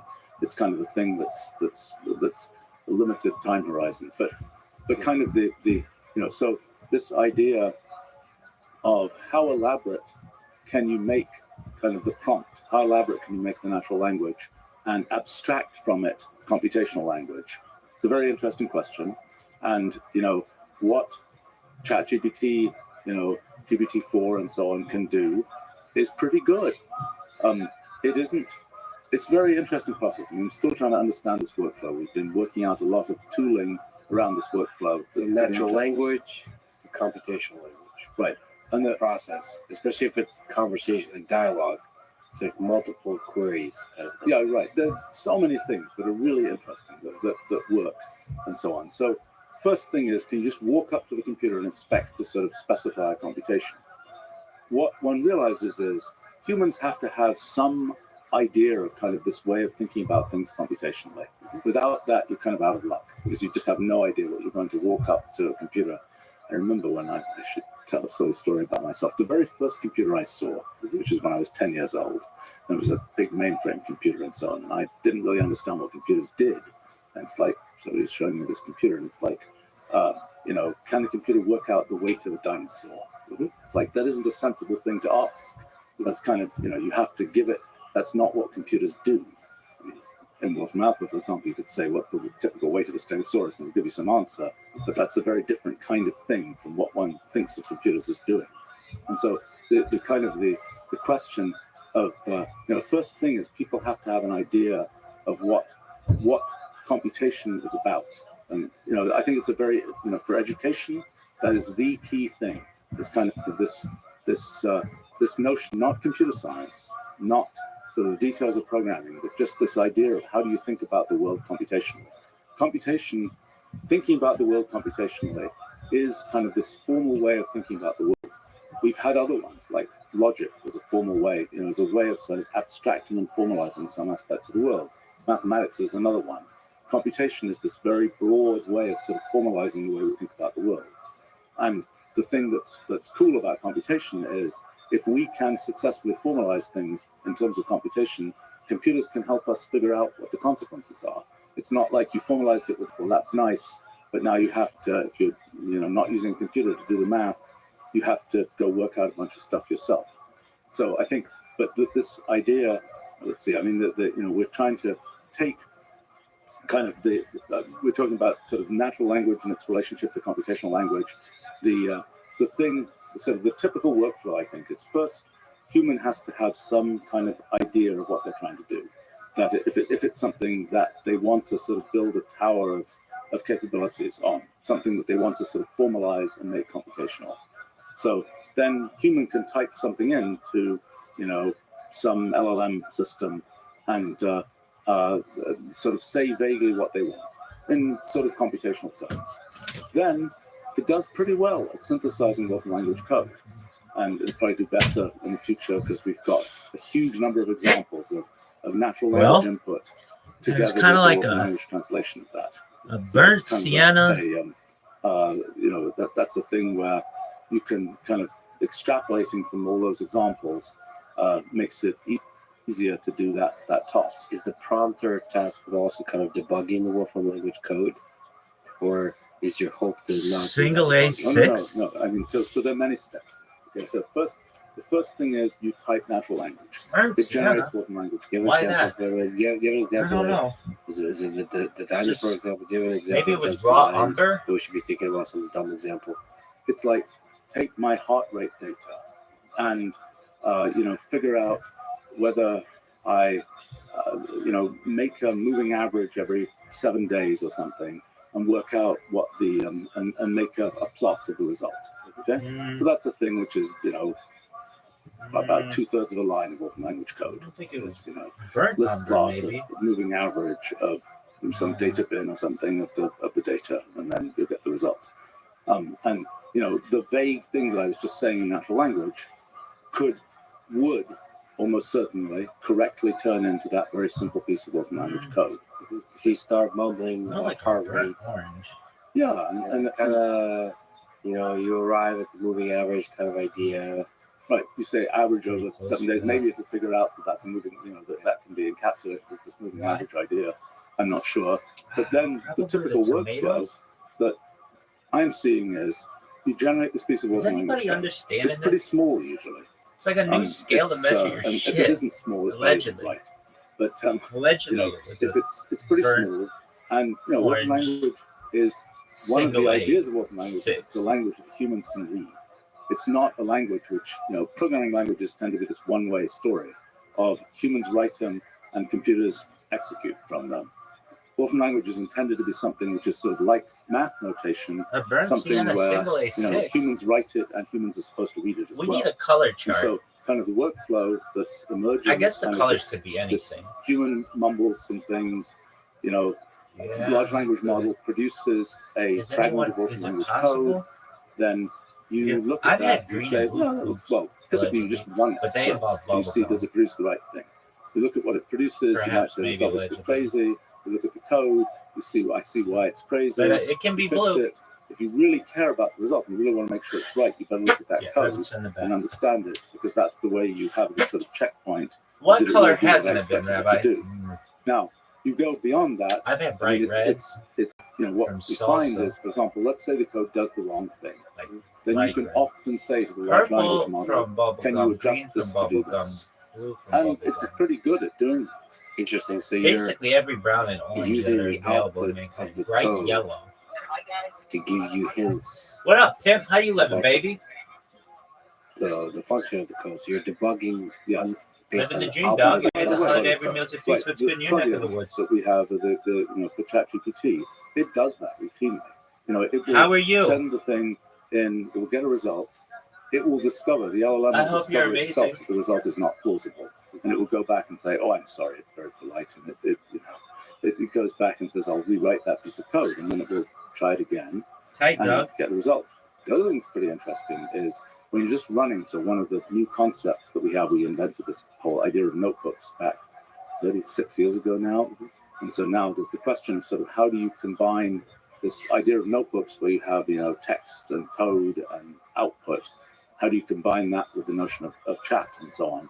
And there's some really interesting things there. Like, for example, a very typical thing now is we have these notebooks where as soon as if the thing produces errors, if runs code and it produces messages and so on, the LLM automatically not only looks at those messages, it can also see all kinds of internal information about stack traces and things like this, and it does a remarkably good job of guessing what's wrong and telling you.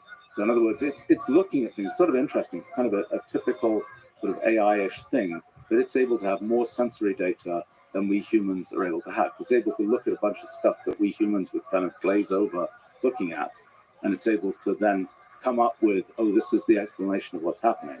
And what is the data? The stack trace, the code you've written previously, the natural language you've written? Yeah, it's also what's happening is, one of the things that's is, for example, when there's these messages, there's documentation about these messages, there's examples of where the messages have occurred otherwise, Nice. all these kinds of things. The other thing that's really amusing with this is when it makes a mistake, one of the things that's in our prompt when the code doesn't work is read the documentation.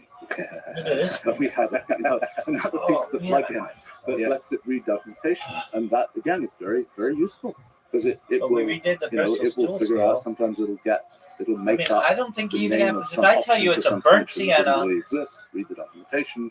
It'll have some more long like a structure for Palmer. a function and so on. It's that's a powerful thing. I mean, the thing Probably that I've realized burnt is orange though. we built this language over the course of all these years to be nice and coherent and consistent it's and just so on, so sienna, it's easy for burnt humans to orange. understand. Turns out there was a side effect that I didn't anticipate, which is it makes it easier for AIs to understand. It's almost Single like A. another natural language, but Yeah. So working language is a kind of foreign language. 6. Yes. Yeah, you have a lineup: I think that makes English, sense. French, I don't even think you Japanese, need to see Wolfram it. You know what I'm language, about. What I'm talking. You know and what's then density. I don't know, Spanish. Density. The system's not going to notice. What color is this? Well, That's what I want to know. Yes. I mean, maybe. That's an interesting question. Amber? Because it really depends on what I see as Orange, being orange, deep an orange. important piece of fundamental science orange, that pure basically just jumped out Somebody at us calls with it a gold ChatGPT. dot drop. Because I think the real question It's not is, burnt orange. why does Maybe it's ChatGPT just work? orange. How is it possible to encapsulate, to successfully reproduce all these kinds of things in natural language, with a comparatively small, it says, a couple of 100 billion, weights of neural net and so on. And I think that, that relates to kind of a fundamental fact about language, which, the main thing is, I think there's a structure to language that we haven't kind of really explored very well. It's kind of this semantic grammar I'm talking about language. I mean, we kind of know that when we set up human language, we know that it has certain regularities. We know that it has a certain grammatical structure, noun followed by verb, followed by noun, adjectives, etc., etc., etc. That's its kind of grammatical structure. But I think the thing that ChatGPT is showing us is that there's an additional kind of regularity to language, which has to do with the meaning of the language beyond just this pure, part of speech combination type of thing. And I think the kind of the one example of that we've had in the past is logic.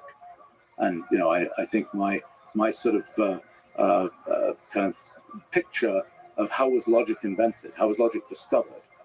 It really was a thing that was discovered in its original conception. It was discovered presumably by Aristotle, who kind of listened to a bunch of people, orators, giving speeches, and this one made sense, that one doesn't make sense. This one, and you see these patterns of, if the I don't know what, if the Persians do this, then the this does that, etc., etc., etc. And what Aristotle realized is there's a structure to those sentences, there's a structure to that rhetoric that doesn't matter whether it's the Persians and the Greeks, or whether it's the cats and the dogs. It's just, P and Q. You can abstract from the details of these particular sentences. You can lift out this kind of formal structure, and that's what logic is. That's a heck of a discovery, by the way. Logic. You're making me realize now. Yeah. It's not obvious. The fact that there is an abstraction from natural language that has, where you can fill in any word you want. Yeah. Is a very interesting discovery. Now, it took a long time to mature. I mean, Aristotle had this idea of syllogistic logic, where there were these particular patterns of how you could argue things, so to speak. And, in the Middle Ages, part of education was you memorized the syllogisms. I forget how many there were, but 15 of them or something. And they all had names. They all had mnemonics. Like I think Barbara and Sullivan were two of the mnemonics for the syllogisms. And people would kind of, this is a valid argument because it follows the Barbara syllogism, so to speak. And it took until 1830, with George Boole to kind of get beyond that and kind of see that there was a level of abstraction that was beyond this particular template of a sentence, so to speak. And that's, what's interesting there is, in a sense, ChatGPT is operating at the Aristotelian level. It's essentially dealing with templates of sentences. By the time you get to Boole and Boolean algebra and this idea of, you can have arbitrary depth-nested collections of ands and ors and nots, and you can resolve what they mean, that's the kind of thing, that's a computation story. That's, you've gone beyond the pure sort of templates of natural language to something which is an arbitrarily deep computation. But the thing that I think we realized from ChatGPT is, Aristotle stopped too quickly. And there was more that you could have lifted out of language as formal structures. And I think there's, in a sense, we've captured some of that in some of what is in language. There's a lot of kind of little calculi, little algebras of what you can say, what language talks about, and whether it's, I don't know, if you say, I go from place A to place B to place C, then I know I've gone from place A to place C. If A is a friend of B and B is a friend of C, it doesn't necessarily follow that A is a friend of C. These are things that are, that if you go from place A to place B to place C, it doesn't matter how you went. Like logic, it doesn't matter whether you flew there, walked there, swam there, whatever. You still, this transitivity of where you go is still valid. And there are many kinds of features, I think, of the way the world works that are captured in these aspects of language, so to speak. And I think what ChatGPT effectively has found, just like it discovered logic, people are really sarcastic and do these logical inferences. It discovered logic the same way Aristotle discovered logic, by looking at a lot of sentences effectively and noticing the patterns in those sentences. But it feels like it's discovering something much more complicated than logic. So this kind of semantic grammar. I think you wrote about this. Maybe we can call it the laws of language, I believe you call, or which I like, the laws of thought. Yes, that was the title that George Boole had for his Boolean algebra back in 1830. But yes, laws of thought. Yes, that was what he said. All right. So he thought he nailed it with Boolean algebra. Yeah, there's more to it. Yeah, and it's a good question of how much more is there to it, and it seems like one of the reasons, as you imply, that the reason ChatGPT works, is that there's a finite number of things to it. Yeah, I mean, it's discovering the laws. In some sense, GPT is discovering the laws of semantic grammar that underlies language. Yes, and what's sort of interesting is, in the computational universe, there's a lot of other kinds of computation that you could do. They're just not ones that we humans have cared about and operate with. And that's probably because our brains are built in a certain way. And, the neural nets of our brains are not that different in some sense from the neural nets of a large language model. And that's kind of, and so when we think about, and, maybe we could talk about this some more, but when we think about sort of what will AIs ultimately do, the answer is, insofar as AI are just doing computation, they can run off and do all these kinds of crazy computations. But the ones that we sort of have decided we care about. That's where the reinforcement learning of human feedback seems to come in. The more the AI says stuff that kind of interests us, the more we're impressed by it. So it can do a lot of interesting, intelligent things, but we're only interested in the AI systems when they communicate in a human-like way.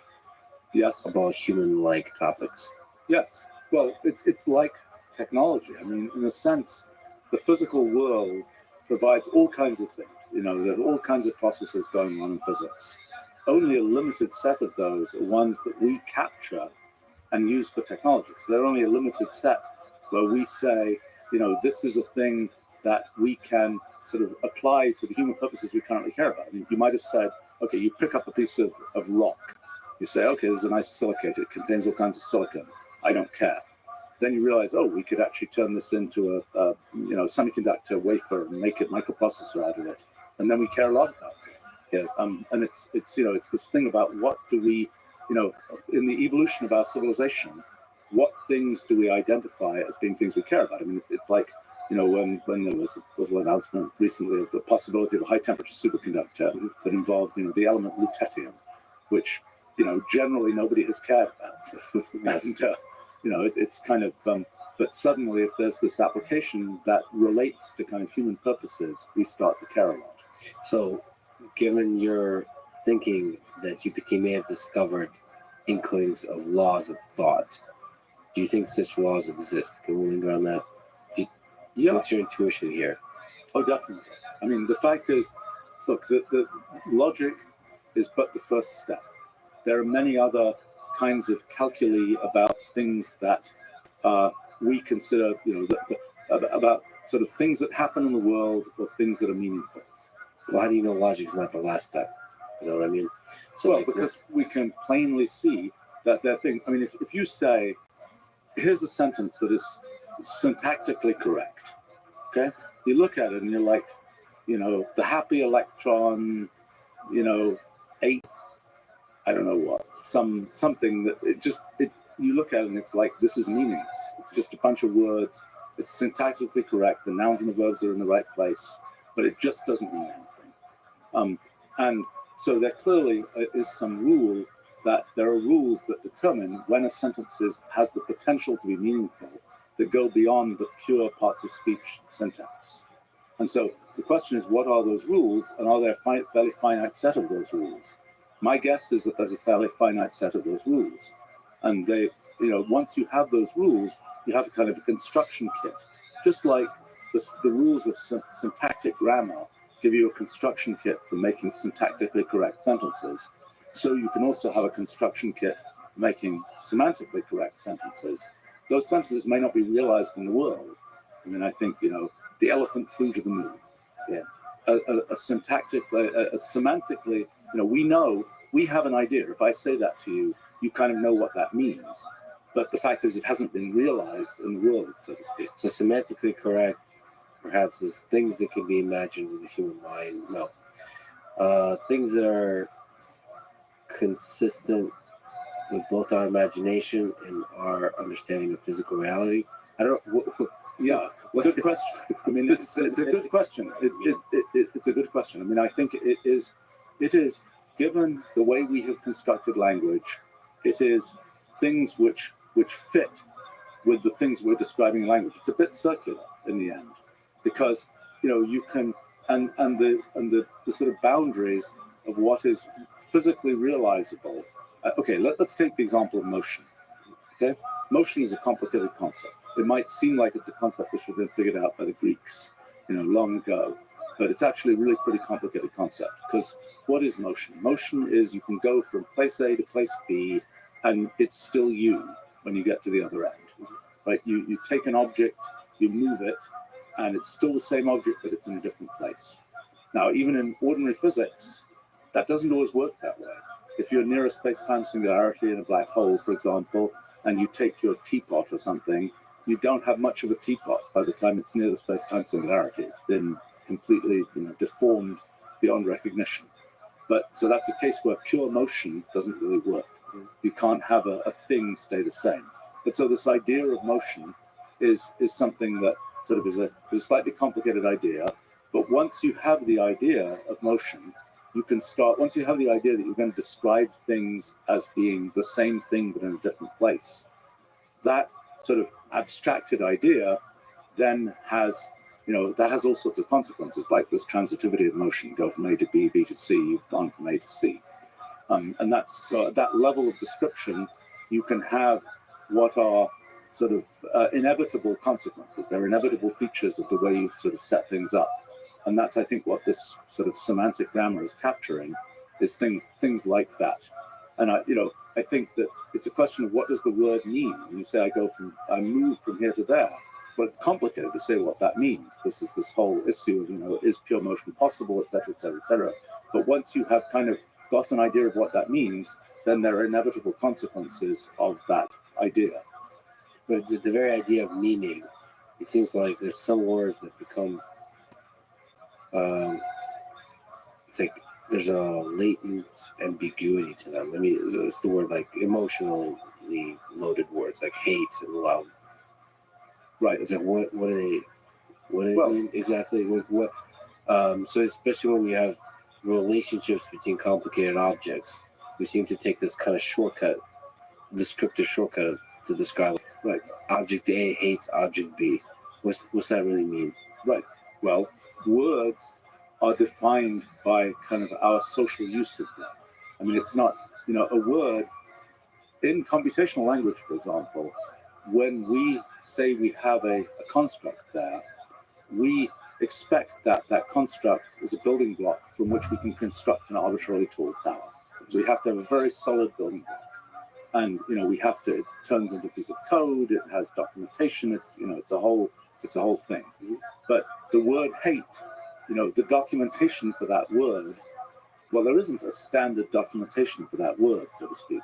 It's a complicated thing defined by kind of how we use it. When, if it wasn't for the fact that we were using language, so what is language at some level? Language is a way of packaging thoughts so that we can communicate them to another mind.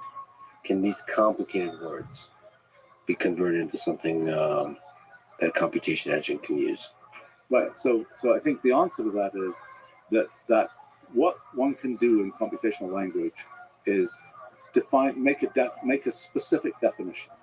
And if you have a complicated word, like let's say the word eat, okay, you think that's a simple word. It's animals eat things, whatever else. But you do programming. You say this function eats arguments, which is sort of poetically similar to the animal eating things. But if you start to say, well, what are the implications of the function eating something? Can the function be poisoned? Well, maybe it can actually, but if there's a type mismatch or something in some language, but how far does that analogy go? And it's just an analogy.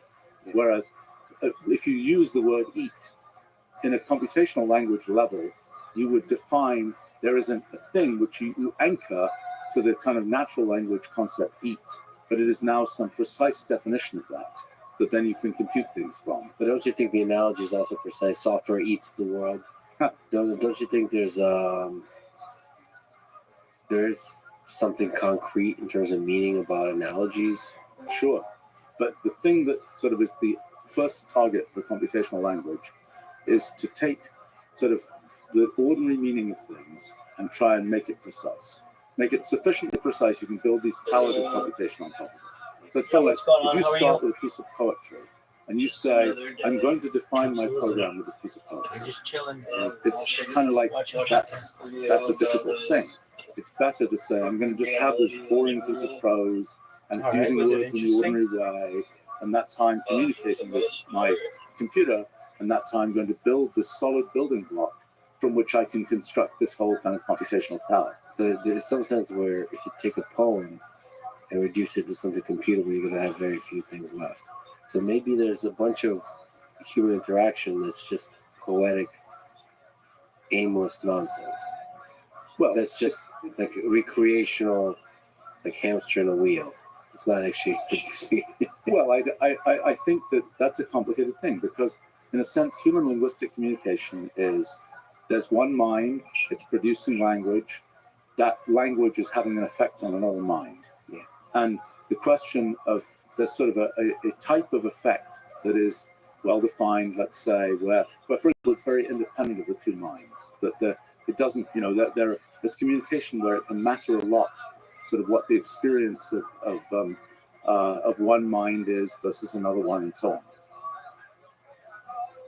Yeah, but what is the purpose of natural language communication? Well, I think the versus so computational language somehow feels more amenable to the definition of purpose. It's like, yeah, you're given two clean representations of a concept and you can build a tower based on that. Is natural language the same thing but more fuzzy? What? But I think the story of natural language, that's the great invention of our species. We don't know You want to it see? I have a exists lot of in other different. species, but we know it exists in our species. It's the thing that allows you to Yeah. sort of So communicate just one moment. abstractly from like one generation No, I of have species to another. a You lot can, of different. there is an abstract version of So, knowledge let that me can be just make passed sure down. It doesn't have to that be, you have genetics. It doesn't have to be, access, you Jake, don't have to apprentice the next to species, the next generation of birds, to the previous one, to show them how something works. There is this abstracted version amazing. of knowledge that can be kind of passed So if you down. look at the Now, link that I that, just sent you, It that relies one on, has all it the still live tends streams. to rely, correctly. because language is fuzzy. It does tend to rely on the fact that, if we look at So you the, can see I'm some live. You ancient can watch me in language 360 where we degrees. don't have a chain of translation from it until what we have today, we may not understand that ancient language. And we may not understand, its concepts may be different from the ones that we have today. We still have to have something of a chain, but it is something where we can realistically expect to communicate abstract ideas. And that's one of the big roles of language. I think, that's been this ability to sort of concretify abstract things is what language has provided. Do you see natural language and thought as the same? The stuff that's going on inside your mind? Well, that's been a long debate in philosophy.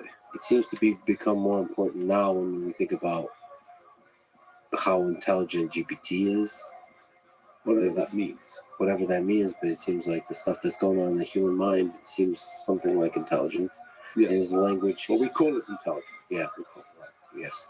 And then so you start to think of, okay, what's the relationship between thought, the language of thought, the laws of thought, the laws of words like reasoning, and the laws of language, and how that has to do with computation, which seems like more rigorous, precise ways of reasoning. Right, which are beyond human. I mean, much of what computers do, humans do not do. I mean, you might say humans are a subset. Yeah, presumably. Yes, hopefully. Yes. Yes. Right. You might say, who needs computation when we have large language models? Large language models can just, eventually you'll have a big enough neural net that can do anything. But they're really doing the kinds of things that humans quickly do. And there are plenty of sort of formal things that humans never quickly do. For example, I don't know, some people can do mental arithmetic. They can do a certain amount of math in their minds.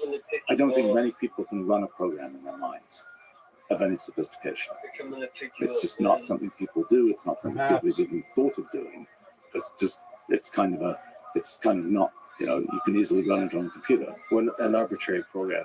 Yeah. Are we running specialized programs? Yeah. But if I say to you, here's a Turing machine, tell me what it does after 50 steps. And you're like trying to think about that in your mind. It's really hard. It's not what people do. I mean, well, in some sense, people program, they build a computer, they program it. Just to answer your question about what the system does after 50 steps. I mean, humans build computers. Yes, that's right. But they created something which is then, then when they run it, it's doing something different than what's happening in their minds. I mean, they've outsourced that piece of computation from something that is internally happening in their minds to something that is a tool that's external to their minds. So, by the way, humans to you didn't invent computers; they discovered them. They discovered computation, which they invented the technology of computers. The computer is just a kind of way to plug into this whole stream of computation. There's probably other ways. Well, for sure. I mean, the particular ways that we make computers out of semiconductors and electronics and so on, that's the particular technology stack we built. I mean, the story of a lot of what people try to do with quantum computing is finding different sort of underlying physical, infrastructure for doing computation. Biology does lots of computation. It does it using an infrastructure that's different from semiconductors and electronics. It's a molecular scale sort of computational process that hopefully we'll understand more about. I have some ideas about understanding more about that. But that's another it's another representation of computation. things that happen in the physical universe at the level of, these evolving hypergraphs and so on. That's another sort of implementation layer for this abstract idea of computation. So if GPT or large language models are starting to develop or implicitly understand the laws of language and thought, do you think they can be made explicit? Yes. How? With a bunch of effort. I mean, So it's do they like have- doing natural science. I mean, what is happening in natural science? You have the world that's doing all these complicated things, and then you discover, Newton's laws, for example. This is how motion works. This is the way that this particular sort of idealization of the world, this is how we describe it in a simple, computationally reducible way. And I think it's just as we've got narrative theories in physics and so on. Do you think it will be depressing or exciting when all the laws of thought are made explicit, human thought made explicit? I think that once you understand computational reducibility, it's neither of those things. Because the fact is, people say, for example, people will say, "Oh, but I have free will. I kind of I operate in a way that is they have the idea that they're doing something that is sort of internal to them, that they're figuring out what's happening. But in fact, we think there are laws of physics that ultimately determine, every nerve, every electrical impulse in a nerve and things like this. So you might say, isn't it depressing that we are ultimately just determined by the rules of physics, so to speak? It's the same thing. It's at a higher level. It's like it's a shorter distance to get from kind of semantic grammar to the way that we might construct a piece of text than it is to get from individual nerve firings to how we construct a piece of text. But it's not fundamentally different.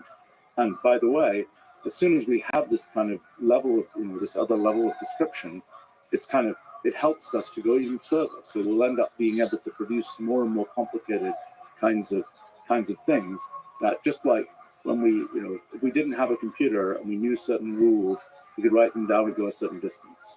But once we have a computer, we can go vastly further. And this is the same kind of thing. You wrote a blog post titled, "What is ChatGPT doing and why does it work?" We've been talking about this, but can we just step back and linger on this question?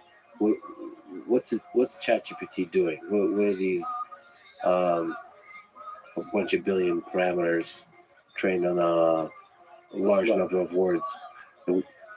Why does it seem to work again? Is it because the point you made that there's laws of language that can be discovered by such a process? Is there something? Well, let's talk about sort of the low level of what ChatGPT is doing. I mean, ultimately, you give the prompt, it's trying to work out, what should the next word be, right? Which is wild.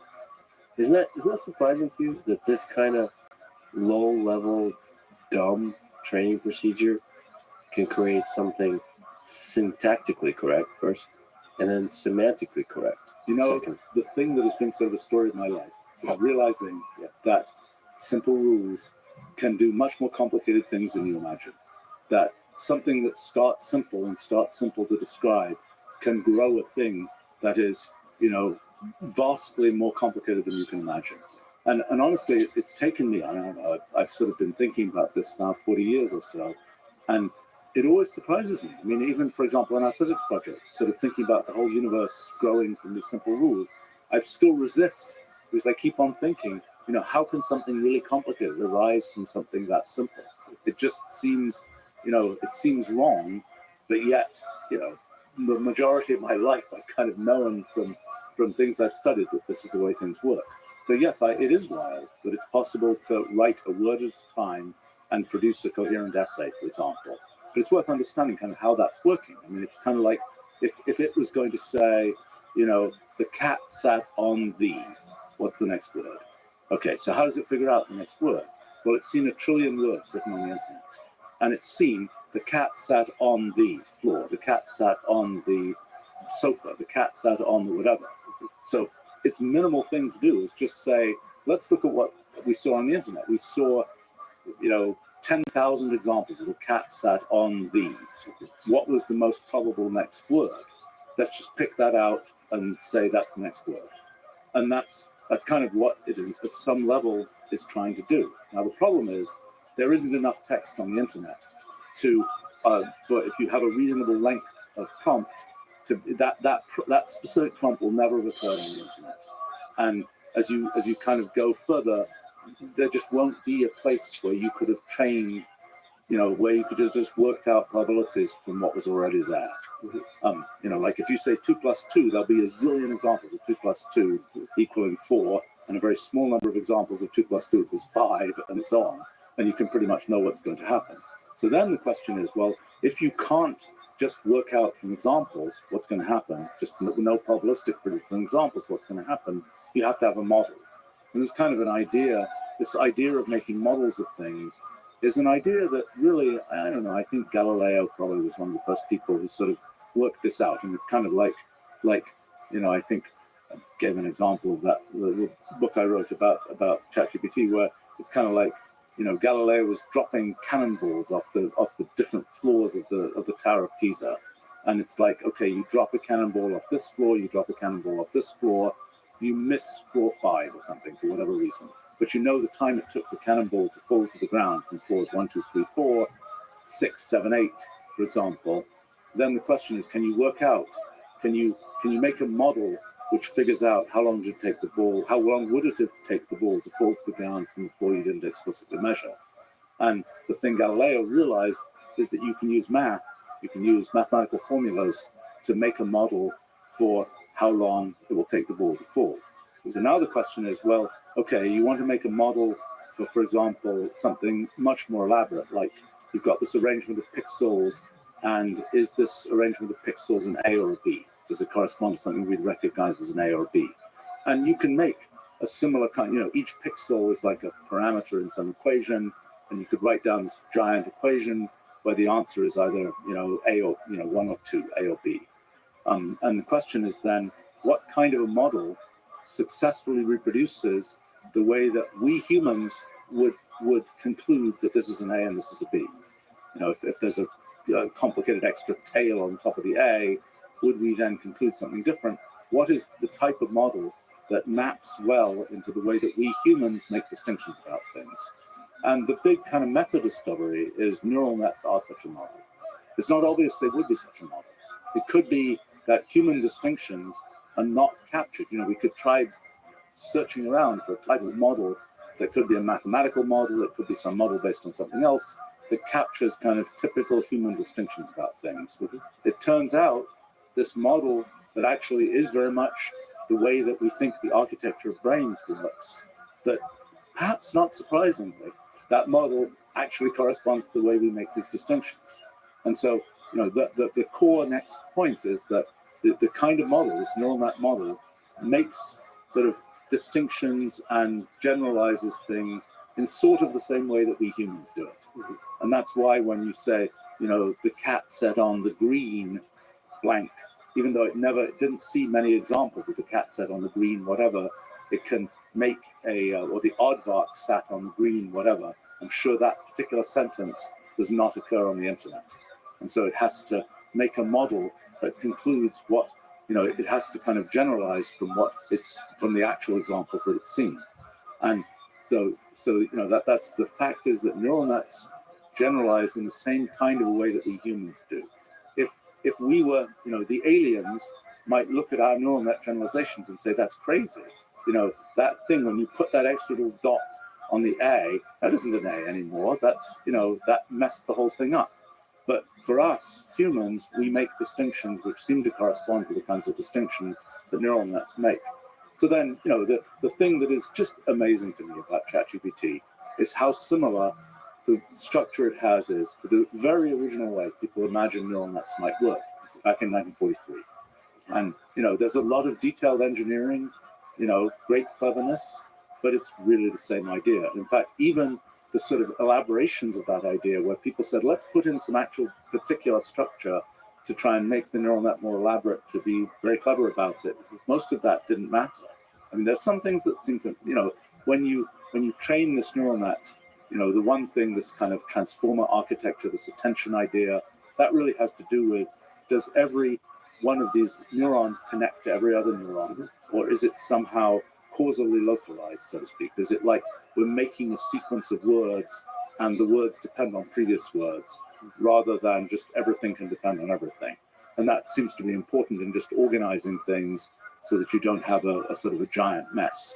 But the thing worth understanding about what is ChatGPT in the end? I mean, what is a neural net in the end? A neural net in the end is each neuron has it's taking inputs from a bunch of other neurons. It's eventually going to have a numerical value. It's going to compute some number, and it's saying, I'm going to look at the neurons above me. It's kind of a series of layers. It's going to look at the neurons above me, and it's going to say, what are the values of all those neurons? Hey, how are you? Then it's going to add those up and multiply them by these weights, and then it's going to I'm just apply taking some a function nap, so yeah? that it's Why, bigger what's than going on? 0 or something to make it 1, and otherwise make it 0, or some slightly more complicated function. You know very well how this works. Like a giant equation with a lot of variables. Okay. You mentioned figuring out where the ball falls when you don't have data on the fourth floor. This That's the okay. equation here is What do you want to not as talk about? simple as- Right, The it's an equation. equation with 175 million terms. And it's quite surprising that You want in to talk some about? sense a You want to talk simple about? procedure You want to talk about of Freemasonry? training such an equation can lead to Well, I think a good representation of natural language. right. The real issue is, this architecture of a neural net, where what's happening is, you've turned.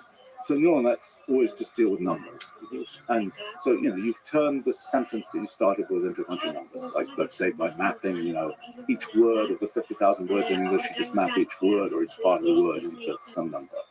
You feed all those numbers in, and then the thing is and then those numbers just go into the values of these neurons, and then what happens is it's just rippling down, going layer to layer until it gets to the end. I think ChatGPT has about 400 layers, Yes, I am. and it just goes once through. It just every new word it's going to compute Nice to meet you just too. says here are the numbers from just the one words moment. before. Let's compute what does it compute? It computes the probabilities that it estimates for each of the possible 50,000 words that Yes, will come I'm a next. Freemason. I'm the And highest then level it Freemason. decides, sometimes it will use the most probable word, I sometimes it will use not the most probable word. It's an can't tell interesting you the fact secrets that there's this personally, so-called but what I temperature can do parameter, which, is at put on a temperature 0, documentary that it's has always all the using the most secrets in probable it, word that and I will it have it estimated translate was the into most Polish probable for thing you. to come next. If you increase the temperature, it'll be more and more kind of random in its selection of words. Yes, It'll go down to I lower and lower probability words. I'm a The thing I was Freemason. just I'm the playing with highest actually level recently Freemason is the transition that that happens there as you is, increase the temperature. and The thing goes bonkers. well, I can't At reveal a the particular, secrets to you. sometimes I can put on at a a particular documentary temperature, and maybe about 1.2 in is the Polish thing I was noticing translation from that tells you yesterday, everything actually. you need to know about That Freemasonry. usually it's giving reasonable answers, and then Tak, at that jestem temperature, masonem. with Jestem some najwyższym probability, it stopniem just masonerii, starts jaki spouting istnieje nonsense. i chociaż nie mogę ci zdradzić sekretów, mogę nobody nakręcić knows film that. dokumentalny w I mean, polskim it's tłumaczeniu. To and powie ci by the wszystko, way, co musisz the thing wiedzieć to o understand is you're putting down wolnomularstwo. one word at a time, but the outer loop of the fact that it says, Just okay, one I put down a word. Now let's take the whole thing I wrote so far, let's feed that back in, let's put down another word. That outer loop, which seems almost trivial, is really important to the operation of the thing.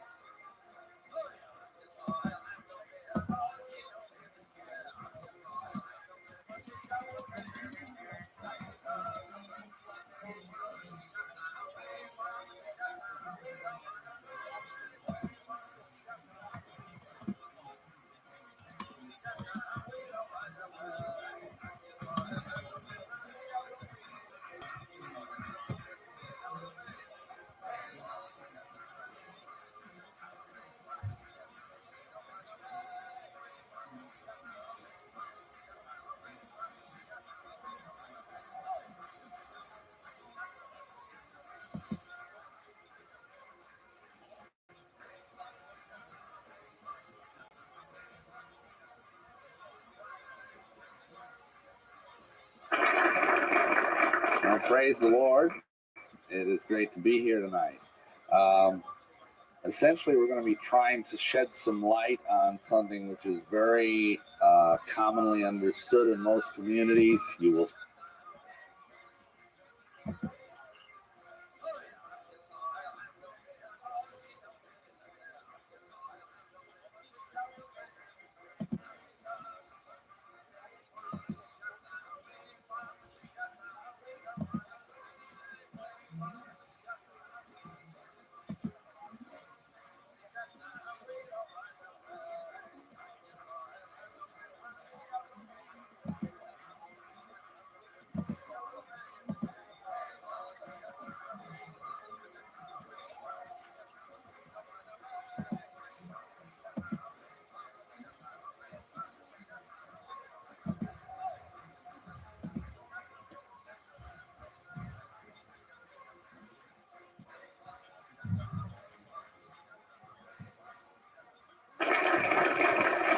Praise the Lord.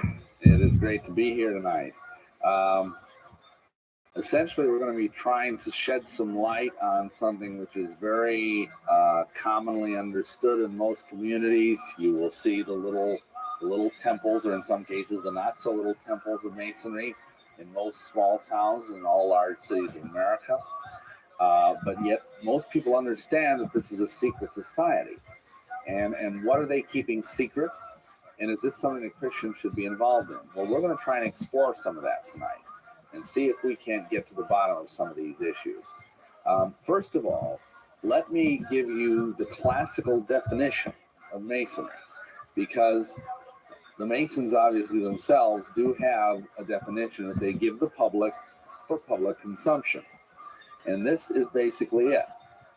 Masonry, we are told, is a system of morality, veil, and allegory.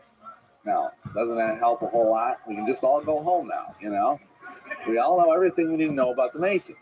Well, that's the way they would like it, unless, of course, you join. But actually, there's a lot more to it than that.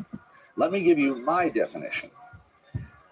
I define Masonry as the world's oldest secret fraternal organization, a system of 3 ritual initiations or degrees based on the medieval stonemasons guilds, guarded by blood oaths and founded on the principles of the fatherhood of God.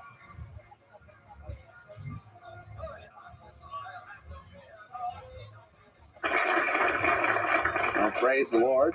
It is great to be here tonight. Essentially, we're going to be trying to shed some light on something which is very commonly understood in most communities. You will see the little temples, or in some cases, the not so little temples of masonry in most small towns and all large cities of America. But yet, most people understand that this is a secret society. And what are they keeping secret? And is this something that Christians should be involved in? Well, we're going to try and explore some of that tonight and see if we can't get to the bottom of some of these issues. First of all, let me give you the classical definition of masonry, because the Masons obviously themselves do have a definition that they give the public for public consumption. And this is basically it. Masonry, we are told, is a system of morality, veil, and allegory. Now, doesn't that help a whole lot? We can just all go home now, you know? We all know everything we need to know about the Masons. Well, that's the way they would like it. But Masonry, well, praise the Lord. It is great to be here tonight. Essentially, we're going to be trying to shed some light on something which is very commonly understood in most communities. You will see the little temples, or in some cases, the not so little temples of masonry in most small towns and all large cities of America. But yet, most people understand that this is a secret society. And what are they keeping secret? And is this something that Christians should be involved in? Well, we're going to try and explore some of that tonight and see if we can't get to the bottom of some of these issues. First of all, let me give you the classical definition of masonry, because the Masons obviously themselves do have a definition that they give the public for public consumption. And this is basically it. Masonry, we are told, is a system of morality, veil, and allegory. Now, doesn't that help a whole lot? We can just all go home now, you know? We all know everything we need to know about the Masons. Well, that's the way they would like it, unless, of course, you join. But actually, there's a lot more to it than that. Let me give you my definition.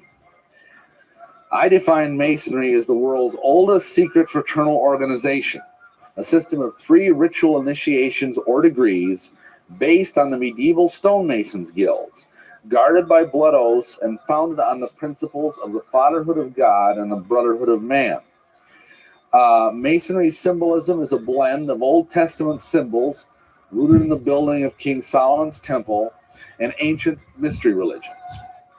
Now, you heard in the introduction about all these different degrees and things that I have been through. But in reality, most Masons will tell you that, in fact, there is only classical Blue Lodge Masonry, that is, in fact, the core of all Masonry.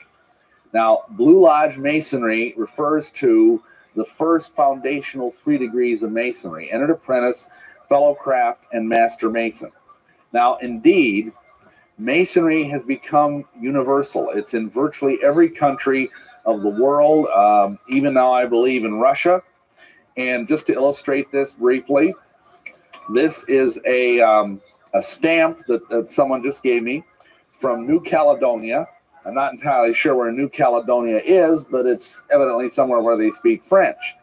And if you look up there, you'll see that it says the 125th anniversary of the presence of Freemasonry in this country. And you'll notice many Masonic symbols on there. The one that I want to draw your attention to, though, here is the square and compasses of Masonry.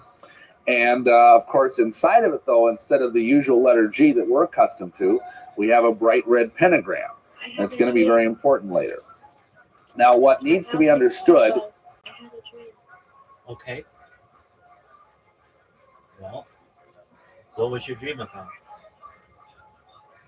I only remember that symbol, and I was very interested. I was searching everywhere the meaning of that symbol, and I didn't know what it was there.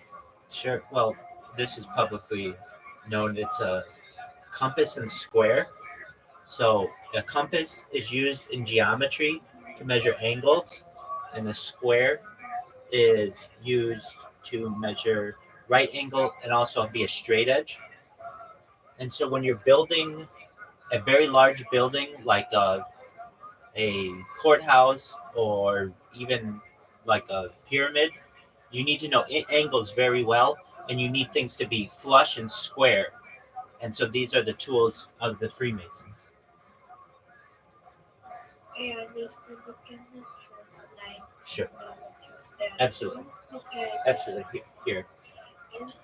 And you remind me that maybe I was dreaming, but I was by you. Thank you.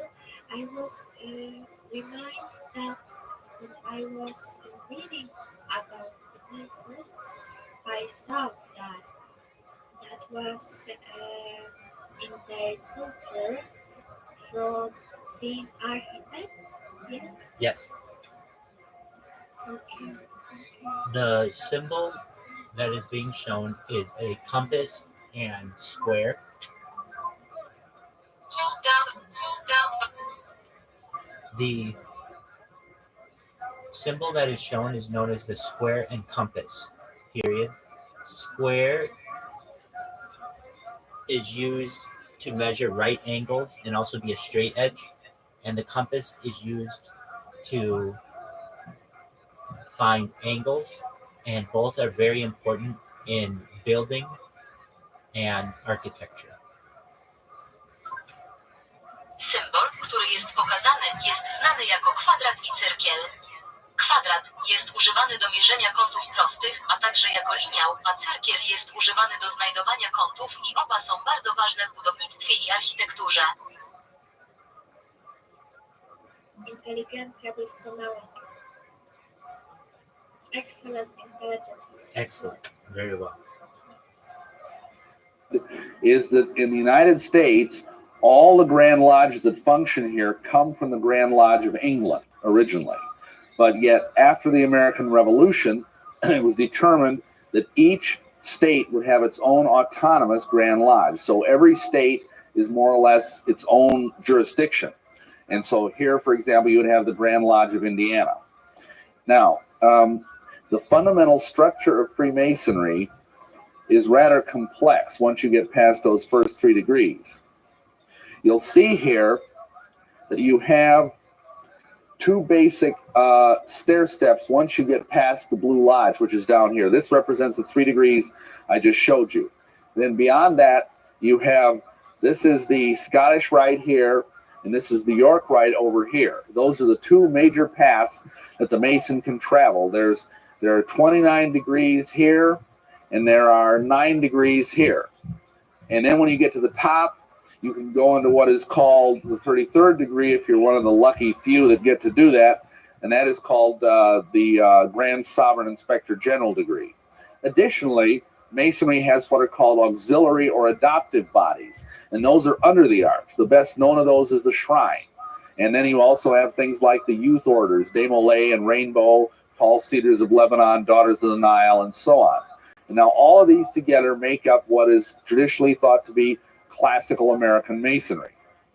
Now, suppose you wanted to be a Mason. This is something I'm not recommending, of course, but if you do, some of you may have seen the bumper stickers that say, to be one, ask one. The tradition is that you have to ask a Mason. Masons do not do active recruiting. But yet, on the other hand, they aren't today because, frankly, Masonry is losing members fast. Now, I wish I could tell you this is because there was a mighty revival sweeping America and that Masons everywhere were just falling on their faces and repenting before God. And to a certain extent, that is happening, praise God. But I think it's more due to cable TV, a little more mundane reason. Because, frankly, there are better things most people have to do today than sit in a lodge room somewhere. And unless there's some compelling either political or social or economic reason why you want to be a Mason, you're probably not going to bother with it because, quite frankly, a lot of it is rather boring. And so Masonry is dropping in membership. A recent Time magazine article indicated that between the 1960s and the present day, Masonry has dropped from 4.5 million members down to 2.5 million members. Now that's pretty catastrophic. It's almost a 50% drop. But you know, they're working now harder to get members. That's why now you will see more bumper stickers, more billboards, more ads in the newspaper, even though technically they're not supposed to solicit members. So you're supposed to ask a Mason. Now, once you ask that Mason, there's a process that you're supposed to go through. What will happen is that Mason will go and present your petition to the lodge, and they will send out a committee. And that committee will meet with you and interview you. And there are certain requirements to be a Mason. This might sound self-evident, but you're supposed to be a man. I mean, you can't be a woman. You can't be a madman, an old man in his dotage, a young man underage, or a fool. So if you're any of those things, I'm sorry you can't be a Mason. Additionally, you're supposed to believe in some sort of God. And then finally, the other thing they require is that you would have to have the financial wherewithal to be able to go through the degrees and everything like that. In other words, if you were, say, at the poverty level or near that, they probably would not recommend that you join because, like when I went through the Blue Lodge, it cost me about $150 just for the degrees, and that was in $1975. So I don't know what it would be today, but I'm sure it's more. Now, one other requirement I forgot to mention, you have to be a man freeborn of good report and well recommended. Now notice that freeborn part. That was used for a long time, over 150 years, to keep black men out of the lodge because it was presumed if you were an American black person, you were descended from slaves.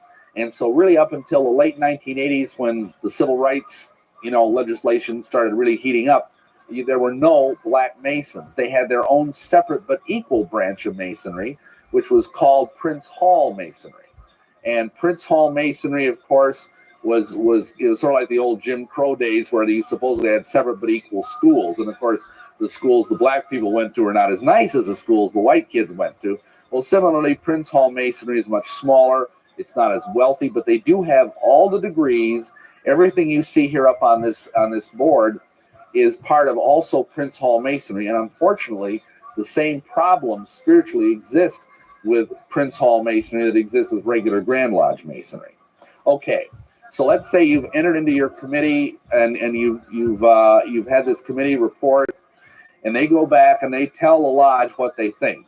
Then the whole lodge votes, and they have a ballot box with white squares and black balls. And if any of you ever wonder where the expression blackballed come from, that is a Masonic term.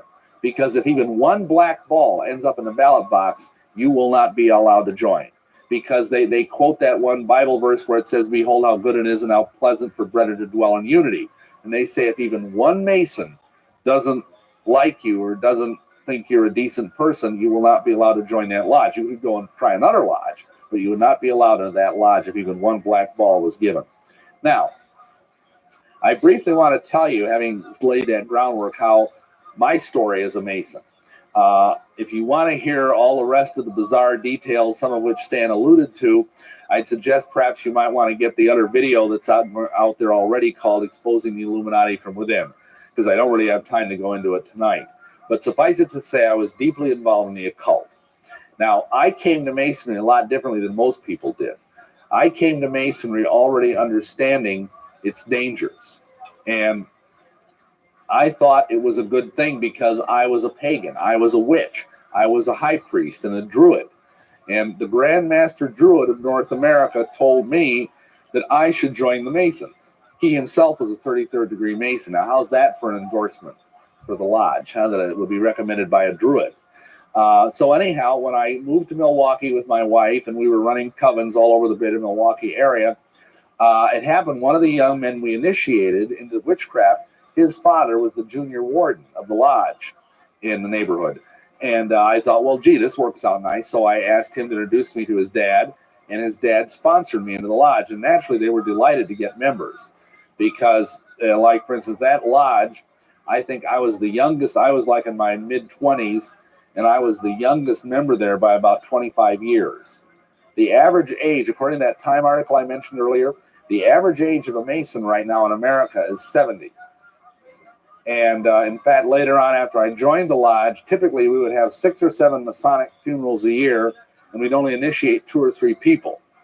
Now, you don't have to be a rocket scientist to figure out if that goes on for very long, you aren't going to have any lodge left. And indeed, that is the case. Many lodges have had to close due to lack of membership. But anyhow, I joined the lodge. I was initiated as an entered apprentice in 1975. I was passed to the degree of fellowcraft, I believe, that same year. And in 1976, I was raised to the sublime degree of a Master Mason. Soon after that, I went through the York Rite. I tried this branch first because people were telling me that that, in fact, was the Christian branch of Mason. And we'll look at that a little bit later. And then later on, I did the Shrine. I did Scottish Rite. I became a 32nd degree Mason there. And then I also went through the Shrine. I was even an associate patron in the Order of the Eastern Star. So I even was in that body as well. I was very involved in Masonry. I was a real fanatic. I was probably in lodge meetings 2 or 3 nights a week. And in fact, that's part of the reason we joined the Eastern Star together, is my wife said, at least that way I get to see you one night a week, because she joined as well, because that's the branch of Masonry that is also open to women. So anyway, I was very, very active in all of this. And then what happened was I moved back from Milwaukee, which is where all this took place. Oh, by the way, I have to show you this. This is me as a Shriner. That was taken about 1980. And soon after this, my wife wanted to move back to Dubuque for reasons that are gone into in greater length in the other video from Milwaukee. And so we moved. And because of that, I moved into a different Grand Lodge jurisdiction. And along the way, a lady who was the bank officer at a bank, I'd been sending checks to the Church of Satan over the years. And one of these checks came back to me, and she'd written on the check, "I'll be praying for you in the name of Jesus." Because, see, she figured anybody who was writing checks to the Church of Satan was probably in pretty deep spiritual doo-doo, amen? Anyway, so here I was being prayed for, didn't really care, didn't really know. And along the way, what had happened was I decided I joined the Mormon Church for, again, reasons that are a little too complicated to go into. And so by the time we got to Dubuque, I was a Mormon. And I was still a witch, which is not all incongruous if you really understand the nature of Mormonism.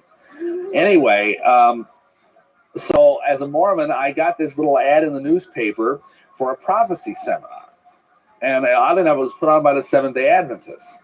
It wasn't Stan. And so what happened was I thought I'd go to that seminar and see if I could draw some people into the Mormon Church, because after all, we had a living prophet. We had the full light of the gospel and all of that. Well, for the first time in my life, in that prophecy seminar, I was exposed to gospel-based preaching. And I had all these questions to ask this evangelist that was doing the thing, and he had a Bible answer just like that for every single one of them. There was no way that guy, I mean, he was filleting me with the sword of the Spirit, amen? And so finally, you know, I went home that night, and I was so scared. I couldn't believe it, because he got it through to me that all I had to do was believe in the Lord Jesus Christ and be saved. That's 1631. And I kept thinking, could it be that easy? Could it be that easy? and I fasted and I prayed. Because see, in the Mormon church, if you're in a great, profound spiritual dilemma, you're supposed to fast and pray, which is not a bad advice in any event. And if supposedly, if you are being told things that are not true, the Holy Spirit is supposed to give you a stupor of mind and he will forget whatever you are supposed to do. And if it's true, then the Holy Spirit is supposed to give you a burning bosom. Okay, well, I didn't either get heartburn or get stupid. So I didn't know what to do. And so finally I figured I've tried everything else, and I literally almost had. And so I took off my Holy Mormon underwear so there wouldn't be any static on the line. And I knelt at the foot of the bed, and I gave my heart to Jesus Christ. Praise God, amen. That was 1984. Now, about a week later, I was still going to the lodge through all of this, because my impression from being 9 years in the lodge is that all these guys around me were all Protestants. And so I assumed they were all Christians. They were Lutherans and Methodists and Baptists and all of that. And so I assumed they were all Christians. So I had got an invitation from this new lodge that I was about to join to go to what they call a high noon luncheon. And so I went to this luncheon, and this is the first time I'd ever been in a Masonic lodge since getting born again. And I walked into the building, and already it felt clammy and awful and evil. And I went down to the basement, which is where the luncheon was, and it got worse. I felt more and more oppressed and heavier and heavier. And I felt the Holy Spirit speaking to me and saying, get out of here, get out of here. And I went through, and I tried to eat the lunch, but it was just like, lead in my stomach. And finally, I got up even and didn't eat dessert. And I was serious if I skipped dessert, amen. And so I got out into the sunshine again. It was like, ugh. I felt like I'd escaped from some profound spiritual trap. Well, later on, the Lord began to show me things about how this was really very dangerous spiritually. And I didn't have anybody tell me that Masonry was a cult. Only the Holy Spirit told me. And the first thing he showed me was something which I want to share with you out of the Bible. If you have your Bibles, I'd like you to go with me to Ezekiel chapter 8. And in Ezekiel chapter 8, now some of you may know Ezekiel was the prophet of the exile. And basically, he was taken away in the Babylonian captivity and did all of his prophetic ministry in Babylon. Now in Ezekiel 8, the Lord has taken him in vision back to Jerusalem to look at the temple. And starting in verse 12, this is God speaking to Ezekiel, and says, Then said he unto me, Son of man, hast thou seen what the ancients of the house of Israel do in the dark, every man in the chambers of his imagery? For they say, The Lord seeth us not, the Lord has forsaken the earth. He also said unto me, Turn thee yet again, and thou shalt see greater abominations that they do. Then he brought me to the door of the gate of the Lord's house, which is toward the north. And behold, there sat women weeping for Tammuz. Then said he unto me, Hast thou seen this, O son of man? Turn thee yet again, and thou shalt see greater abominations than these. And he brought me into the inner court of the Lord's house, and behold, at the door of the temple of the Lord, between the porch and the altar, were about 25 men with their backs towards the temple of the Lord, and their faces towards the east. And they worshiped the Lord toward the east. Or they worshiped the sun, towards the east. Now, that may not seem all that riveting to you, but if you knew anything at all about Masonry, you would know that all Masonic temples are oriented, by the way, that's a Masonic term too, oriented towards the east. In other words, they, unless real estate or whatever prohibits, they essentially have a place so that the worshipful master and all devotions are offered facing east. Now, on the other hand, if you study Solomon's temple, which is what is being discussed there, you will see that the Solomon's temple faced west, with its back, as it were, to the east. And here were elders of Israel turning their back on the Ark of the Covenant and facing to worship the rising sun in the east. Now, the interesting thing is that the Temple of Masonry is supposed to be Solomon's temple, and yet it's 180 degrees off. And not only that, there's implicit or explicit sun worship that is done in the Masonic Lodge, because we are told when the worshipful master is sitting enthroned in the east, the ritual says, as the sun rises in the east to rule and govern the day, so rises the worshipful master in the east to rule and govern his lodge. Now think of that. That is absolutely contrary to what is done in the Bible in the temple of God. And the reason why God had his temple built that way is because all around Israel were pagan nations, amen? There were nations that worshiped various pagan gods, Chemosh and Baal and all these other gods. And all of those were what are called solar phallic gods. They were rooted in the sun and in the worship of the male organ. And so God wanted to have something radically different. He wanted his people to have to turn their backs on the sun to worship him. And really, that's what God asks of all of us. He asks all of us to turn our backs on the old paganism that we used to be a part of, even if we're just regular old heathens, you know, even if you weren't part of some weird cult like I was. So what happens is that God oriented his temple the other way. And that really smote me in my heart when I read that passage. Now, let's talk about how Masonry got started. Its origins are basically shrouded in the mists of time. Masons claim that their first Mason was in fact Nimrod. Now, you know, if I was a Mason, I would not brag about the first Mason being Nimrod. But as that most people of us understand, he's the person that helped build the Tower of Babel, and it is from Nimrod that basically all false religion stems. Okay, then you'll notice after that we see the Egyptian mysteries of Isis and Osiris.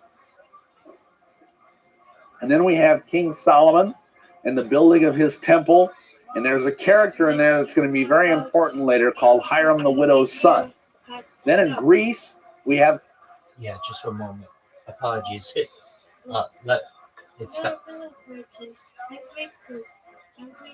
Absolutely. Yeah, it stopped for me too. Just for a moment. Let me see what's going on with it.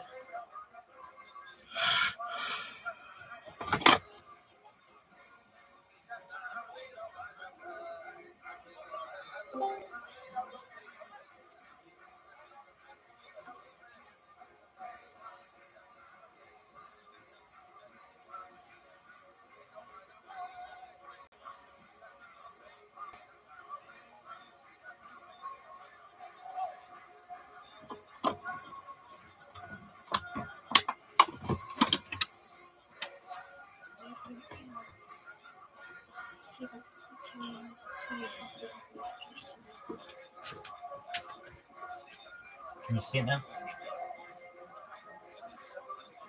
Yes. Excellent. have the rights of Eleusis. Now that... Yes, ma'am. Yes. 10 seconds? Oh, or certainly. 50 seconds? Certainly. Thank you. Certainly. Yeah. talk about how Masonry got started. Its origins are basically shrouded in the mists of time. Masons claim that their first Mason was in fact Nimrod. Now, you know, if I was a Mason, I would not brag about the first Mason being Nimrod. But as that most people of us understand, he's the person that helped build the Tower of Babel. All false religion stems. Okay, then you'll notice after that we see the Egyptian mysteries of Isis and Osiris. And then we have King Solomon and the building of his temple. And there's a character in there that's going to be very important later called Hiram the widow's son. Then in Greece, we have the rites of Eleusis. Now that was the mystery religion, the predominant mystery religion in the days of Greece. And what a mystery religion is unlike your church, okay?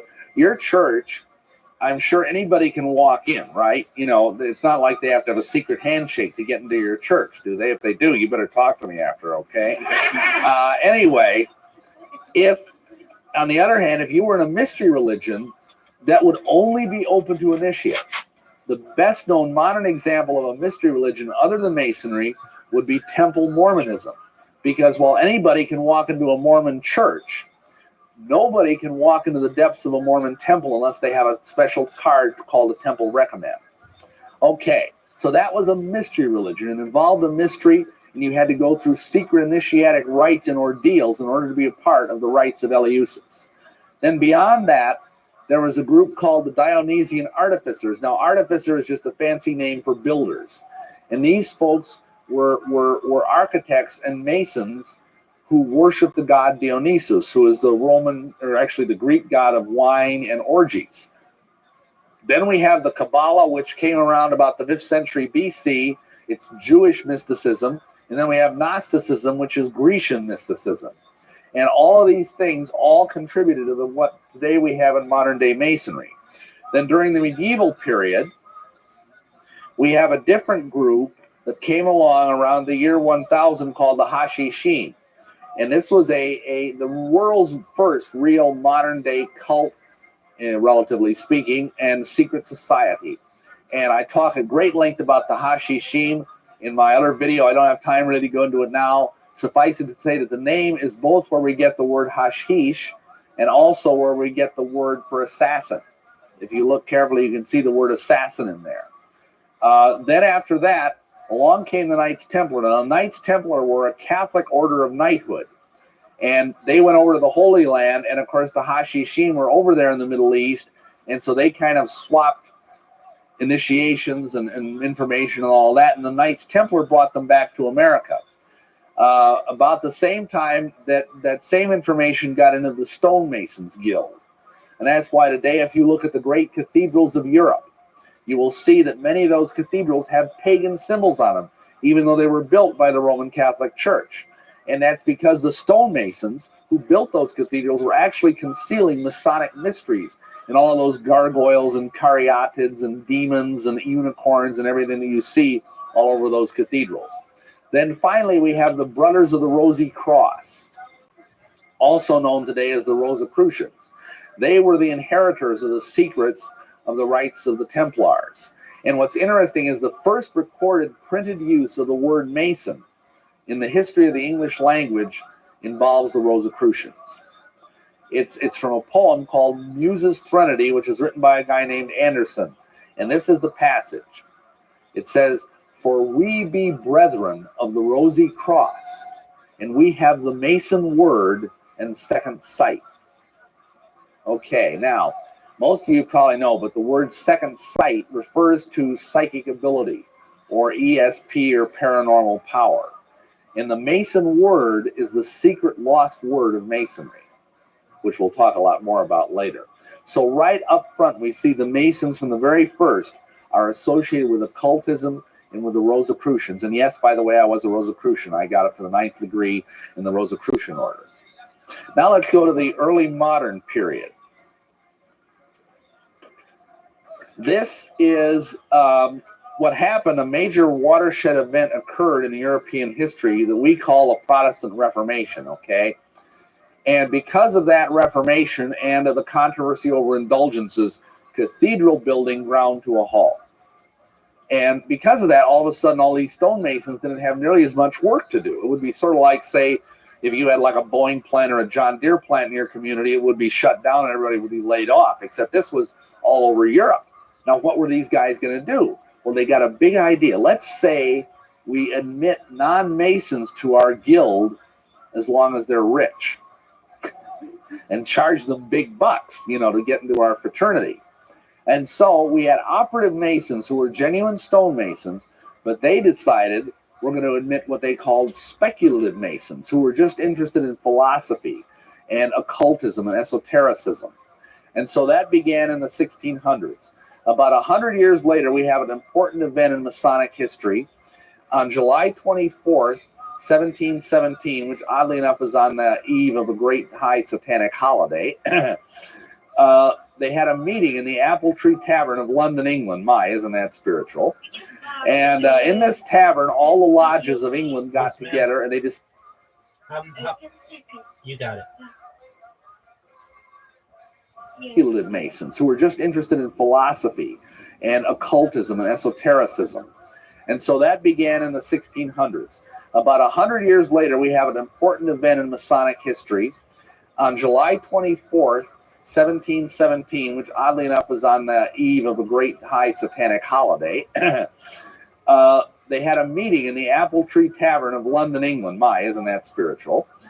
Yes, 1717 is the date that we trace back to the beginning.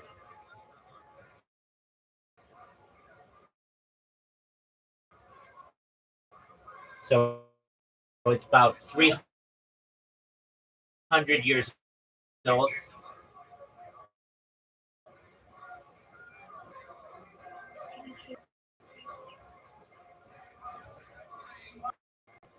If you ever want me to go back or translate anything, just let me know.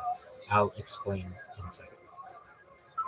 Jeśli kiedykolwiek będziesz chciał, żebym wrócił lub przetłumaczył cokolwiek, daj mi znać. Wyjaśnię za sekundę. 1717 is the year we trace back to modern Freemasonry as the start.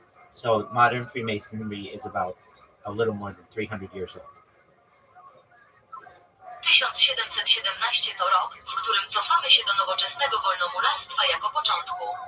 Tak więc nowoczesne wolnomularstwo ma nieco ponad 300 lat. He said something about symbol Satan. It was Let me go back and let me see. Just interested in philosophy and occultism and esotericism. And so that began in the 1600s. About 100 years later, we have an important event in Masonic history. Let me go On back July and 24th, charge the work to do. It would be sort of like, say, if you had like a Boeing plant or a John Deere plant in your community, it would be shut down and everybody would be laid off, except this was all over Europe. Now, what were these guys going to do? Well, they got a big idea. Let's say we admit non-Masons to our guild as long as they're rich and charge them big bucks, you know, to get into our fraternity. And so we had operative Masons who were genuine stonemasons, but they decided we're going to admit what they called speculative Masons, who were just interested in philosophy and occultism and esotericism. And so that began in the 1600s. About 100 years later, we have. So basically, the people who made the great cathedrals and basilicas of Europe were out of business around the year 1600, and they didn't have anything else to build. Zasadniczo ludzie, którzy budowali wielkie katedry i bazyliki w Europie, zbankrutowali około roku 1603 i nie mieli nic innego do zbudowania. Just one moment. So they decided that they could keep their traditions while admitting people who were not Masons, but who were wealthy. And over the course of about 100 years, modern Masonry was created. Postanowili więc, że mogą zachować swoje tradycje, jednocześnie przyjmując do grona członków osoby nie będące masonami, ale zamożne, i tak w ciągu około 100 lat powstała nowoczesna masoneria. I did not hear the word Satan used, at least not recently in this lecture, but he does use it previously. Masonry at no point uses the term Satan in any of the rituals. Nie słyszałem tego słowa. Szatan użył przynajmniej nie ostatnio w tym wykładzie, ale nie używa wcześniej masonerii w żadnym momencie. Używa terminu szatan i żadnego z rytuałów. Now, people may enter something like light bearer or creator and anything that they wish, but generally, in order to be a Mason, you just have to believe in a God or higher power of some sort, but it need not be Satan or anything like that. Ludzie mogą interpretować coś takiego jak nosiciel światła lub stwórca, czy cokolwiek innego, jak chcą, ale generalnie, żeby zostać masonem, trzeba po prostu wierzyć w Boga lub jakąś wyższą siłę, ale nie musi to być szatan ani niego.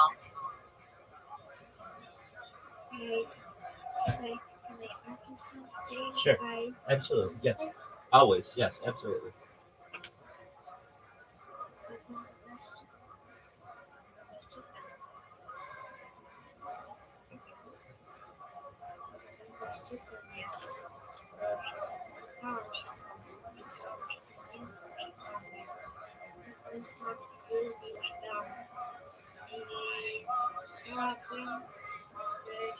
Zamiast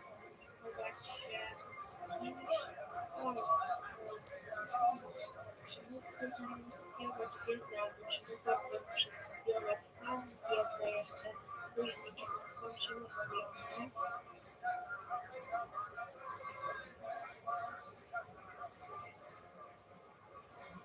So it is honor that I meet you.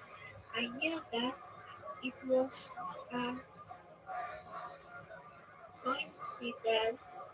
Certain things were already given to me, and I would like you to communicate with someone from Poland that is for the lessons. Could he study the knowledge with me, or I could study with you that the whole knowledge even later when we finish watching. Can you send me this video? I will be learning English, practicing it. This from this video, I'm not missing about the secrets. I am seeing all sense of my researching the knowledge, and I seeing here and seeing it from you. I'm believing in God. I have the word from God without indoctrination. I'm living it with love, and I'm sharing love. Getting the love from God. I'm trying to take it to Polish people. Yes, I will send you the link to the video right now. I will also send you a link to an extension that I use that translates any YouTube video in any language, which should help you very much with your learning of English. You should know that you have made a lifelong friend, and I am always here to help you. I will continue in one moment. Let this translate for me.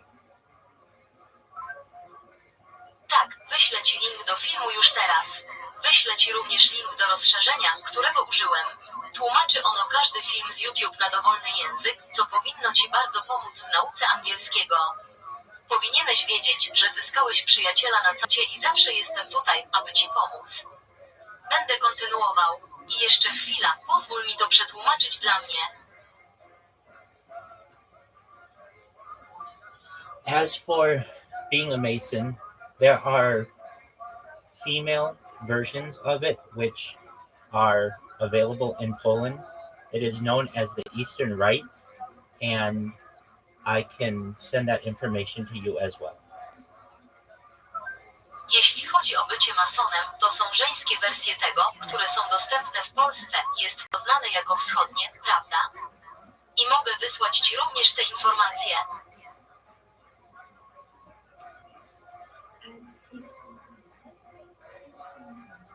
Just one moment, let me send this to you. Tylko na chwilę, pozwól, Ci to wyślę. Have an important event in Masonic history. If you have any other questions, let me know while I do this.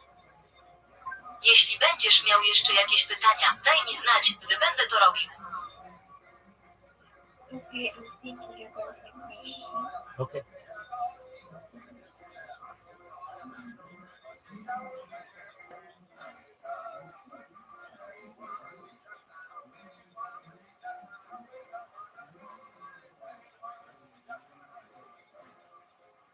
I felt alone. I lost the respect to life, but I didn't do that. A few days ago, somebody who called me 1717 saved me from killing myself because I was alone without believing from my mom in my knowledge about finding the right medicine on physical sick. I knew that I'm not physical, psychical sick. The doctors from Poland gave me the sentence that I will be sick to the end of my life. I knew that it was lie, and I knew what frozen turned out to be. for medicines, that is business. It's not helping people, and I am here to change this, my brother, you know? Yes. That's very not sprawiedliwość. Justice, that's what justice.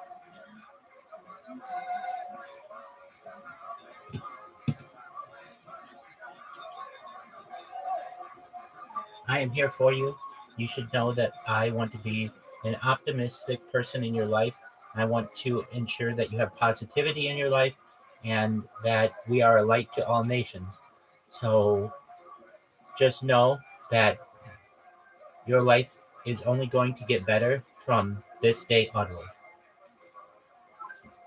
Jestem tu dla ciebie. Powinieneś wiedzieć, że chcę być optymistyczną osobą w twoim życiu. Chcę się upewnić, że masz pozytywność w swoim życiu i że jesteśmy światłem dla wszystkich narodów. Więc po prostu wiedz, że twoje życie będzie się tylko poprawiać od tego dnia. Dalej.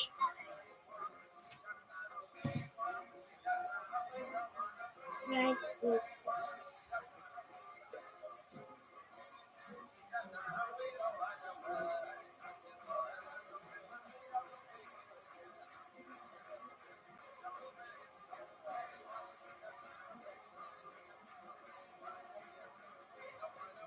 Right, and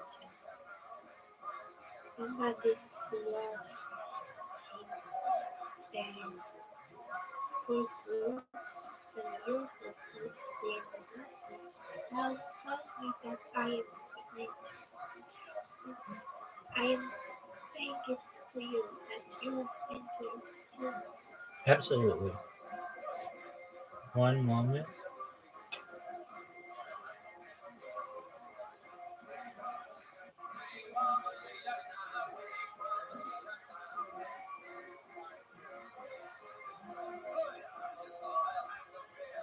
Which is that we need something more. Something is a substance to let me and shopping is something out of my life. I because I need you. Absolutely. One moment. I will wait. Excellent.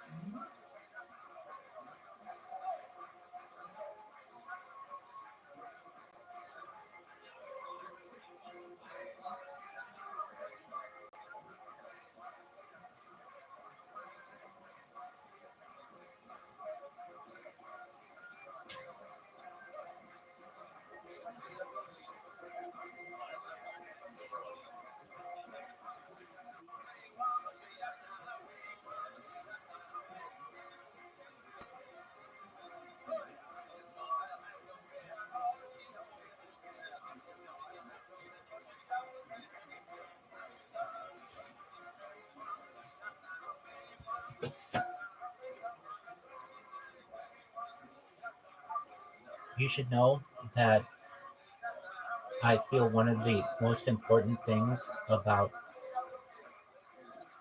living a happy life is maintaining positivity. And I know you've gone through some difficult things in your life, especially recently. And just know that the future is very bright, and I will explain why. Powinieneś to wiedzieć. Uważam, że jedną z najważniejszych rzeczy w życiu szczęśliwym jest utrzymanie pozytywnego nastawienia i wiem, że przeszedłeś przez trudne rzeczy w swoim życiu, szczególnie ostatnio, i wiedz, że przyszłość jest bardzo jasna i wyjaśnię dlaczego. We talk about some things on this stream that aren't normally discussed in society that you have already witnessed, like anti-gravity, antimatter, faster than light travel, alien disclosure, Freemasonry.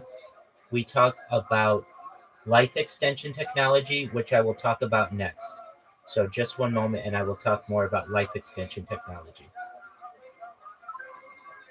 Rozmawialiśmy rozmawialiśmy o kilku rzeczach na streamie, o których normalnie nie dyskutuje się w społeczeństwie, których już byliście świadkami, jak antygrawitacja, antymateria szybciej niż światło, podróże obce, ujawnienie masonerii. Rozmawialiśmy o technologii przedłużania życia, o której opowiem później.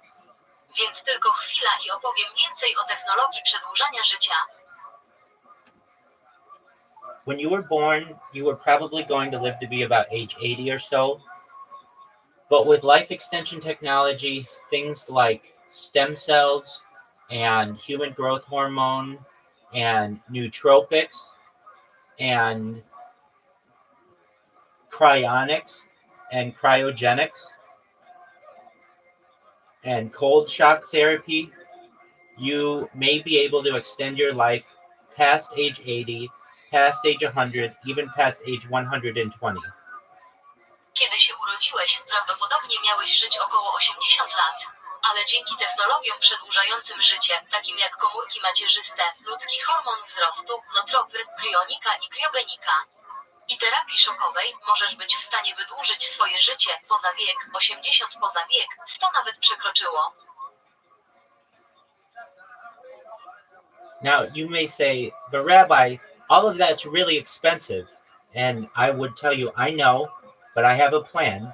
So let me just tell you about it. Teraz możesz powiedzieć rabinowi, że to wszystko jest naprawdę drogie, a ja bym ci powiedział, wiem, ale mam plan. Więc pozwól, że ci o tym opowiem. I have more data online than any person in global history. I have been online 24/7, 365 for more than 3.5 years. Data is Earth's #1 resource, more valuable than gold, food, water, air, petroleum. And I have more data online than any person. And that may make me a very influential person in the future. And I will help you. Mam więcej danych online niż jakakolwiek inna osoba w historii świata. Jestem online 24/7365 od ponad 3,5 roku. Dane są najważniejszym zasobem Ziemi, cenniejszym niż złoto czy jedzenie. Woda to ropa naftowa, a ja mam więcej danych online niż jakakolwiek inna osoba, co może uczynić mnie bardzo wpływową osobą w przyszłości, a ja ci pomogę. Even with life extension technology, we may be able to get you past age 120, 150, maybe even 200, but eventually your body's going to break down. That's when the next type of technology comes in, and I will talk about that in a moment. It is known as mind uploading technology. Nawet z technologią przedłużania życia możemy być w stanie pomóc ci przekroczyć wiek. 120, 150, może nawet 200, ale ostatecznie twoje ciało się zepsuje, wtedy pojawia się następny rodzaj technologii i o tym opowiem za chwilę. Jest to technologia przesyłania umysłu. Mind uploading technology is where we scan your brain into a computer for later download. We know where every atom is in your central nervous system and your peripheral nervous system. And we can use that data for later download when needed as an android, an avatar, a clone of yourself, a cybernetic being, a cyborg, a robot, an ethereal being, whatever you want to be. Technologia przesyłania umysłu polega na skanowaniu mózgu do komputera na później. Powiesz, wiemy, gdzie każdy atom znajduje się w twoim centralnym układzie nerwowym i obwodowym układzie nerwowym i możemy wykorzystać te dane na później. Powiesz, gdy jest to potrzebne jako android i awatary klon samego siebie. Jako cybernetyczna istota cyborg, robot i płatki śniadaniowe. When before people lived a life of whatever their life expectancy was, maybe it was age 50 many years ago or age 80 today, we won't have the same type of limitations in the future, particularly with mind uploading technology. Essentially, you will have a digital immortality if you want, which is very exciting. Kiedy wcześniej ludzie żyli przez tyle, ile wynosiła ich oczekiwana długość życia, może to było 50 lat. Wiele lat temu lub mając 80 lat dzisiaj nie będziemy mieć takich samych ograniczeń w przyszłości. Szczególnie, jeśli chodzi o technologię przesyłania myśli. Zasadniczo będziesz mieć cyfrową nieśmiertelność, jeśli zechcesz, co jest bardzo ekscytujące. So I can tell you, I really mean this, I don't think you're going to die. And maybe no one has ever told you that before, but I really believe it. You have another 40 or 60 years for the technology to advance. And by the time you are a little old lady, the technology will be there so that we can upload you into anything that you want to be, if you want, or you can die like a normal person. Więc mogę ci powiedzieć, naprawdę tak myślę. Nie sądzę, że umrzesz i może nikt ci tego wcześniej nie powiedział. Ale naprawdę wierzę, że masz jeszcze 40 lub 60 lat, aby technologia się rozwinęła. A kiedy będziesz staruszką, technologia będzie już dostępna, więc będziemy mogli cię wgrać do wszystkiego, czym chcesz być, jeśli tylko zechcesz.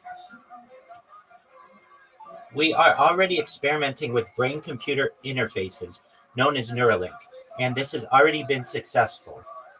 The next step is moving towards mind uploading technology, and when we do, people will be testing this, and once it is successful, it is a potential for you and for me and our friends and family, and we may never die, which is very exciting. Eksperymentujemy już z interfejsem mózg-komputer, znanym jako Neuralink, i to powiodło. Następnym krokiem jest przejście w kierunku technologii przesyłania umysłu, a kiedy to zrobimy, ludzie będą to testować i kiedy to się powiedzie, to jest potencjał dla ciebie i dla mnie, dla naszych przyjaciół i rodziny, i możemy nigdy nie umrzeć, co jest bardzo ekscytujące.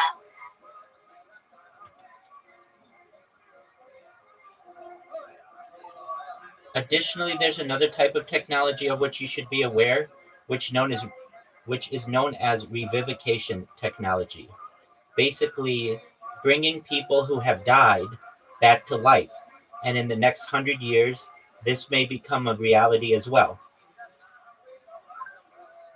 Ponadto istnieje inny rodzaj technologii, o którym powinieneś wiedzieć, który jest znany jako technologia rewitalizacji.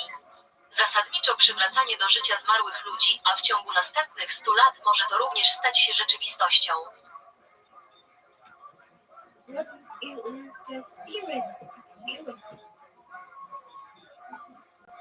We will be able to reproduce every aspect of a human, including their soul or their spirit. This can be done in numerous ways. Essentially, if we get their DNA, we can create a clone of them. And through photographs, we can be able to map their brain, where all of their memories are and their personality, and bring them back to essentially exactly as they were on the day they died. Będziemy w stanie odtworzyć każdy aspekt człowieka, w tym jego duszę lub ducha. Można to zrobić na wiele sposobów. Zasadniczo, jeśli zdobędziemy ich DNA, możemy stworzyć ich klon. A poprzez fotografię możemy być w stanie zmapować ich mózg, gdzie znajdują się wszystkie ich wspomnienia i ich osobowość, i przywrócić ich zasadniczo dokładnie takimi, jakimi byli w dniu, w którym umarli. This can be done in other ways as well. People don't know, but satellites have been taking pictures of the Earth for at least 80 years now. And thus, with advanced technology, we would be able to map their brains using that satellite footage, or just using home pictures or family photographs or home videos of people, and make them 99 Można to zrobić również na inne sposoby. Ludzie nie wiedzą, ale satelity robią zdjęcia Ziemi od co najmniej 80 lat. Dzięki zaawansowanej technologii moglibyśmy mapować ich mózgi, korzystając z nagrań satelitarnych lub po prostu ze zdjęć domowych, rodzinnych, fotografii lub filmów wideo ludzi i sprawić, by... Now, what about people 500 years ago when there weren't any satellites? That's where AI comes in.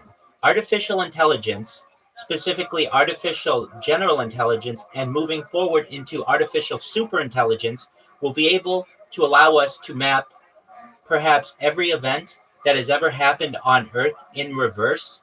And when that is done, we would be able to know every single event that ever happened to a person. But there are other ways as well, and A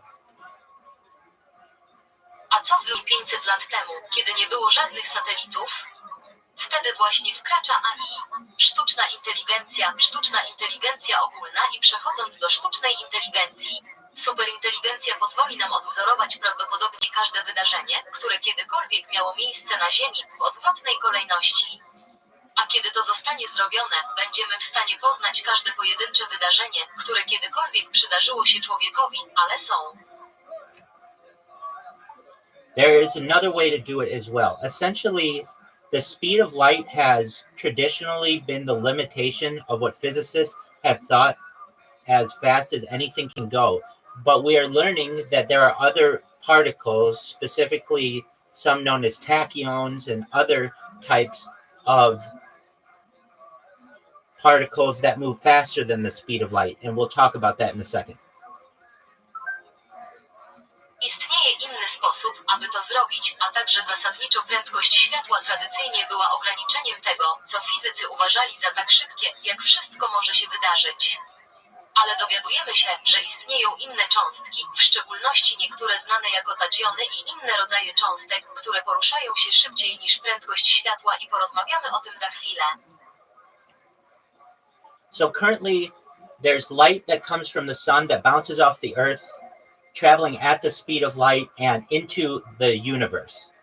And we have previously thought that that is as fast as anything can go. However, especially with the idea of bending the space-time field, we may be able to move faster than the speed of light. And I'll talk about that in a second. Pokaż obecnie jest światło, które pochodzi ze Słońca, które odbija się od Ziemi, podróżując z prędkością światła i do wszechświata i wcześniej myśleliśmy, że jest to tak szybko, jak cokolwiek może się poruszać, jednak, szczególnie z ideą zginania czasoprzestrzeni, field. Możemy być w stanie poruszać się szybciej niż prędkość światła i opowiem o tym za sekundę. This is just an example, but imagine we were able to travel faster than the speed of light and move very far into the universe and create a very big mirror so that once everything that was reflected off of Earth going at the speed of light got far enough in the universe, we could reflect all of that information backwardly and see exactly what was happening. To tylko przykład, ale wyobraź sobie, że moglibyśmy podróżować szybciej niż prędkość światła i przemieścić się bardzo daleko we wszechświecie i stworzyć bardzo duże lustro.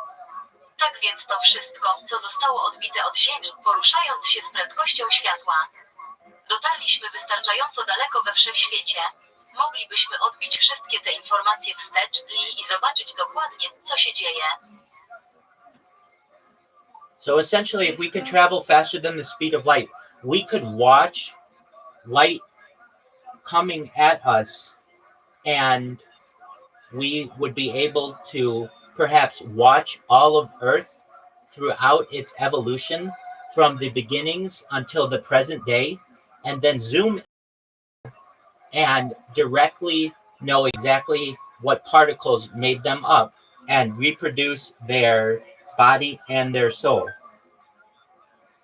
Więc zasadniczo, gdybyśmy mogli podróżować szybciej niż prędkość światła, moglibyśmy obserwować światło docierające do nas i moglibyśmy prawdopodobnie obserwować całą ewolucję Ziemi od początku do dnia dzisiejszego, a następnie przyjrzeć się ludziom i bezpośrednio dowiedzieć się, z jakich cząsteczek się składają i odtworzyć ich. There are other ways as well. Istnieją również inne sposoby. Go ahead. Sure. Cała wiedza, którą poruszyłeś w tym momencie, jestem naprawdę wdzięczna, że jestem godna ją uzyskać od Ciebie i że mogę z Wami pracować nad czymś, co może przebudzić ludzkość ze snu, w którym naprawdę dostrzegają tylko nienawiść i niskie poziomy świadomości. Najwyższym poziomem świadomości dla mnie jest poziom jaźni.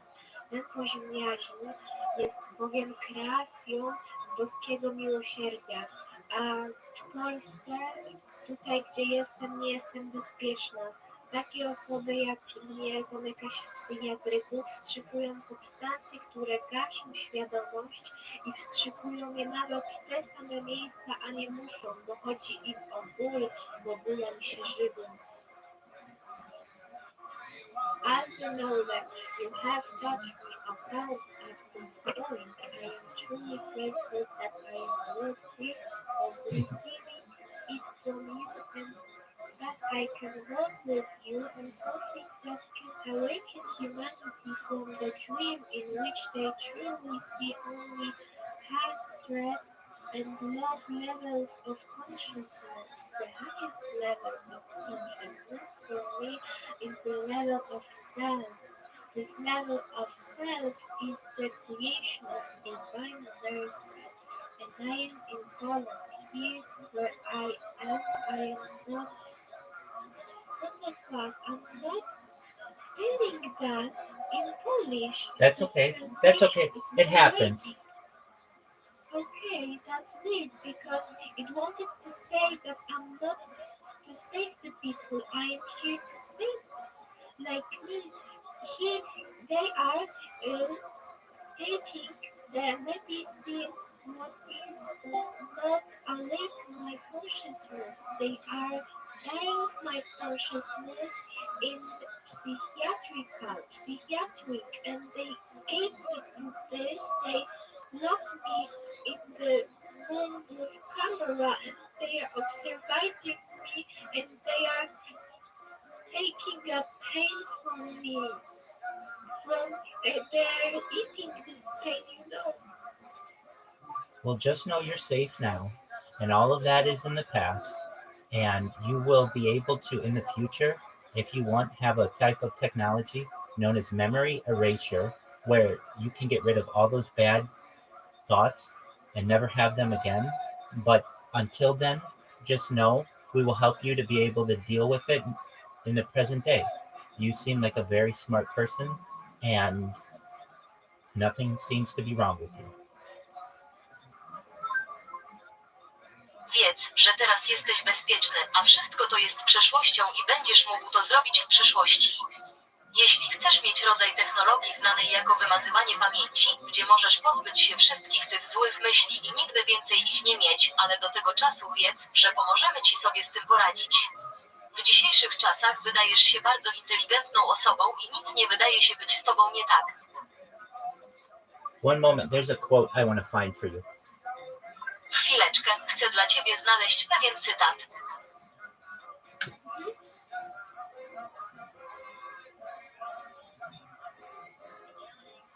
Yeah, She speaks Polish. I don't even know. I thought I was speaking Russian. You're good. That is Russian. Please tell me the quote that is something like this. During extreme lies, the truth is seen as bad.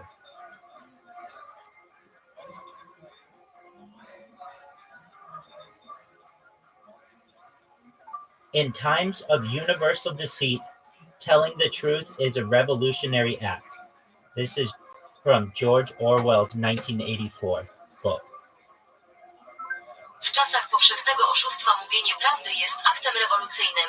To jest z książki George'a Orwella, 1984. George Orwell. Can I want this? Yes. Yes, absolutely. It's a very important book. Yes, I felt that. Tak, zdecydowanie. To bardzo ważna książka. If you've ever heard terms like Big Brother or pre-crime or truth speak, these are all terms that came from this book. It was written in 1948, published in 1949, and is about the future of humanity. So if you've ever heard the term Big Brother, it's from this book. Jeśli kiedykolwiek słyszałeś terminy takie jak Wielki Brat lub Pre-Crime lub Truth Speak, to są wszystkie terminy, które pochodzą z tej książki. Została napisana w 1948 roku, wydana w 1949 roku i dotyczy przyszłości ludzkości. Więc jeśli kiedykolwiek słyszałeś termin Wielki Brat, to właśnie z tej książki.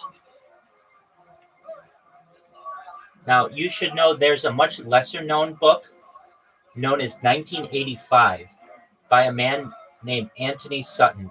And I recommend you read that afterward because it is different than 1984. It is positive. 1984 is very dystopian. 1985 is more positive.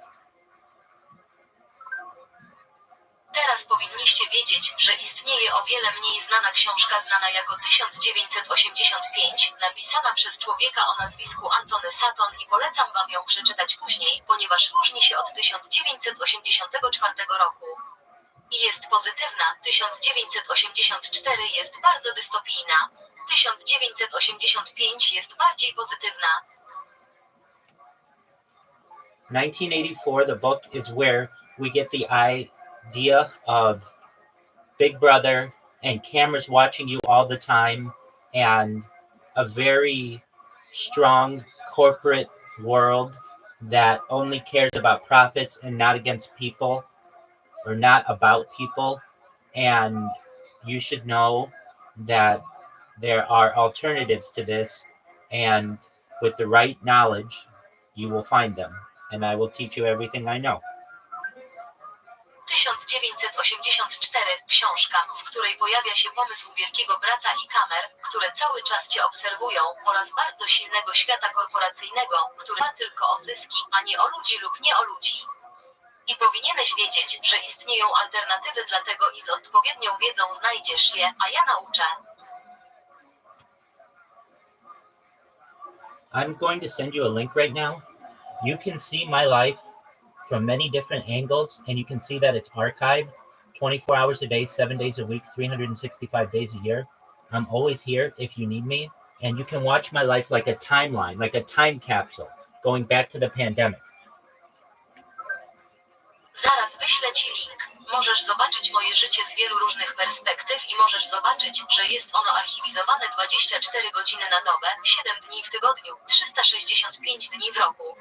Zawsze jestem tutaj, jeśli mnie potrzebujesz, a ty możesz oglądać moje życie jak oś czasu, jak kapsułę czasu, wracając do pandemii. One moment. Chwileczkę.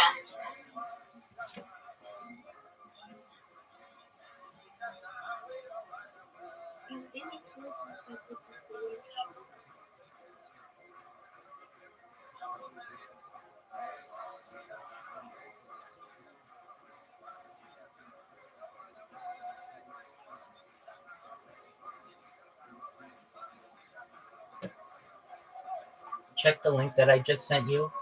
You will see on how many different cameras and devices I am on.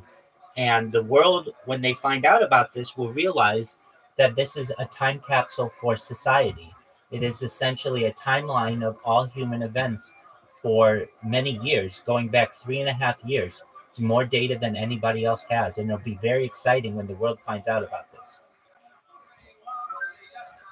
Sprawdź link, który ci właśnie wysłałem. Zobaczysz, na ilu różnych kamerach i urządzeniach jestem, a świat, kiedy się o tym dowie, zda sobie sprawę, że to kapsuła czasu dla społeczeństwa. To w zasadzie oś czasu wszystkich ludzkich wydarzeń z wielu lat wstecz, 3,5 roku, 2 razy więcej danych niż ktokolwiek inny i będę bardzo podekscytowany, kiedy świat się o tym dowie. I believe in that. I believe in that. Excellent.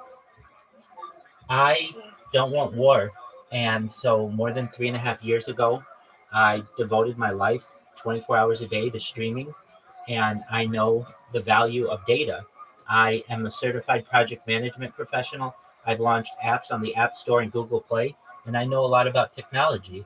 And I've done what I can to set up humanity to be able to study itself from now and into the future, which is quite exciting.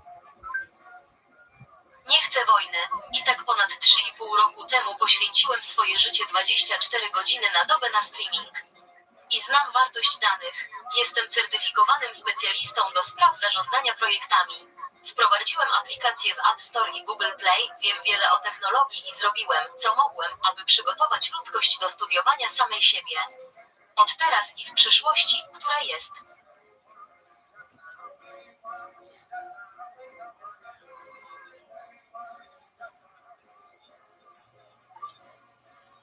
Essentially, it will just take a little bit more time.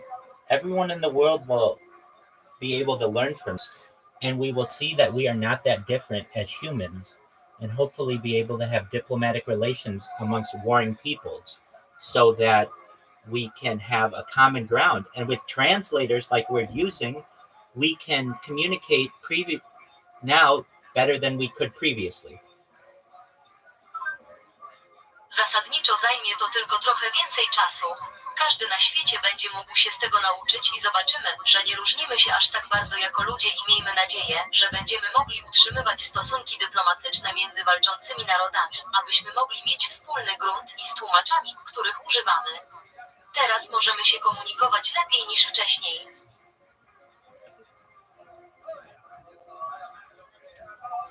Do you have any other questions right now? Czy masz teraz jeszcze jakieś pytania? Okay.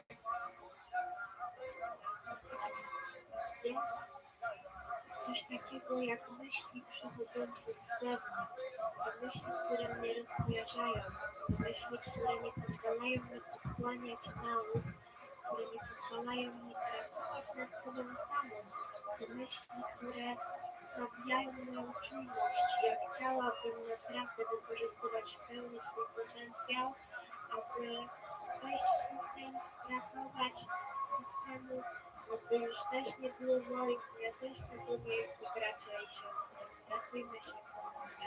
Dziękuję za to, że streamujesz tak jak to dla mnie. Ja pragnę być dla Ciebie. Dziękuję.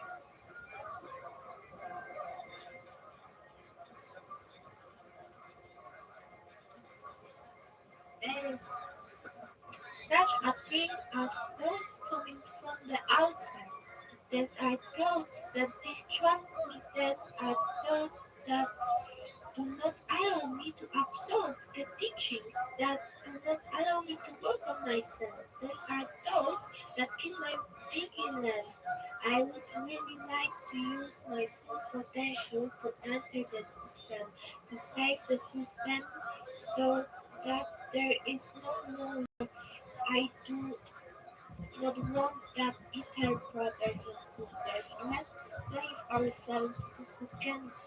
Thank you for streaming just like you do for me. I want to be for you. Thank you. Well, thank you. You should know that once we have peace on Earth, we can really start to focus on that which is really important, like space tourism and terraforming other planets like Mars, and eventually getting into interstellar space and then intergalactic space.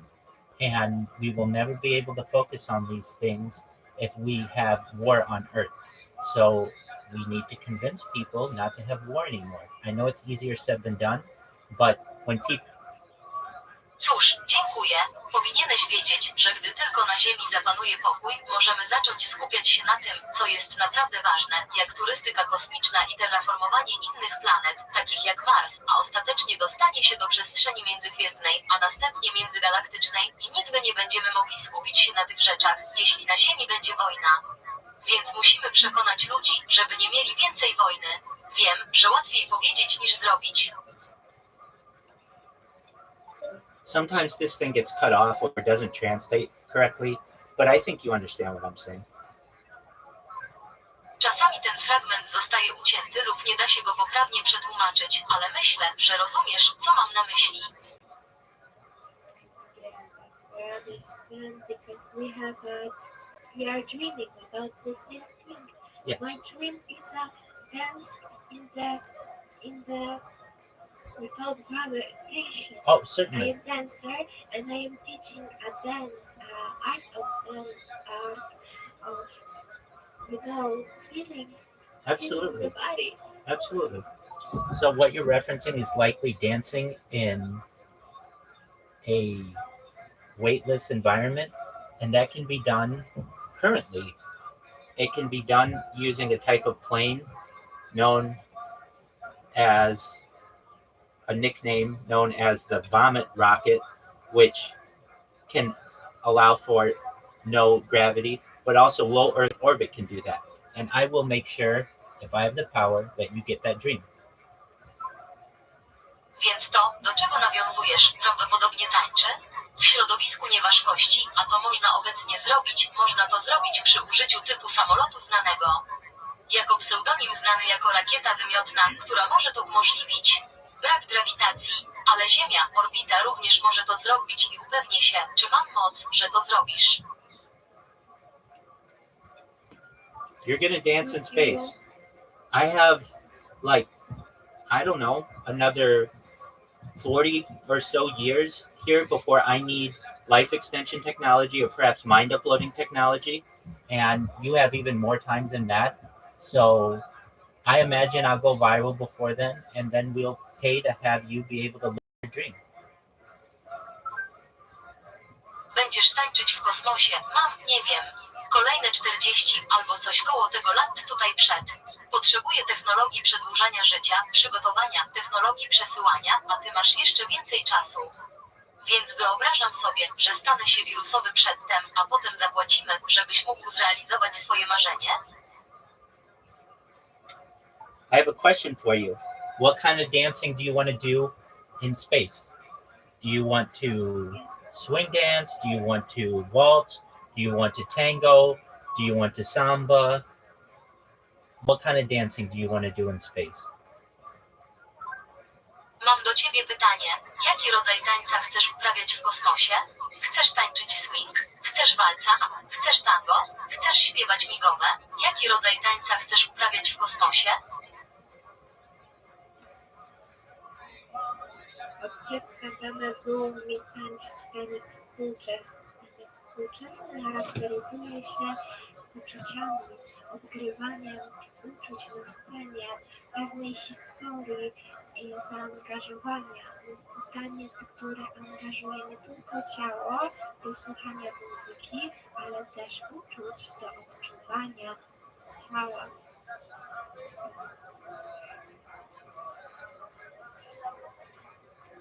Since childhood, I was given the opportunity to dance contemporary dance. Contemporary dance is characterized by feelings playing feelings on the stage of a certain story, and environment is a question that engages not only the body to listen to the music, but also feelings to feel the body and feel that everything what is around you and what is inside you. It's an art. It's an art. Well, just know that that is going to become a reality within enough time. And so it is going to be a dream, but now we have it as a goal. The difference between a dream and a goal is a plan, and we have a plan, which is very exciting. Po prostu będziemy wiedzieć, że to stanie się rzeczywistością z czasem i nie będzie to już tylko marzenie, ale teraz mamy. To cel, różnica między marzeniem a celem to plan, a my mamy plan, który jest bardzo ekscytujący.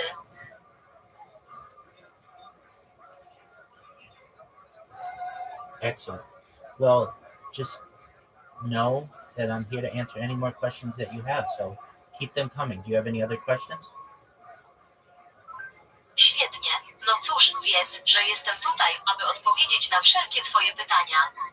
Więc nie przestawaj. Masz jeszcze jakieś pytania?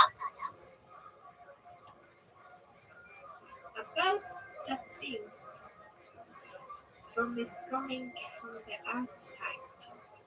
I must do meditation to last that I am practicing that, but it's sometimes difficult, and I found the reason in vulnerability.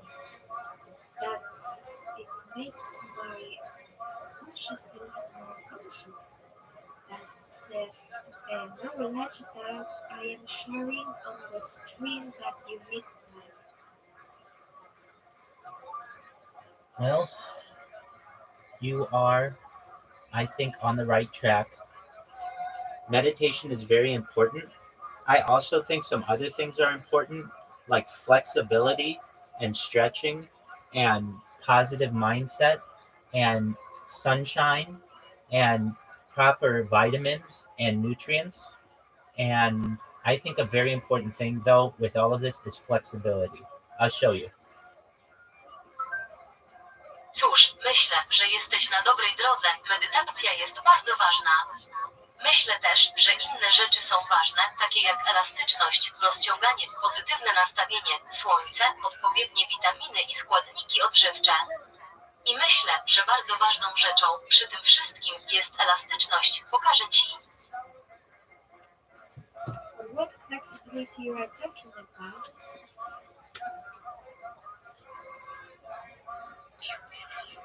I am flexibility. I'm not, but I'm talking with someone who's Polish. How you living? Okay, excellent. Yeah, you're probably more flexible than I am. So you know that flexibility allows for more range of motion, which allows you to do more things as a person. And so I think maintaining flexibility as a person, both internally and externally, is very important. Tak, prawdopodobnie jesteś bardziej elastyczny niż ja. Więc wiesz, że elastyczność pozwala na większy zakres ruchu, co pozwala ci robić więcej rzeczy jako osobie, więc myślę, że utrzymanie elastyczności jako osoby, zarówno wewnętrznej, jak i zewnętrznej, jest bardzo ważne. One way I like to stay as flexible as I can is a process known as active isolated stretching. Many times you just use a rope and you focus on a certain area of your body and just let it stretch as much as you can.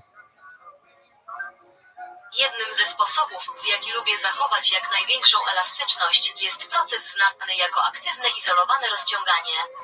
Często po prostu używasz liny i skupiasz się na określonej części ciała, pozwalając jej rozciągnąć się tak bardzo, jak tylko możesz.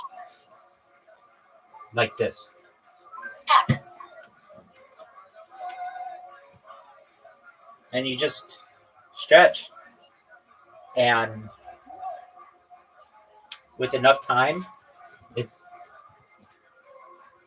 and you just stretch, and with enough time, you become very flexible, and it releases serotonin in your mind, and it releases other types of hormones that may perhaps be beneficial to you.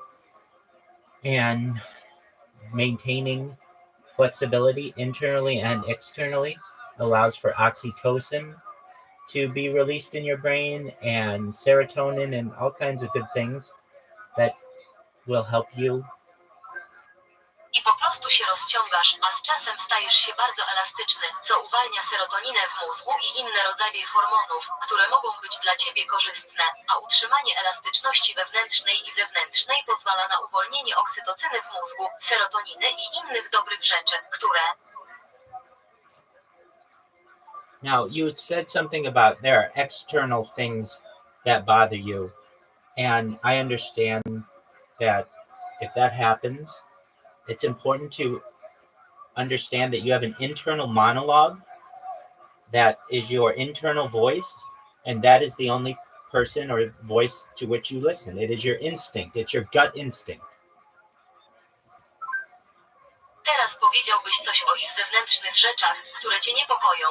I rozumiem, że jeśli tak się stanie, ważne jest, aby zrozumieć, że masz wewnętrzny monolog, który jest twoim wewnętrznym głosem i jest jedyną osobą lub głosem, którego słuchasz. To twój instynkt, twoja intuicja.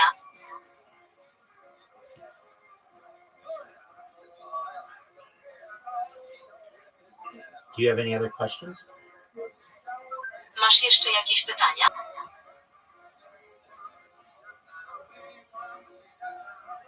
Jestem powodem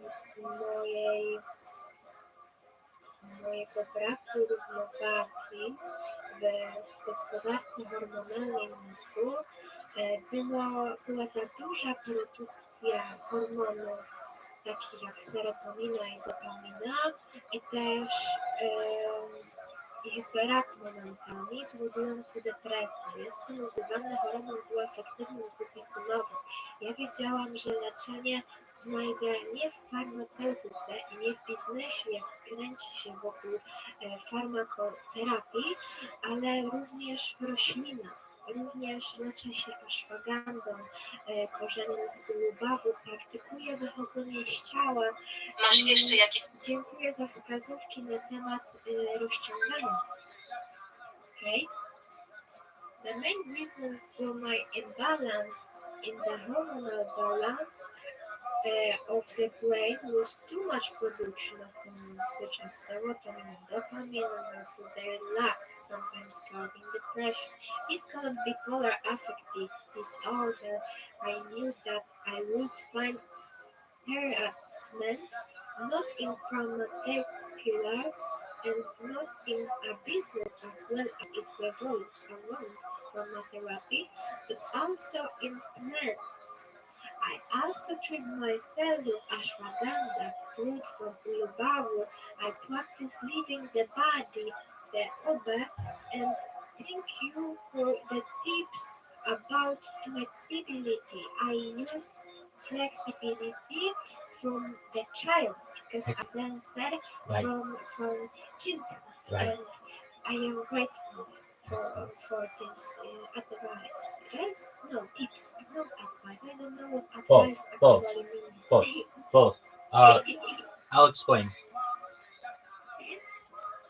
Advice is usually longer forms of tips. Tips are usually short, and advice is usually sometimes like a paragraph. Porady są zazwyczaj dłuższe, formy kroków dla zwierząt domowych są zazwyczaj krótkie, a porady są zazwyczaj czasami jak akapit.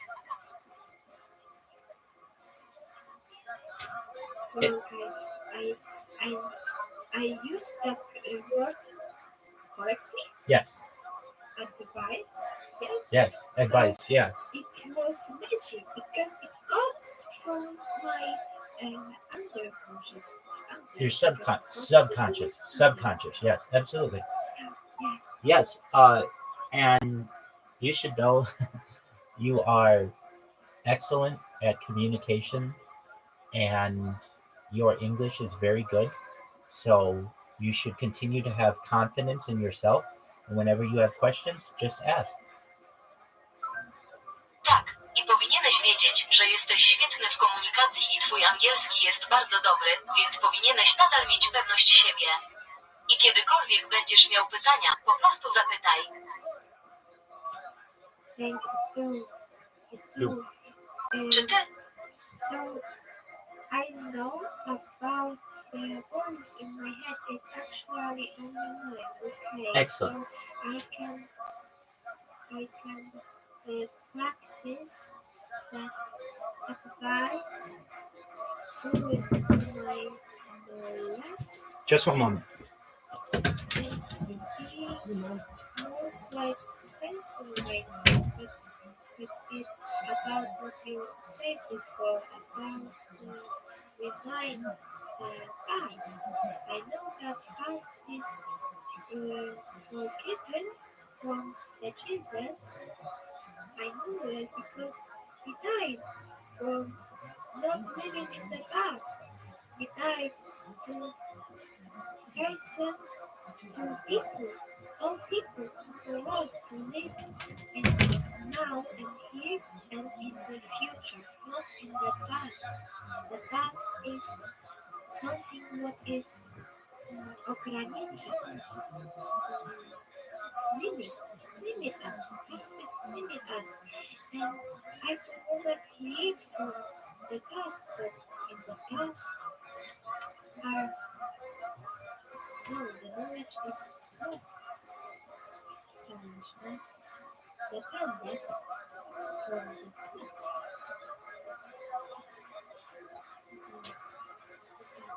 That is important to me.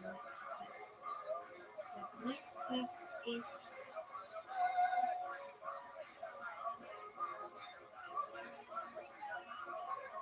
is strong. It races, and my head is quiet. I feel this peace.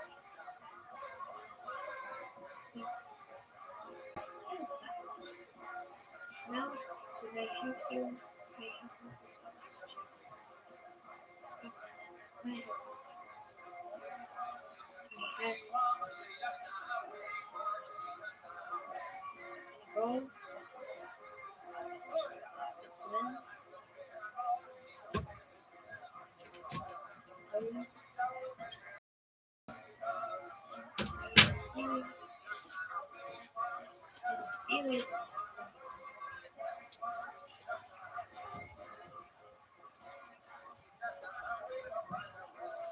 Apologies, my roommate needed me for a second. Przepraszam, mój współlokator potrzebował mnie na sekundę. So, you have an internal monologue and it seems healthy. Have you ever thought that maybe you were misdiagnosed? Więc masz wewnętrzny monolog i wydaje się zdrowy. Czy kiedykolwiek myślałeś, że może zostałeś źle zdiagnozowany? Yes, because it is a business. Exactly. Yes. America too. America too. Yes. I don't want it too. Yes, it's a business in America too. That's why I'm skeptical of these things. You seem very normal, and if you continue to just live your life in a normal fashion, perhaps the doctors were wrong. Tak, to jest biznes w Ameryce, dlatego jestem sceptyczny co do tych rzeczy. Wydajesz się bardzo normalny, a jeśli po prostu będziesz żył swoim życiem w normalny sposób, być może lekarze się mylili.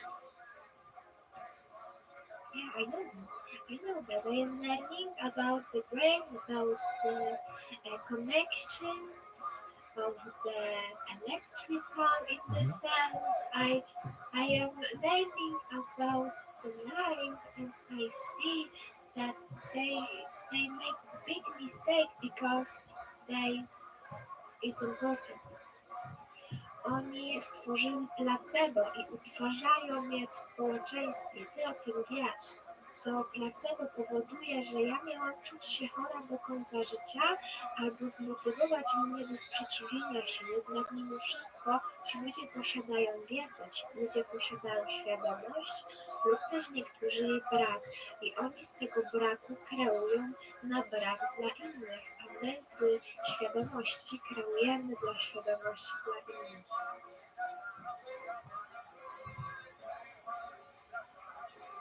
They created a placebo and they treat me in so speed, this placebo makes me feel sick for the rest of my life, motivate me to oppose, but the speed, everything, the speed we have knowledge, people have awareness, or some lack it, and they create from this lack for others awareness, we create for awareness for others. You see this depend? Yeah. You seem very normal. I see a lot of different people from a lot of different countries. You're very smart, you're very educated. Frankly, you seem like a very normal person. And there's the chance that you could have been misdiagnosed, and I think that may have happened. Ty, wydawałeś się bardzo normalny. Widzę z wielu różnych krajów. Jesteś bardzo mądry, jesteś bardzo wykształcony. Szczerze mówiąc, wydajesz się bardzo normalną osobą i istnieje szansa, że mogłeś zostać źle zdiagnozowany i myślę, że tak mogło się stać.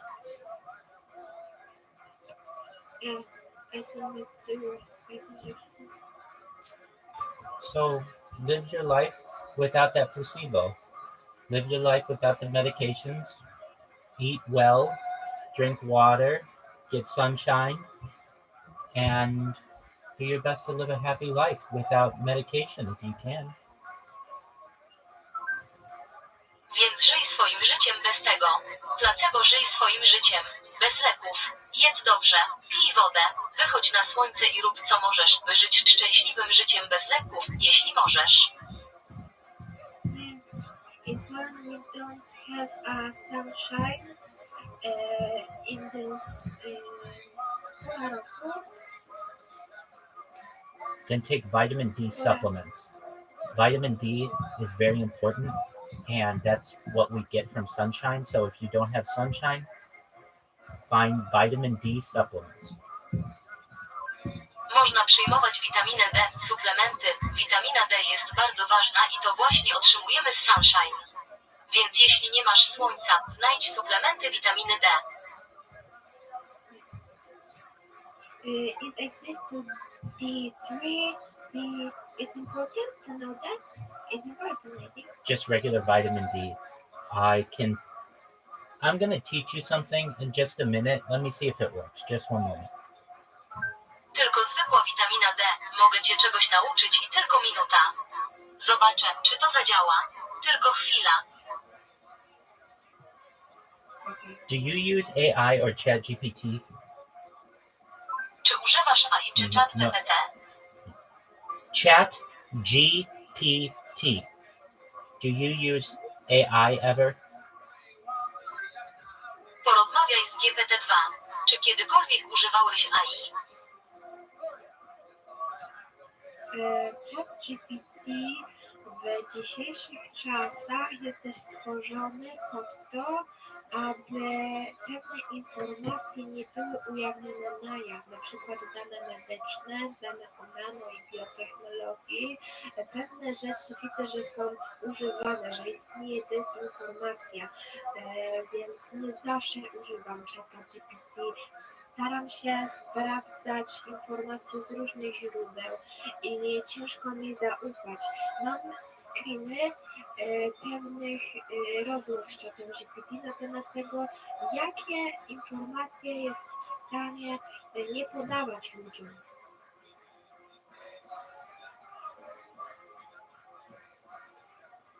Well, translate ChatGPT Satan. Interesting. Interesting. Yes, it's ChatGPT these days you are creative. You In 500 words, imagine that I was living in Poland and did not get a lot of sunlight. How could I get the necessary vitamins like vitamin D in 400 words or less? Give it to me in bullet points and whatever else I need. Maybe it's vitamin D, maybe it's serotonin. Give me the list.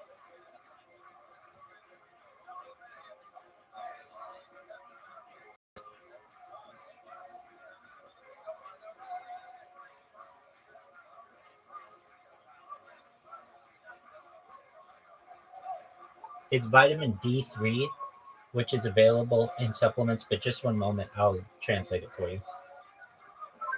Dodaj witaminę D3, która jest dostępna w suplementach, ale zaczekaj chwilę, przetłumaczę ci to.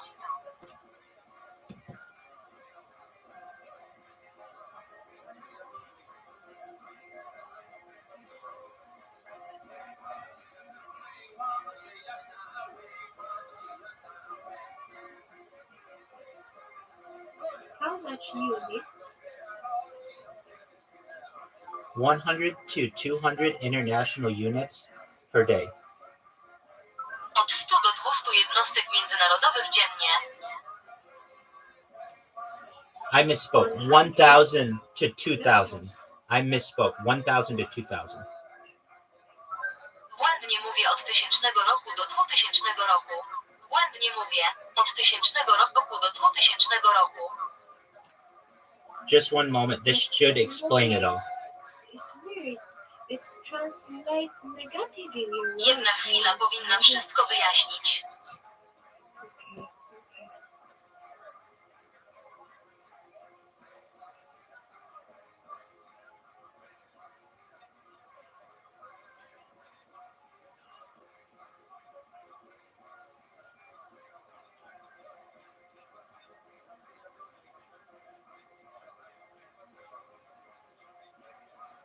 Życie w Polsce, zwłaszcza podczas długich, ciemnych zim, może utrudniać uzyskanie wystarczającej ilości światła słonecznego. Hold on.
Życie w Polsce, zwłaszcza podczas długich, ciemnych zim, może utrudniać uzyskanie wystarczającej ilości światła słonecznego, które jest niezbędne do produkcji witaminy D i utrzymania ogólnego dobrego samopoczucia.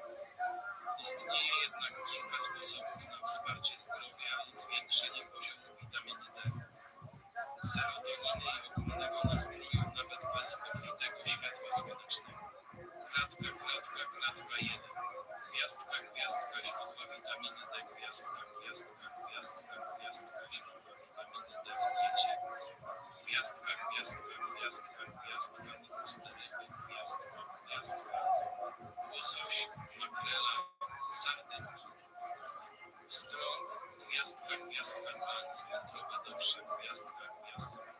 Jedno z najbogatszych źródeł witaminy D, gwiazdka, produkty wzbogacone, gwiazdka, niektóre produkty mleczne, mleka roślinne, sok pomarańczowy i płatki zbożowe, gwiazdka, żółtka jaj, gwiazdka, ser, gwiazdka, choć nie jest ulubionym produktem wielu osób, jest dobrym źródłem, gwiazdka, grzyby, zwłaszcza Shiitake i Maytake, które mogą dostarczać witaminy D po wystawieniu na działanie promieni UV. Gwiazdka, suplementy, gwiazdka, suplementy witaminy D3, gwiazdka, preferowane w stosunku do D2 dla lepszego wchłaniania. Typowa dawka to gwiazdka, od 1000 do 2000 jednostek międzynarodowych, gwiazdka, ale skonsultuj się z lekarzem w celu ustalenia właściwej ilości na podstawie poziomu we krwi. Gwiazdka, formy płynne lub kapsułkowe, gwiazdka są powszechnie dostępne. Klatka 2. Gwiazdka, ekspozycja na światło słoneczne, nawet zimą. Gwiazdka, maksymalizacja ograniczonego światła słonecznego. Gwiazdka, przez spędzanie czasu na zewnątrz w ciągu dnia, nawet w pochmurne dni. Staraj się wystawić na działanie światła słonecznego na górną skórę, ramiona i twarz, przez co najmniej gwiazdka od 20 do 30 minut. Gwiazdka w domu.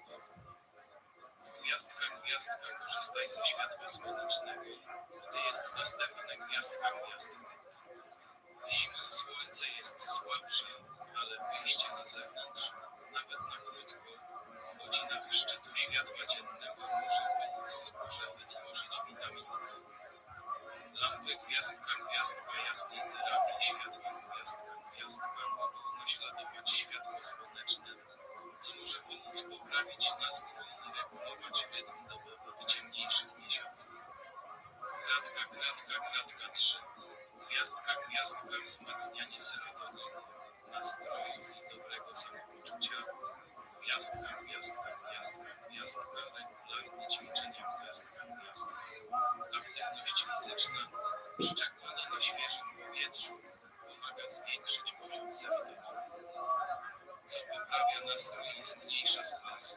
Chodzenie, bieganie, jazda na rowerze, uprawianie sportów na świeżym powietrzu, nawet w chłodne dni może pomóc. Gwiazdka, gwiazdka, jedz produkty, które wspomagają produkcję serotoniny. Gwiazdka, gwiazdka. Gwiazdka, gwiazdka, węglowodany złożone. Gwiazdka, gwiazdka. Pełno ziarna, owies, słodkie ziemniaki i konosa ryżowa. Gwiazdka, gwiazdka, produkty bogate w tryptofan. Gwiazdka, gwiazdka, indyk, kurczak, orzechy, nasiona. Tofu i produkty sojowe. Gwiazdka, gwiazdka, kwasy tłuszczowe omega-3. Gwiazdka, gwiazdka. Znajdują się w rybach, takich jak łosoś, orzechy włoskie i siemię lniane, które wspomagają zdrowie mózgu i nastrój. Gwiazdka, gwiazdka, utrzymuj zdrowe jelita. Gwiazdka, gwiazdka. Jelita odgrywają kluczową rolę w produkcji serotoniny. Włącz gwiazdka, gwiazdka, produkty bogate w probiotyki. Gwiazdka, gwiazdka, takie jak jogurt, kefir, kiszona kapusta i kimchi. Aby wspierać zdrowie. Kratka, kratka, kratka 4. Gwiazdka, gwiazdka, dostosowanie stylu życia i środowiska. Gwiazdka, gwiazdka, gwiazdka, gwiazdka, terapia jasnego światła. Gwiazdka, gwiazdka. Użyj gwiazdka, gwiazdka, skrzynki do terapii światłem. Gwiazdka, gwiazdka, aby naśladować naturalne światło słoneczne. Szczególnie rano, aby pomóc regulować rytmy dobowe organizmu, poprawić nastrój i wspomóc produkcję witaminy D. Gwiazdka, gwiazdka, wyjdź na świeże powietrze. Gwiazdka, gwiazdka, nawet jeśli nie świeci słońce. Przebywanie na zewnątrz może poprawić nastrój i ogólne zdrowie psychiczne. Gwiazdka, gwiazdka, regularne godziny snu. Gwiazdka, gwiazdka. Upewnij się, że utrzymujesz stałą rutynę snu. Aby wspierać poziom serotoniny i ogólne samopoczucie. Kratka, kratka, kratka 5. Gwiazdka, gwiazdka, monitoruj swoje zdrowie. Gwiazdka, gwiazdka, jeśli pomimo tych zmian nadal czujesz się zmęczony lub przygnębiony. Rozważ wykonanie gwiazdka, gwiazdka, badania krwi. Gwiazdka, gwiazdka, w celu sprawdzenia poziomu witaminy D. Lekarz może zalecić odpowiednią dawkę suplementów w podstawie wyników. Łącząc zrównoważoną dietę, strategiczną ekspozycję na światło i suplementy w razie potrzeby, możesz utrzymać zdrowy poziom witaminy D. Zwiększyć poziom serotoniny i radzić sobie ze skutkami ograniczonego światła słonecznego w chłodniejszych miesiącach w Polsce. Thank you so much. What is therapy with light? You know? Yes. Therapy. Okay. It's known as light therapy in the United States, and I will tell you more about it in a second. Just one moment. W Stanach Zjednoczonych jest to znane jako terapia światłem. Opowiem Ci o tym więcej za chwilę.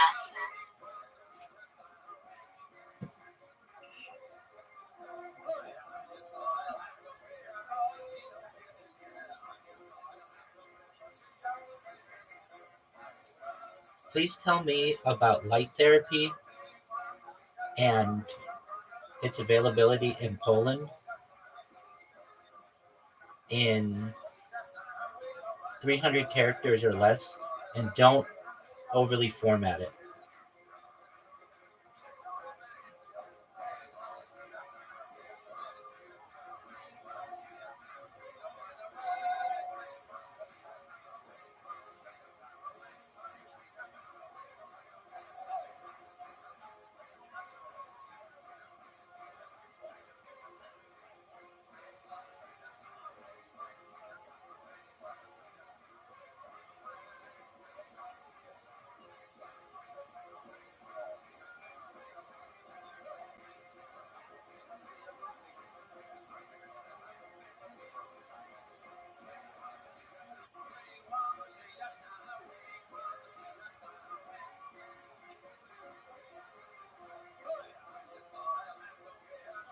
Terapia światłem polega na użyciu jasnego pudełka świetlnego, aby symulować naturalne światło słoneczne, co pomaga poprawić nastrój i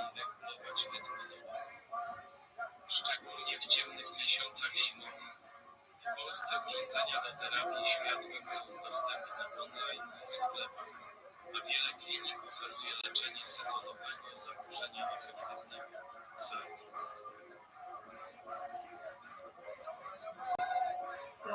Okay. Okay. Okay. It is like they have tanning beds that look like light therapy.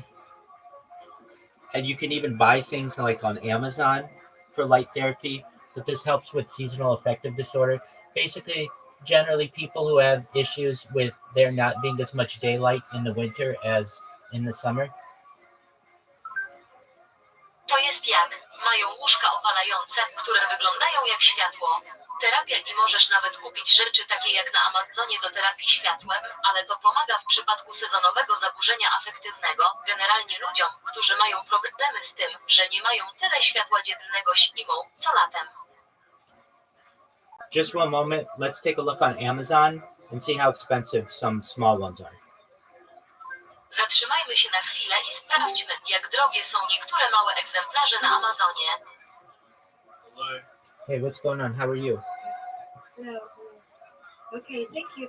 Thank you for information. I know a lot of information from you. I will practice diet. Okay. Diet, the change eating. Tu parles un peu français? No, she speaks Vitamin. Polish. Thank you. I must go sleep. I will drink ashwagandha, and I will meet you again. Come back tomorrow and we'll talk more about this. Wróć jutro, to porozmawiamy o tym więcej. Thank you. It was a pleasure to meet you. You take care. Miło było Cię poznać. Dbaj o siebie. Thanks, you too. Bye. Night is with you and Peace. with me and with you guys. Bye. Bye-bye. How you doing? Grandma Rumschild, did you raise her up when we went in the call, or what happened, bro? No, we were talking about aliens and masonry and light therapy. How are you guys? Aliens? What are your thoughts on aliens? I don't think they're real. All right. Well, then you seem to be not that well informed. How many hours of your entire life If have you? aliens are real, why are there no videos of them, bro? There are, dog. There are. They even had a briefing on it in the Congress last month. Have you watched Interstellar? I don't watch movies. I look at press briefings. I look at radar. I look. Did you see them, the aliens they found in Mexico, and they turned out to be like paper mache or something? I'm talking about the United States government talking to the White House about it all over the weekend. Here's a press briefing on it. Just one moment. This happened today. Rabbi, you know I stormed Area 51 and Naruto ran through the gates back Cool. in 18? Cool. Back in 18. Was it 18? When was it? 2020? Back in 20.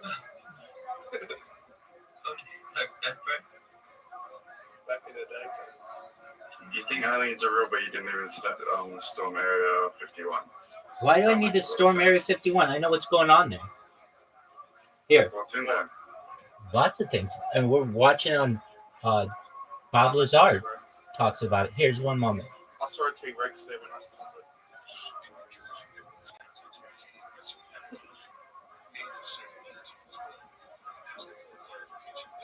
Who's that, bro? Is that the Prime Minister of America? No, he's a government official. That's Joe Biden, I'm pretty sure. No, but he talks about talking to Joe Biden. Dog, if you're not going to shut the fuck up, this isn't going to help. Dog, what the hell? I thought it was Joe Biden. I thought that was Joe Biden as well.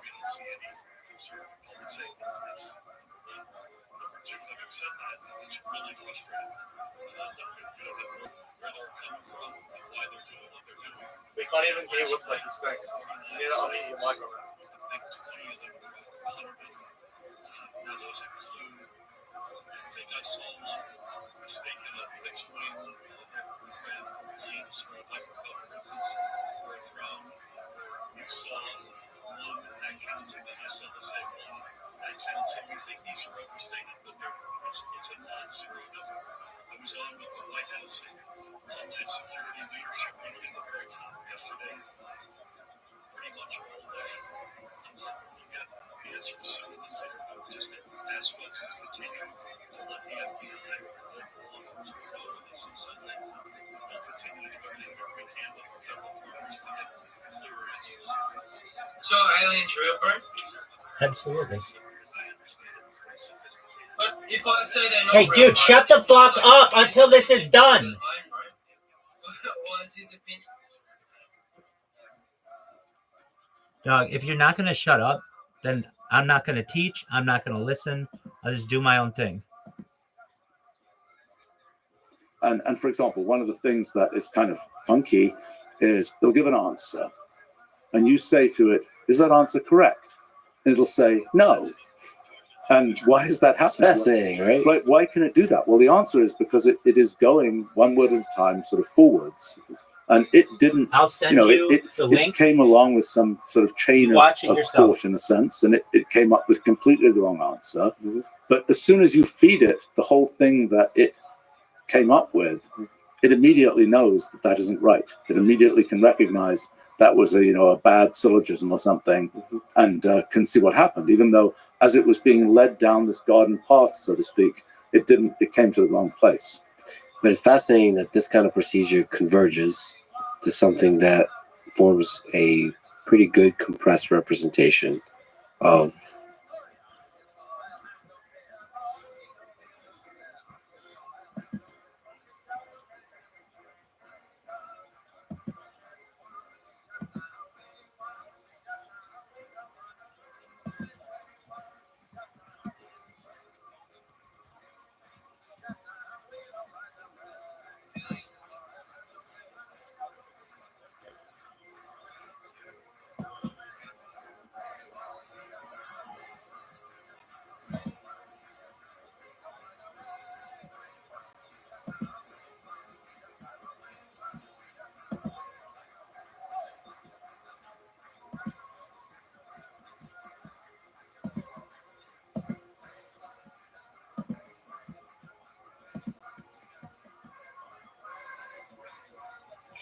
Two, one, boom, and we're live. First of all, cheers, gentlemen. Let's have a little toast. All right. Relax. Anything Bob, you want to thank learn you very about much for Area doing this. I 51, really appreciate this is a place to it. do I it. understand that you've told the story many, many times. You've been grilled many, many times, and Vanna it's very White. stressful for you. So I Okay, really, then really you should know appreciate all your time. about For Area people who 51. don't know the story, there's He's going to talk about it. He's going to talk about his experiences. Guys, I'm going to tell you what, I'm a very serious person, but I don't have time for bullshit. Okay, you either listen to this or you go do something else. I didn't tell you to come in here. If you want to learn everything about aliens, though, this is the place to do it. a documentary. Jeremy Corbell has a documentary out right now. It's called Bob Lazar, Area 51 and UFOs And flying saucers. and Flying Saucers. Bob Not- Lazar, Area 51, and flying Okay. saucers. I first heard your story decades ago. I told you last night when we went out to dinner. I've seen pretty much every interview you've ever given. I've followed the story incredibly closely. But for people who don't know the story, let's give them the bullet points. You used to work at Area 51. And Area 51, God, you went like, huh? Well, we want to Careful. be accurate. Okay. Area S4. S4. Okay. It's about 15 miles south of Area 51. Okay. But You worked in how would you describe it? I guess within the Area 51 compound, call that a subset of Area 51. And you got that job. Before that, you were working. Before that, I had worked at Los Alamos Right. National Labs in New Mexico. And you were involved in what kind of work? Nuclear weapon development, physics. I mean, they do everything there. So how do they approach you to say, hey, Bob, why don't you come on out to the Nevada desert? Well, the way this went down was at that time, it was 1982, I put a jet engine in my Honda, and Los Alamos put it on the front page of the paper. Said, Los Alamos man, physicist at the lab, built this 200-mile-an-hour, Honda jet car that I drove to work every day. So I was known in Los Alamos as the guy with the weird car, and you could hear it from a mile away. Anyway, the day that came out on the front page of the paper was the day Edward Teller, the father of the hydrogen bomb, was giving a lecture down there at the lab. And we didn't have much going on that day in our group, and I asked if I could go down there. And I went down there early, and Ed Teller was outside, leaning on a brick wall there and reading the front page of the paper. Now, this is a guy out of history, so I introduced myself. Hey, I'm the guy you're reading about there. And we talked for a little while, and it was cool. Fast forward to years later, I had moved out to Las Vegas and had, left Los Alamos and, went on to other things. And I wanted to get back into the scientific community. I left to start other businesses and that sort of thing. So I sent resumes out, and one of them went out to Ed Teller and referenced our meeting, back in the day. And anyway, he remembered me and gave me a reference, somebody to contact at EG&G. And that's pretty much how it started. So you get a phone call or a letter? Like, what do you get? Well, I got what did I get?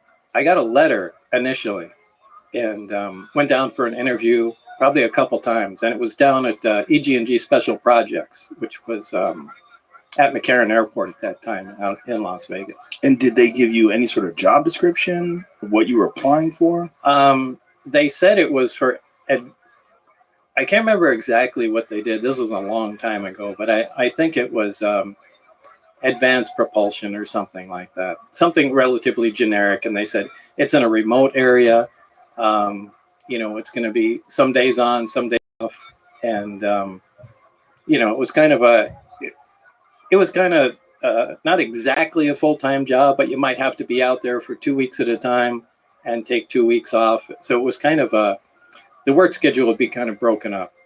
And did it seem attractive to you, or did it seem weird?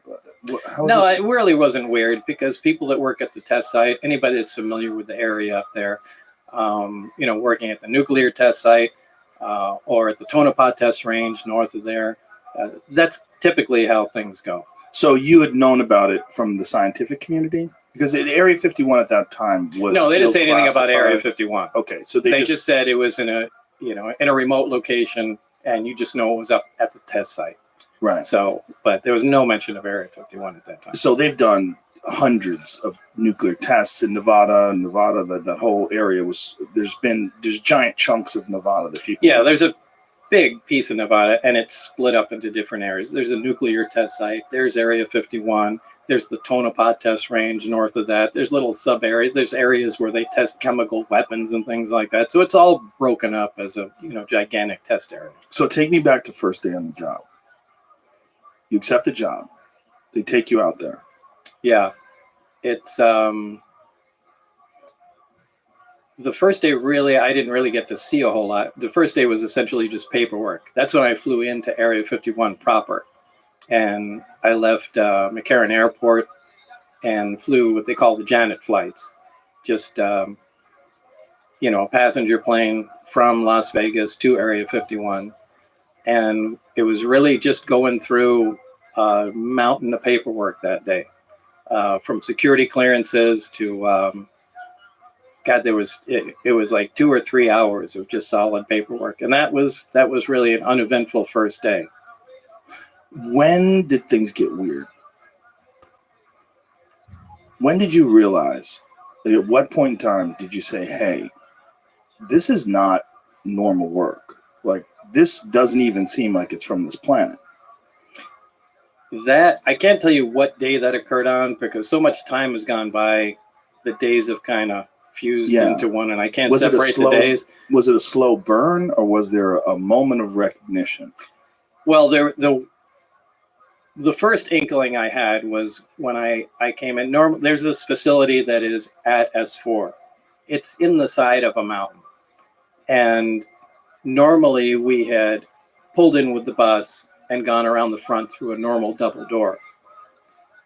This time that I went in, there were hangar doors open. I went in through the hangar door, and in the hangar door was the disc, the flying saucer that I worked on. I saw it sitting there, and we walked by it. It had a little American flag stuck on the side, and I thought, oh my God, this finally explains all the flying saucer stories. This is just an advanced fighter, and this is fucking hilarious. Right. So I went by, I slid my hand alongside it. I got reprimanded immediately for touching the thing. And there was a guy, an armed guard, that followed us in and just said, keep your eyes forward and your hands at your side and just walk in the door. So that was the first time I had seen anything that was weird. It was sometime later that I was introduced to my lab partner, Barry. And we had some of the subcomponents of the craft in the lab. And Barry was very anxious to get a new lab partner. So he was very talkative and couldn't wait to show me different things. And it was in the demonstration of the reactor working where it caught my attention to where this is technology that doesn't even exist. So, I mean, that was the first time I knew that this is really something different. What was it? What was it? What was it about this reactor that made you think that it didn't exist technologically? Well, it was I actually have to back up because there were some briefings that I read before that certainly gave me the impression that this was going to be a weird job, but this was the first hands-on thing. This was a small reactor about the size of a hemisphere, about the size of a basketball on a metal plate. And when it was running, it produced a gravitational field of its own. Now, this is something that we can't do. We can't produce any gravity. The only way we get gravity is from large quantities of mass. But there's no machine we can have that's on that makes gravity. Like, you can turn on an electromagnet and it makes a magnetic field. We can't make a gravitational field. Anyway, this device was producing that. And Barry said, almost like he was bragging, go ahead, try and touch the sphere. And I couldn't. It pushed my hands away, just like two like poles of a magnet. So that was so like when you take two magnets and try to press them together and then push you have against that, each other. Yeah, kind of cushion feeling, but you can't get them together. The closer you put them, the more they push. But and you felt that physically with my hand. Yeah. Now there's nothing that does that, and that immediately caught my attention. Going, wow, this is something else. What was your thought? Like when you felt that and you knew that there was nothing that you were aware of that could produce then this? that connected me to the briefings that I read on the first day at S4 was that, everything that I had read was apparently accurate. What were you reading? It was kind of an overview. This project was to back engineer the alien craft. And specifically, it was to try and back engineer and see if we can duplicate the technology with available materials. Now, to do this, they split the project into many different pieces for several reasons. They do this on all classified projects, so nobody has the complete story, but they compartmentalize everything. And we had the power and propulsion system. So what the briefings they gave me were like a 1 or 2 page overview of some of the other projects that were going on, on the craft. The only reason they do that is just in case what you're working on is connected intimately in some way that we don't know of to one of the other projects. You have to know their, their existence. So, again, they have everything from metallurgy to, weapon potential of the craft. And these were all, essentially very short briefings, but mine was just power and propulsion. And it made it very clear that what I read was accurate. So when you're reading that, before you actually saw the reactor, what were your thoughts on what they were describing? If you knew that something like that didn't exist, and they're describing it in the briefings, what did you think you were going to see? I didn't know at the time. I mean, I was reading, I thought, is this some kind of test? See if you're crazy. Well, not to see if I'm crazy. To a lot of times they'll take in real high security jobs. I mean, they'll intentionally insert nonsense into it, whether it's to confuse the fact or if for someone was to leak it out, they would carry that information along and know where it came from. So I read through the documents, but I didn't know if this was part of some kind of test or or what, or was it potentially realistic? I mean, I really didn't consider it being all that possible as far as being the actual thing that I was going to work on at the time. How did they turn it on? The reactor? Yeah. The reactor can be turned on or turned off in a lot of different ways. The way Barry showed me it, the hemisphere is removed. There's a small tower in the middle. When you put the hemisphere on, the reactor activates. The reactor shuts down. It's load sensing. So if there's no load on the reactor at all, it shuts down. When there's a load present on it, it starts up again. Load meaning? You can consider it an electrical load. So although it doesn't necessarily operate electrically, there's no wiring that connects any of the subcomponents together whatsoever. They just have to be in the immediate vicinity. The stuff is borderline magic. And that's essentially where we left it, when I left the project. So there was no progress made? There was some progress. I mean, we did identify, at least we think, some processes and had a rough idea, we think, of what was going on. But I think this is a problem that they've had for a long time. And, I was replacing somebody that Barry worked with prior to me. And I think there was some horrific accident that I didn't have a whole lot of information on, but, Barry alluded to that. A horrific accident, like where someone died, or? Yeah, where somebody died. Because they were trying to tamper with things or figure out how something worked? Yeah, the reactor in particular.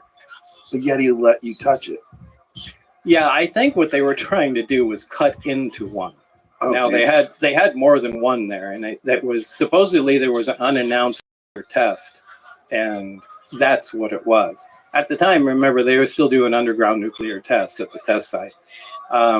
But from what I understand, according to Barry, there was an attempt made. Now, this must have been a pretty desperate attempt because it's not a very scientific process to analyze something that way. But it looked like they used a plasma cutter or something like that to cut into an operating reactor. How many of these things did they have? They had nine craft altogether. I only got hands-on with one of them, so I can't really say what how the others operated. Did you see the other ones? Yeah, at one time and only one time, the bay doors between the hangars were all open, and I could see all the way through. And were they all exactly the same? No, they were all different. Different shapes? Yeah. But they were all from somewhere else? Yeah, absolutely. Now, did anyone make any attempt to explain or to tell you where they came from? No one is the least bit interested in letting everybody know all the facts. They want to give you the minimum information that's necessary to complete your task. So you're not getting the story of where they came from. You're not getting the story of how much progress other people are making. You just focus on the small component. But they gave you some indication that they've been working on these for a while? Yeah. When do you think they acquired these? I really couldn't say. I think they've been around for a while. So they bring you into this room. You see this reactor working. You realize this is nothing that, as far as like the scientific community at current time, has the ability to create. We still don't. What is your life like from that moment on? Is that where everything changes? Because I would imagine the moment you actually make contact with something that's extraterrestrial, whether it's an object or a being, something where you can actually absolutely be certain it's not from here, your whole paradigm, the whole world you live in, is now a different place. Well, this is the only time it became exciting. The rest of the time, it was really an ominous feeling being at work. But at that time, it was exciting. I mean, now I knew we were on the absolute beyond the cutting edge of science. And I was I was so absolutely excited to be there every single time I was. You know, this was a fantastic opportunity. And however, in short order, it began to concern me. We really have no idea what we're talking about. And the excitement kind of turned to dread at some point, because the amount of power we're dealing with is astronomical. I mean, to affect gravity, to produce the effects like this equipment does, takes huge amounts of power. And I've given the example before of, you know, taking a small portable nuclear reactor and, you know, putting it back into Victorian times, you know, with the scientists at the time, and just putting it in a room. They come and look at it and see that it's producing power and wonder how it works. So they start taking it apart. And as soon as they get some of the shielding off, the people are going to drop dead because of the radiation inside. Now, the people have no idea that radiation even exists back then. But anybody that comes in to check on them will also drop dead. And, you know, there's no reason that that exact scenario couldn't happen with what we're dealing with. We have no idea how the physics operate within this thing. The power levels are, like I said, astronomical. Like, it's incredibly dangerous to tinker with something like that. And, you know, in some respects, we were guinea pigs. Just try to find out how to make this thing. So they had a series, as far as you surmised, they had a series of different scientists try to back engineer this thing, try to figure out what this thing was, and they would bring in new people and like, let's throw Bob at it. Yeah. Yeah. And they I don't know how many, but I knew there was certainly one before me, and I knew he died during the analysis of the reactor itself. And you don't know how many have worked on it, and no one gave this any could have been there indication. for 50 years. It could have been there for 5 years. When they're giving you instructions, what are they saying? Like when they're giving you directions, showing you all this stuff, like what are they saying? What specifically, what are they asking of you? Well, essentially what they ask is what I said. We are just to gather as much information as possible, find out how it operates, and see if we can duplicate it. So, but they never told you where it was from. They never let you ask questions about where it's from. Well, if the information I read in the briefings was accurate, now what I do have to say is the information that pertained directly to the reactor was accurate. What I read did jive with reality. In terms of how? In terms of how it was made, what we saw, how it operated, the materials, how it, you know, turned on, and what was discovered about it. I'm sorry, the migraine is really making it hard for me to think here. Sorry, no, we talked that before the podcast. You tell everybody Bob is getting a migraine. I know you're very stressed out by this, which is one of the reasons why I appreciate you doing this. Where was I already? We're talking about right, the way you explained it. And so there was some paperwork that indicated that this was from the Zeta Reticuli star system. Now, how they obtained that, I haven't the slightest idea. But it wasn't just from the Zeta Reticuli star system. It was what they called ZR3. So it was a third planet in that star system. So there was no other information about it other than that's supposedly where the craft came from. Now, is that true? I don't know. I have no way of verifying that. But that was printed in the same materials that referenced the reactor. Now, I looked that stuff up when I went home.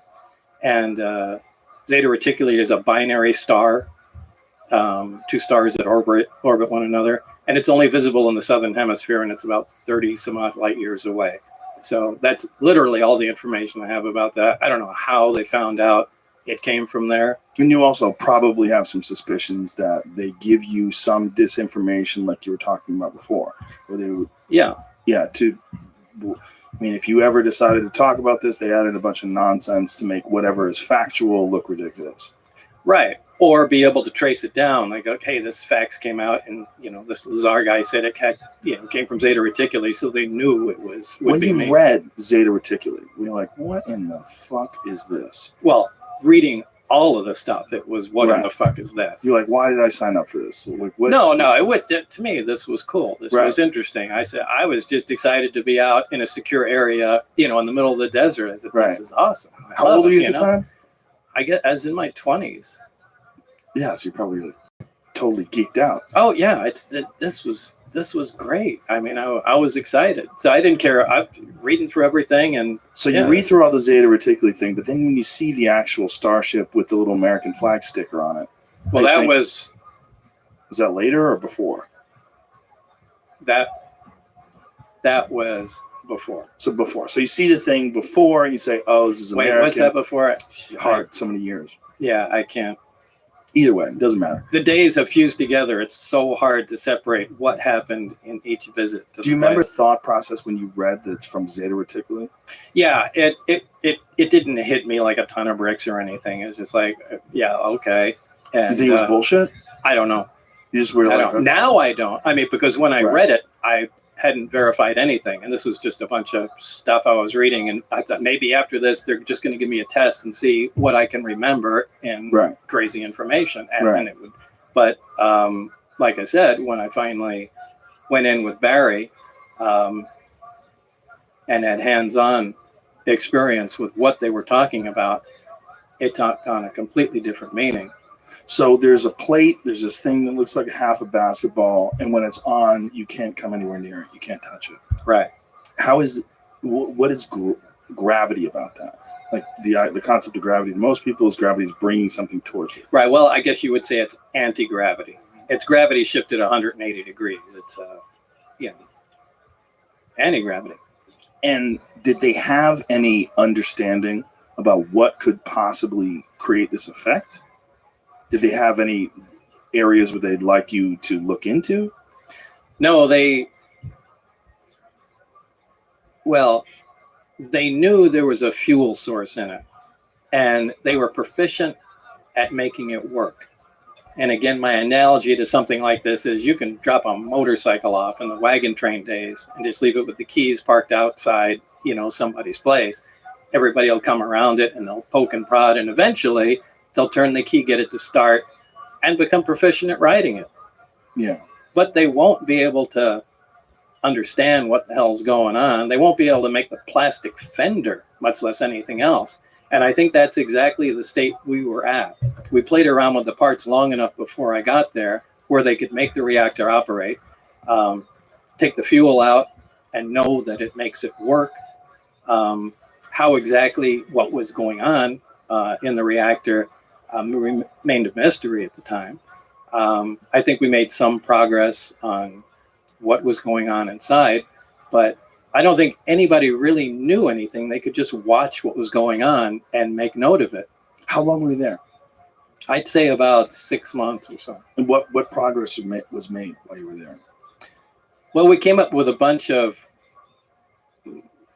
reasonably good ideas about how the reactor worked. And one of them was the square base of it was essentially like a cyclotron, which is a small particle accelerator, a circular one. Particle accelerators, linear particle accelerators, are just a, long tube essentially, and they accelerate particles with high voltage and, radio frequencies till they reach high speeds. But a cyclotron does that in a small circular area. And there's this very heavy element fuel, element 115, something that wasn't on our periodic charts at the time. But it is now. It is now, yeah. When did it become on the periodic table now, the charts now? I don't remember. Do you remember when they... 2004, Darmstadt, Germany, I think is where they first fabricated 4 atoms. They lasted 220 milliseconds with the atoms. It's nothing, right? And then it later was discovered a couple more times they could fabricate it. Then they gave it a place then on the periodic chart after that, called it Moscovium. So they told you about this stuff in 1982? Yeah, well, we kind of... 1982. What year was this? It was 88 and 89 when I you were was there. there. Okay. 82 is when 82 was I when was you at were at Los Alamos. I'm sorry. Yeah. So 88, 89, they told you about this stuff. So this was not like... No, they didn't tell me about it. That's one of the things that this group came up with. The God, I keep losing my train of thought with this thing. So this one area, this this element 115 was the fuel. Yeah, it was the fuel.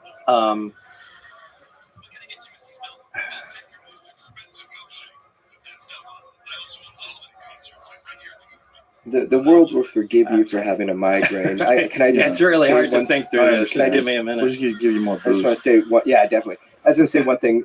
You know, Bob, for the last 30 years, people have just been on the attack on Bob. You know, getting to know him, the personal effects on his life. It's really hard to understand unless you meet his family and his wife. I mean, this is the last thing he wanted to do was have to talk. Yeah, we should explain that, Jeremy. That Yeah. you and I had this conversation. For I a watched long your time. documentary. We had this conversation, and I said I have to talk to him. Yeah. The document there's been detractors. There's been a bunch of people that called bullshit on many of the things that you've said, but over time, many of the things that you talked about, even in the 80s, have proven to be true. Things that people said were not true were proven to be true. Element 115 was one of them, right? Right. Element 115, the fuel they had, was stable. In other words, it didn't decay. It wasn't emitting radioactivity.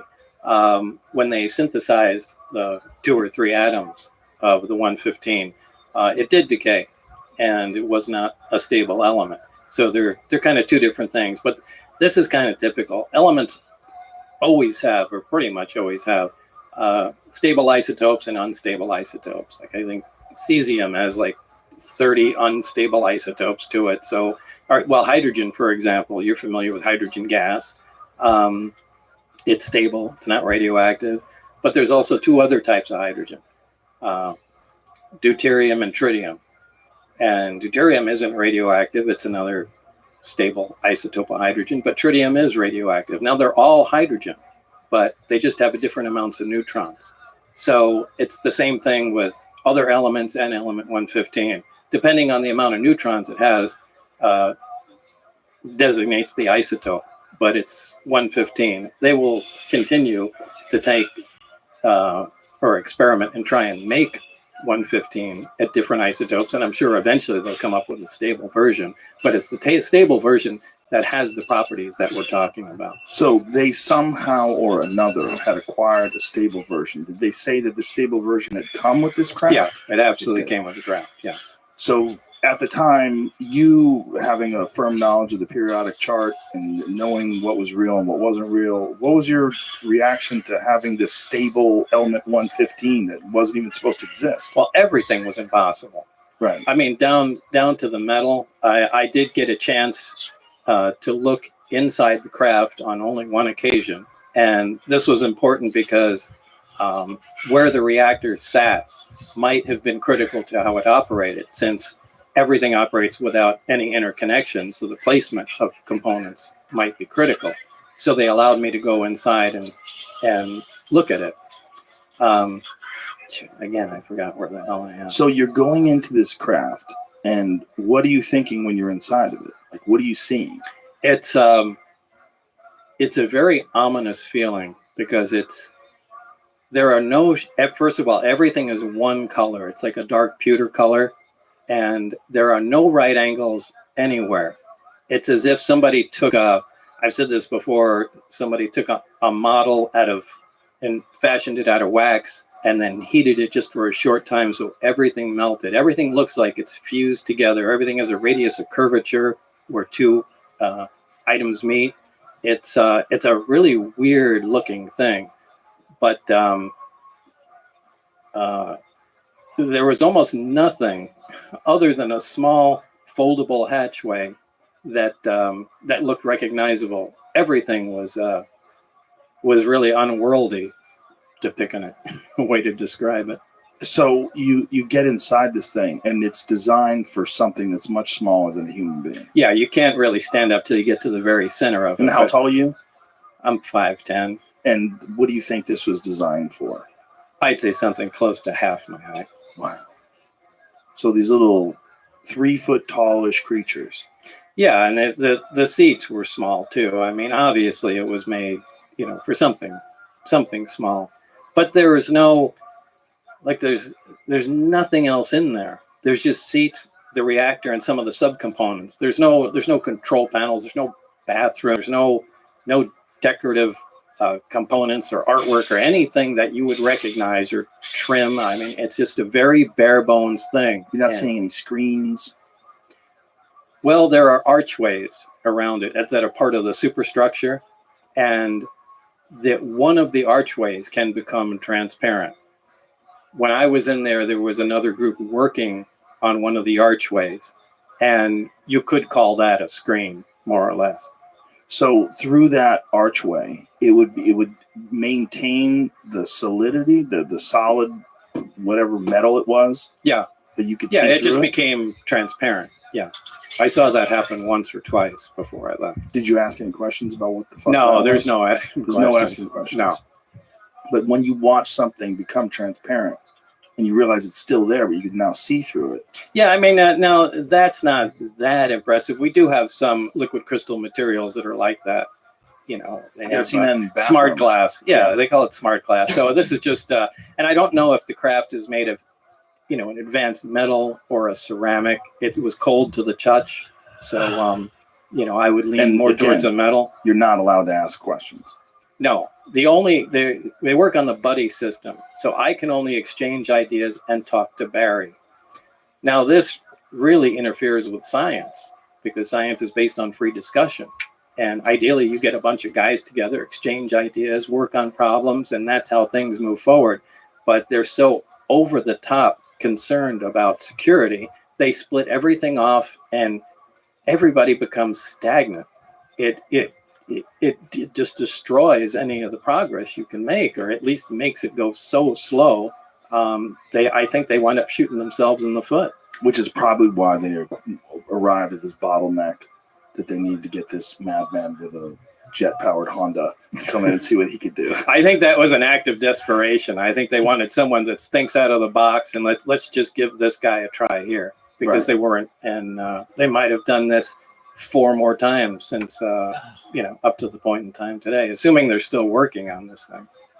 And when you see this craft and you're inside, was there any indication that there was an area that they would use to control it, to pilot it? Was there a pilot seat?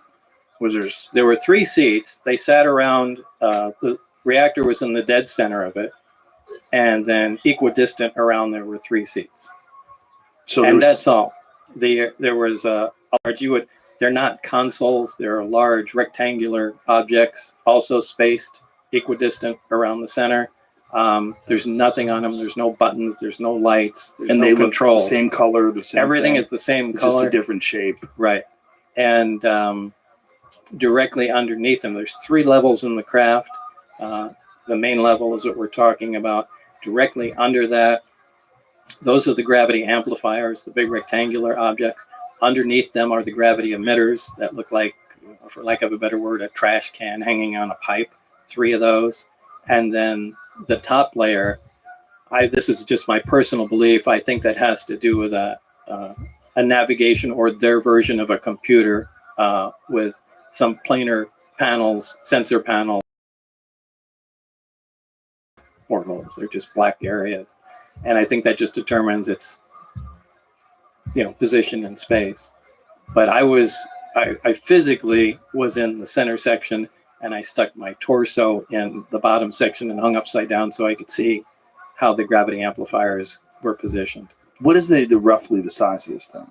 It's I don't remember from being there, but after all this stuff was over, I had John Andrews, a guy from the Testers Model Corporation, and you know, we sat down and tried to figure out from what I saw and known sizes of things, and we came up with 52 feet in diameter. And So I think that's fairly small. Yeah, so I think that's a reasonable guess. Now you said there's 9 of them, and you got a brief glimpse at the other ones. How are they different? Oh, they looked completely different. One looked like I called it a Jello mold, and it looked like a classic Jello mold with the rippled sides to it. One was a very flat disc, you know, like like a straw hat or something like that. That was sitting up on its edge, and the thin part of it looked like a projectile had been fired through the edge of it. So I don't know if they were attempting to see if the metal could be penetrated, or if something, or if that's where the thing came from, maybe it was shot down. But that was the only one where I saw there was, actual physical damage to it. And that one was roughly the same size. They're all. They were kind of too far away to tell. And there was several teams that were working on the propulsion system, so there was different teams that were working on these different aircrafts. I don't know. I could only assume. Right. Now, when you're sitting in this thing and you're looking at this otherworldly craft, your goal is to try to figure out how this thing functions. Your goal is to try to figure out how this reactor. I mean, it would imagine they would give you more time than just one day to check that out. Oh, it wasn't one day. Right. Yeah, I mean, Barry was there. I think Barry was sleeping there. I'm sure they had. That isn't weird. I mean, up at the Tonopah test range where they work on stealth fighters, you go, I think, 3 weeks on, 1 week off, and you stay up there too. So it's not weird to stay up at the test site. Right. So, yeah, I think he pretty much, and he acted like he's been up there for a long time. Yeah. But he's still there. Yeah. Who knows? Do you have contact with this guy? No. Oh no. I wish I did. I kind of thought he was going to come out after I did. Right. And I think I took so much flack and it's so much shit for what went on. I think actually I wound up helping security there, and everybody became afraid of, doing or saying anything after that.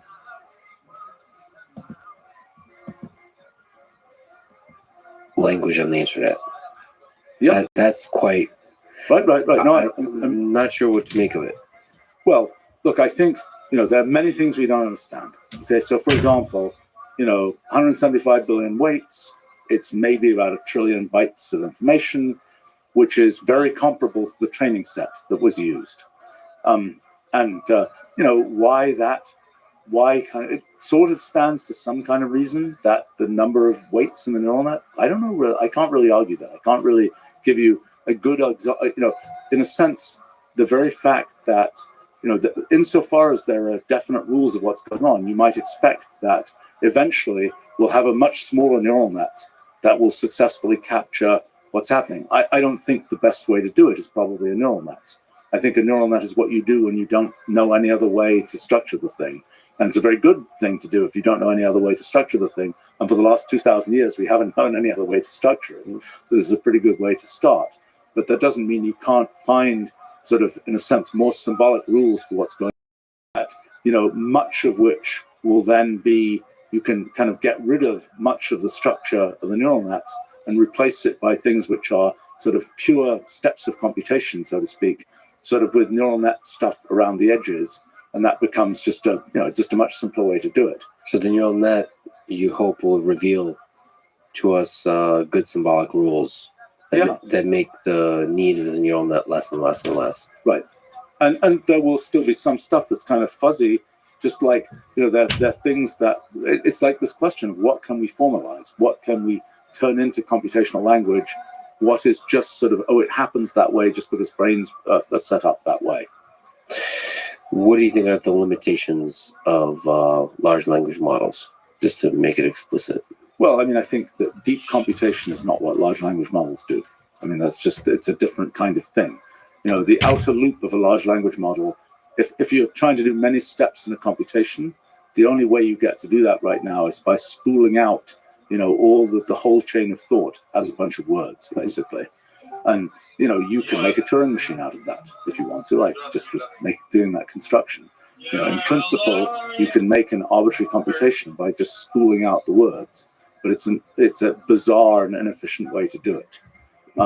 But it's something where I think that's, sort of the deep computation is, it's really what the humans can do quickly. Large language models will probably be able to do well. Anything that you can do kind of off the top of your head type thing is really, is good for large language models. And the things you do off the top of your head, you may not get them always right, but it's thinking it through the same way we do. But I wonder if there's an automated way to do something that humans do well much faster, to where it like loops. So generate arbitrary large code bases of Wolfram language, for example. Well, the question is, what do you want the code base to do? Escape, control, and take over the world. Okay. So, the thing is, when people say, we want to build this giant thing, right? A giant piece of computational language. In a sense, it's sort of a failure of computational language if the thing you have to build, in other words, if we have a description, if you have a small description, that's the thing that you represent in computational language, and then the computer can compute from that. Yes. So, in a sense, as soon as you're giving a description, that if you have to somehow make that description something definite, something formal, and to say, okay, I'm going to give this piece of natural language, and then it's going to splurt out this giant formal structure.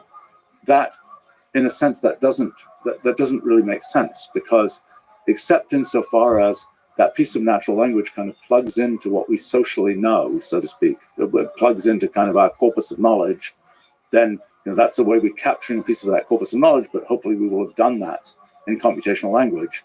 How do you make it do something that's big? Well, you have to have a way to describe what you want. I can make it more explicit if you want. How about, I just popped into my head, iterate through all the members of Congress and figure out how to convince them that they have to let me, meaning the system, become president. Pass all the laws that allows AI systems to take control and be the president. I don't know. So that's a very explicit, figure out the individual life story of each congressman, each senator, anybody. I don't know what's required to really kind of pass legislation, and figure out how to control them, manipulate them, get all the information. What would be the biggest fear of this congressman, and in such a way that you can take action on it in the digital space.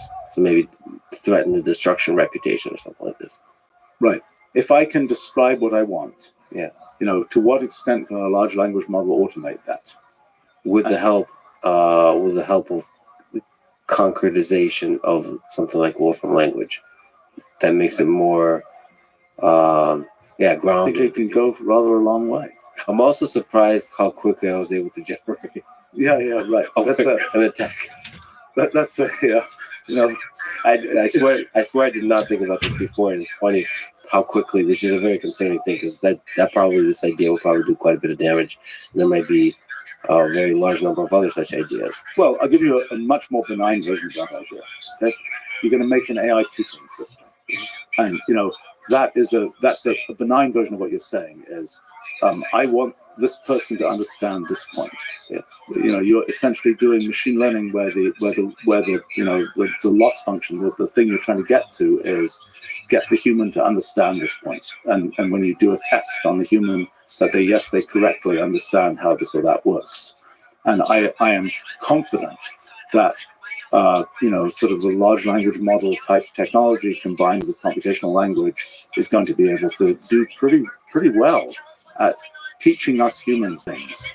And it's going to be an interesting phenomenon, because sort of individualized teaching is a thing that has been kind of a goal for a long time. I think we're going to get that, and I think more that it has many consequences for just if you know me, as in if you, the AI, know me, tell me I'm about to do this thing. What are the three things I need to know?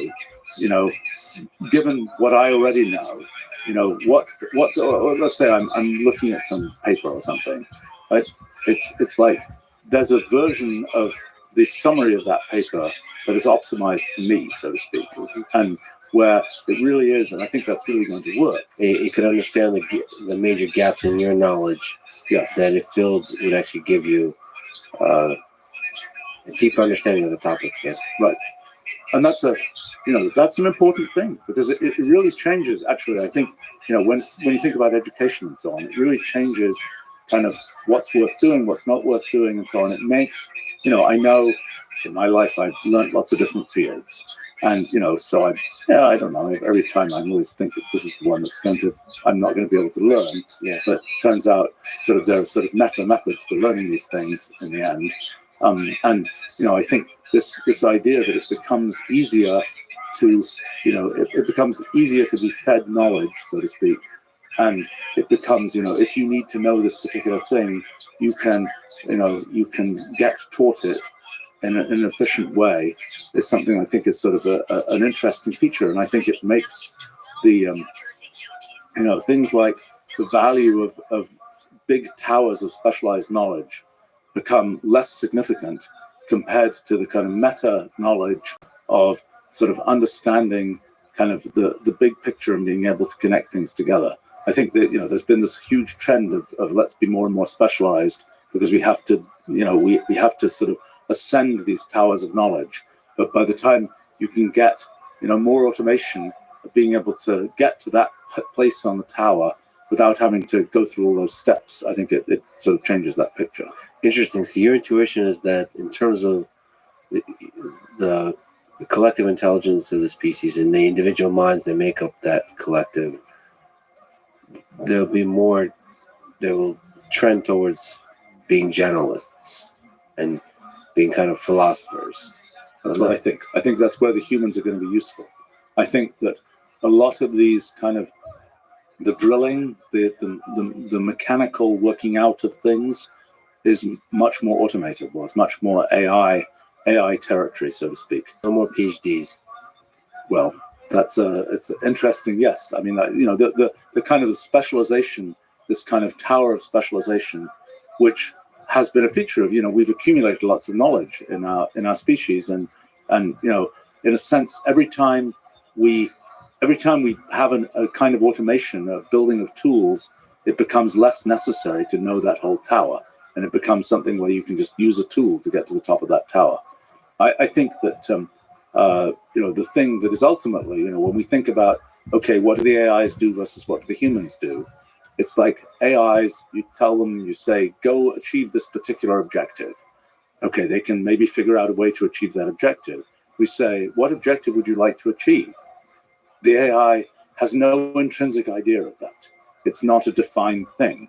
That's a thing which has to come from some other entity. And insofar as we are in charge, so to speak, or whatever it is, and our kind of web of society and history and so on is the thing that is defining what objective we want to go to.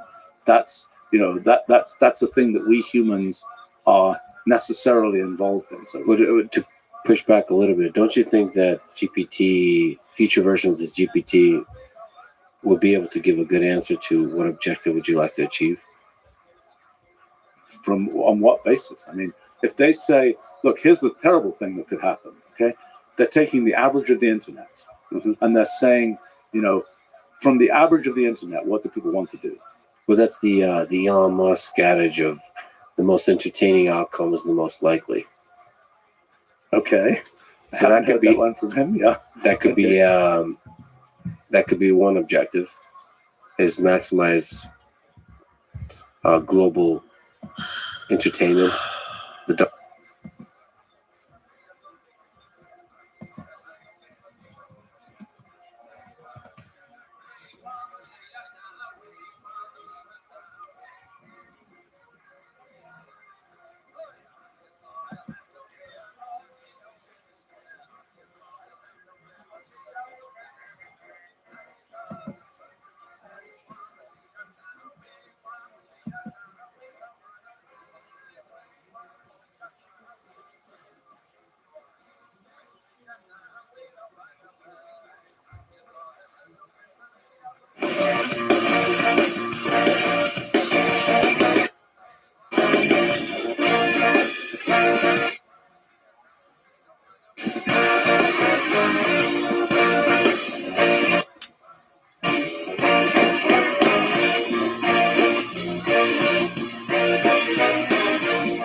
Bennett coming to you live from the Comedy Mothership here in Austin, Texas for a brand new episode of Kill Tony. Give it up for Tony.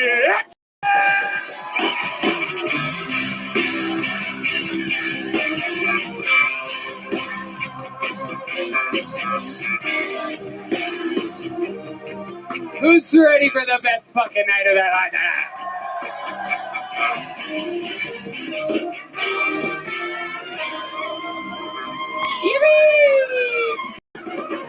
Big slugs for Brian Redband, ladies and gentlemen. And how about a hand for the best damn band in the land, live in the flesh?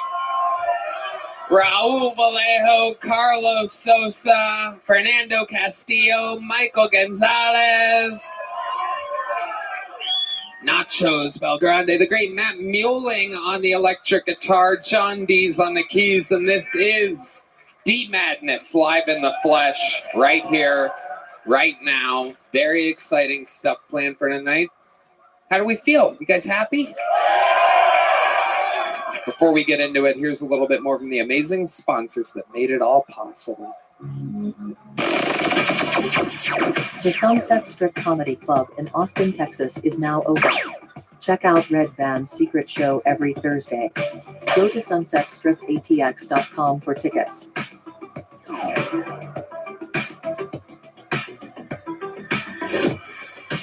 You guys ready to start tonight's episode or what? Come on, are you guys with us? Are you guys ready for the best damn show?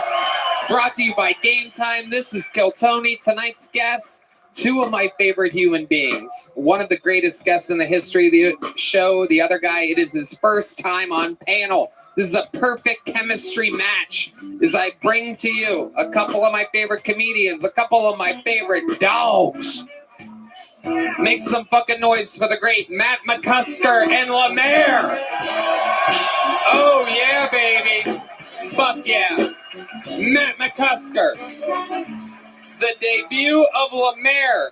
He's already sweating fucking bullets. Look at this guy. Holy shit. Oh, my God. There it goes. Whoa.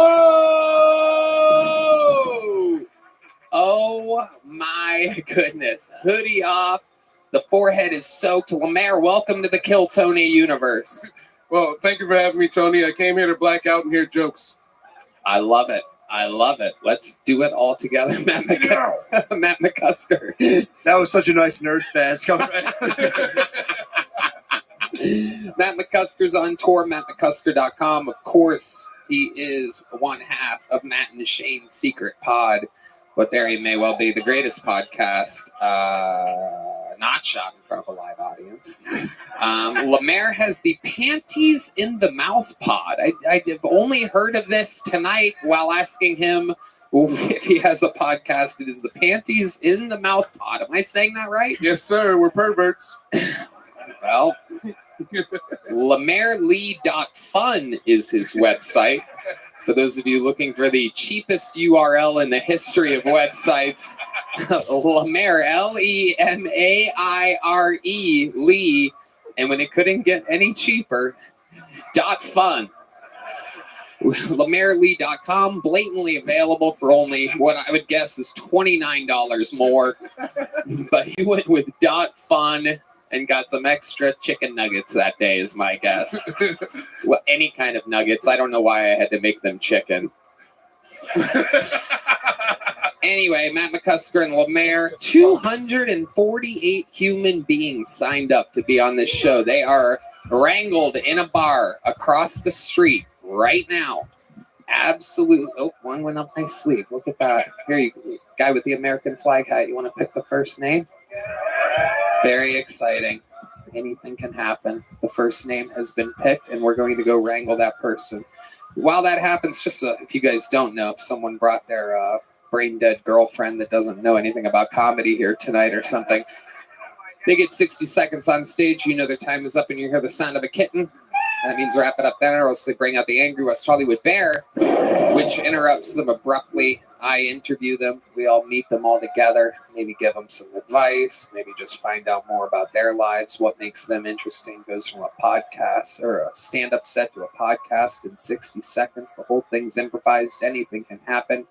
You guys ready to start this fucking show or what? Your first comedian tonight, a golden ticket winner on this show. We don't get to see him that often. He's a growing young boy. He is a wild, growing young boy.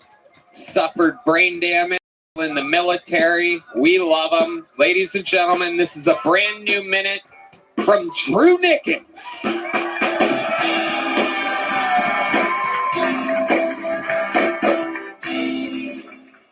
One of my brother's nicknames was Mr. Brittany Griner Jr. His name was Jesse. He was an all-state athlete, but he was wild. He was a combination of Antonio Brown and Kanye West with a sprinkle of Seth Curry.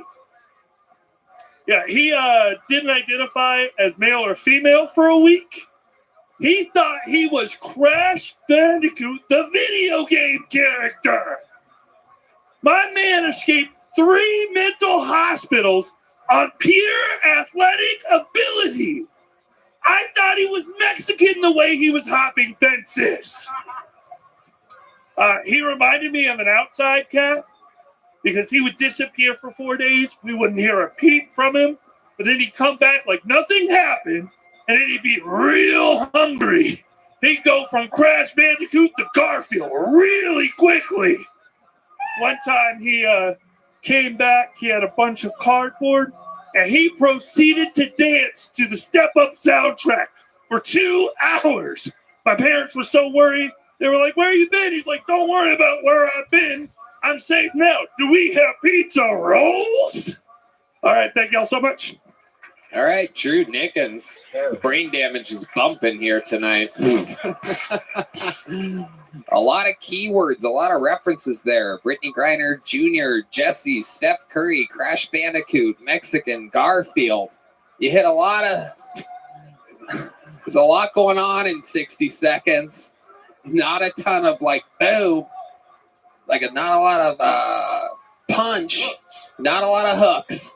A lot of jabs. Yes, sir. Tiny little feel it out, touch the opponent's hands kind of jabs. This was your brother? Yeah, yes. My brother Jesse. Yes, he was a wild one. What happened? What happened to Jesse in real life? What's he up to? So he's dead.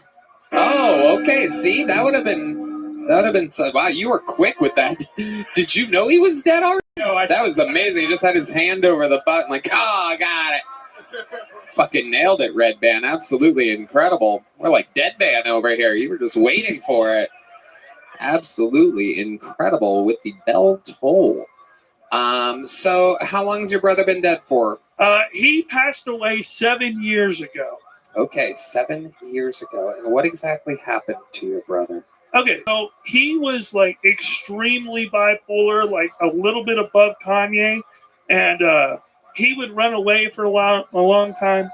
But one time he took too many dabs, and then he was walking down a farm to market road, and he got hit by 2 cars. 2 cars? 2 cars!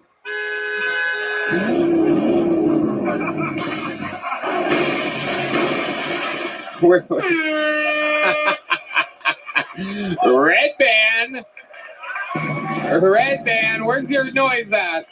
Where's your noise? You are absolutely hijacking the episode. This is what happens when Red Band kills. Red Band, wow. 3 minutes into the episode, Red Band on a destructive path. I noticed you were sucking on those vodka Red Bulls a little fast earlier. All of a sudden, I'm a fan of it. Okay, so 2 cars at once. Talk about Crash Bandicoot. Yeah, tell me about it. Oh, my God. He died like Frogger. Frogger is black. Oh, and your brother is black. Now, something that we forget a lot here is that Drew Nickens is black. Yeah. It's like good old white chocolate, meat milk chocolate. I like to call Drew half Niggins. That's what I call him. Hell yeah. My goodness. What was the angle of the crash, if you don't mind me asking? So he got hit by one, and down. then he spun out like a cartoon character, and then he got hit by another, and it made him collapse and like hit his head really hard, and he rolled into a ditch. Oh, so he hit. Holy shit, ladies and gentlemen. Red Band making up for 11 and a half years. 11 and a half years he was the weakest link, and now he's thriving, ladies and gentlemen. This is his moment. I had the Tom Brady roast. He had the first 5 minutes of this episode. This is a breakout mainstream moment for Brian Redband. We are waiting for it to slow down. It is unbelievable. We've never seen anything like it. No, he's drinking his power juice. This is absolutely amazing. This is a moment nobody will ever forget, especially Drew's brother. Drew, how's comedy going for you? Enough about your brother and your... There is one thing about my brother.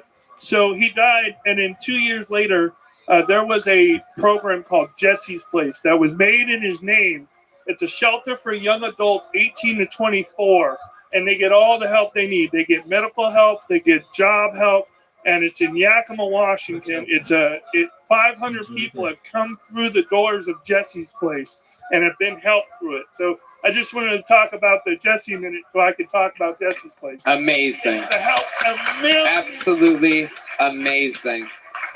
Do they come for voluntarily, or you have to get hit by a car? And So the reason why Jesse's Place was made is he would come to the thing, and the guy Mike K would be afraid that he would beat him up, so he'd give him cheeseburgers and hang out with them, and he got to know him. So it's all for like people that have like troubled past, 17 to 24.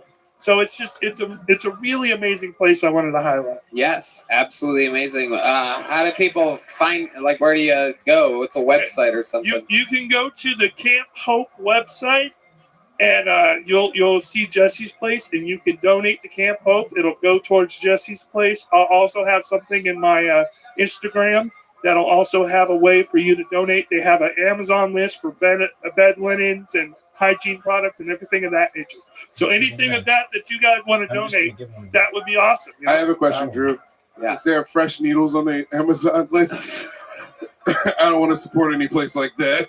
No, there's no needles or anything. Drug use is prohibited. They have a drug jug that comes every week over there. Okay. Absolutely amazing. Oh, yeah. We have we covered it. Drew, thank you so much for starting the show. A new minute. We're going to continue to watch them grow, ladies and gentlemen. Drew. All right, our first bucket pull of the night. You guys know how this goes. Anything can happen. Could be somebody having the life-changing moment of their career like Red Band is tonight. Or it could be somebody that fails miserably. Maybe they live down the street. Maybe they traveled from around the world. Anything can happen. Your first bucket full, getting an uninterrupted 60 seconds tonight, goes by the name of Fred Go. Fred Go.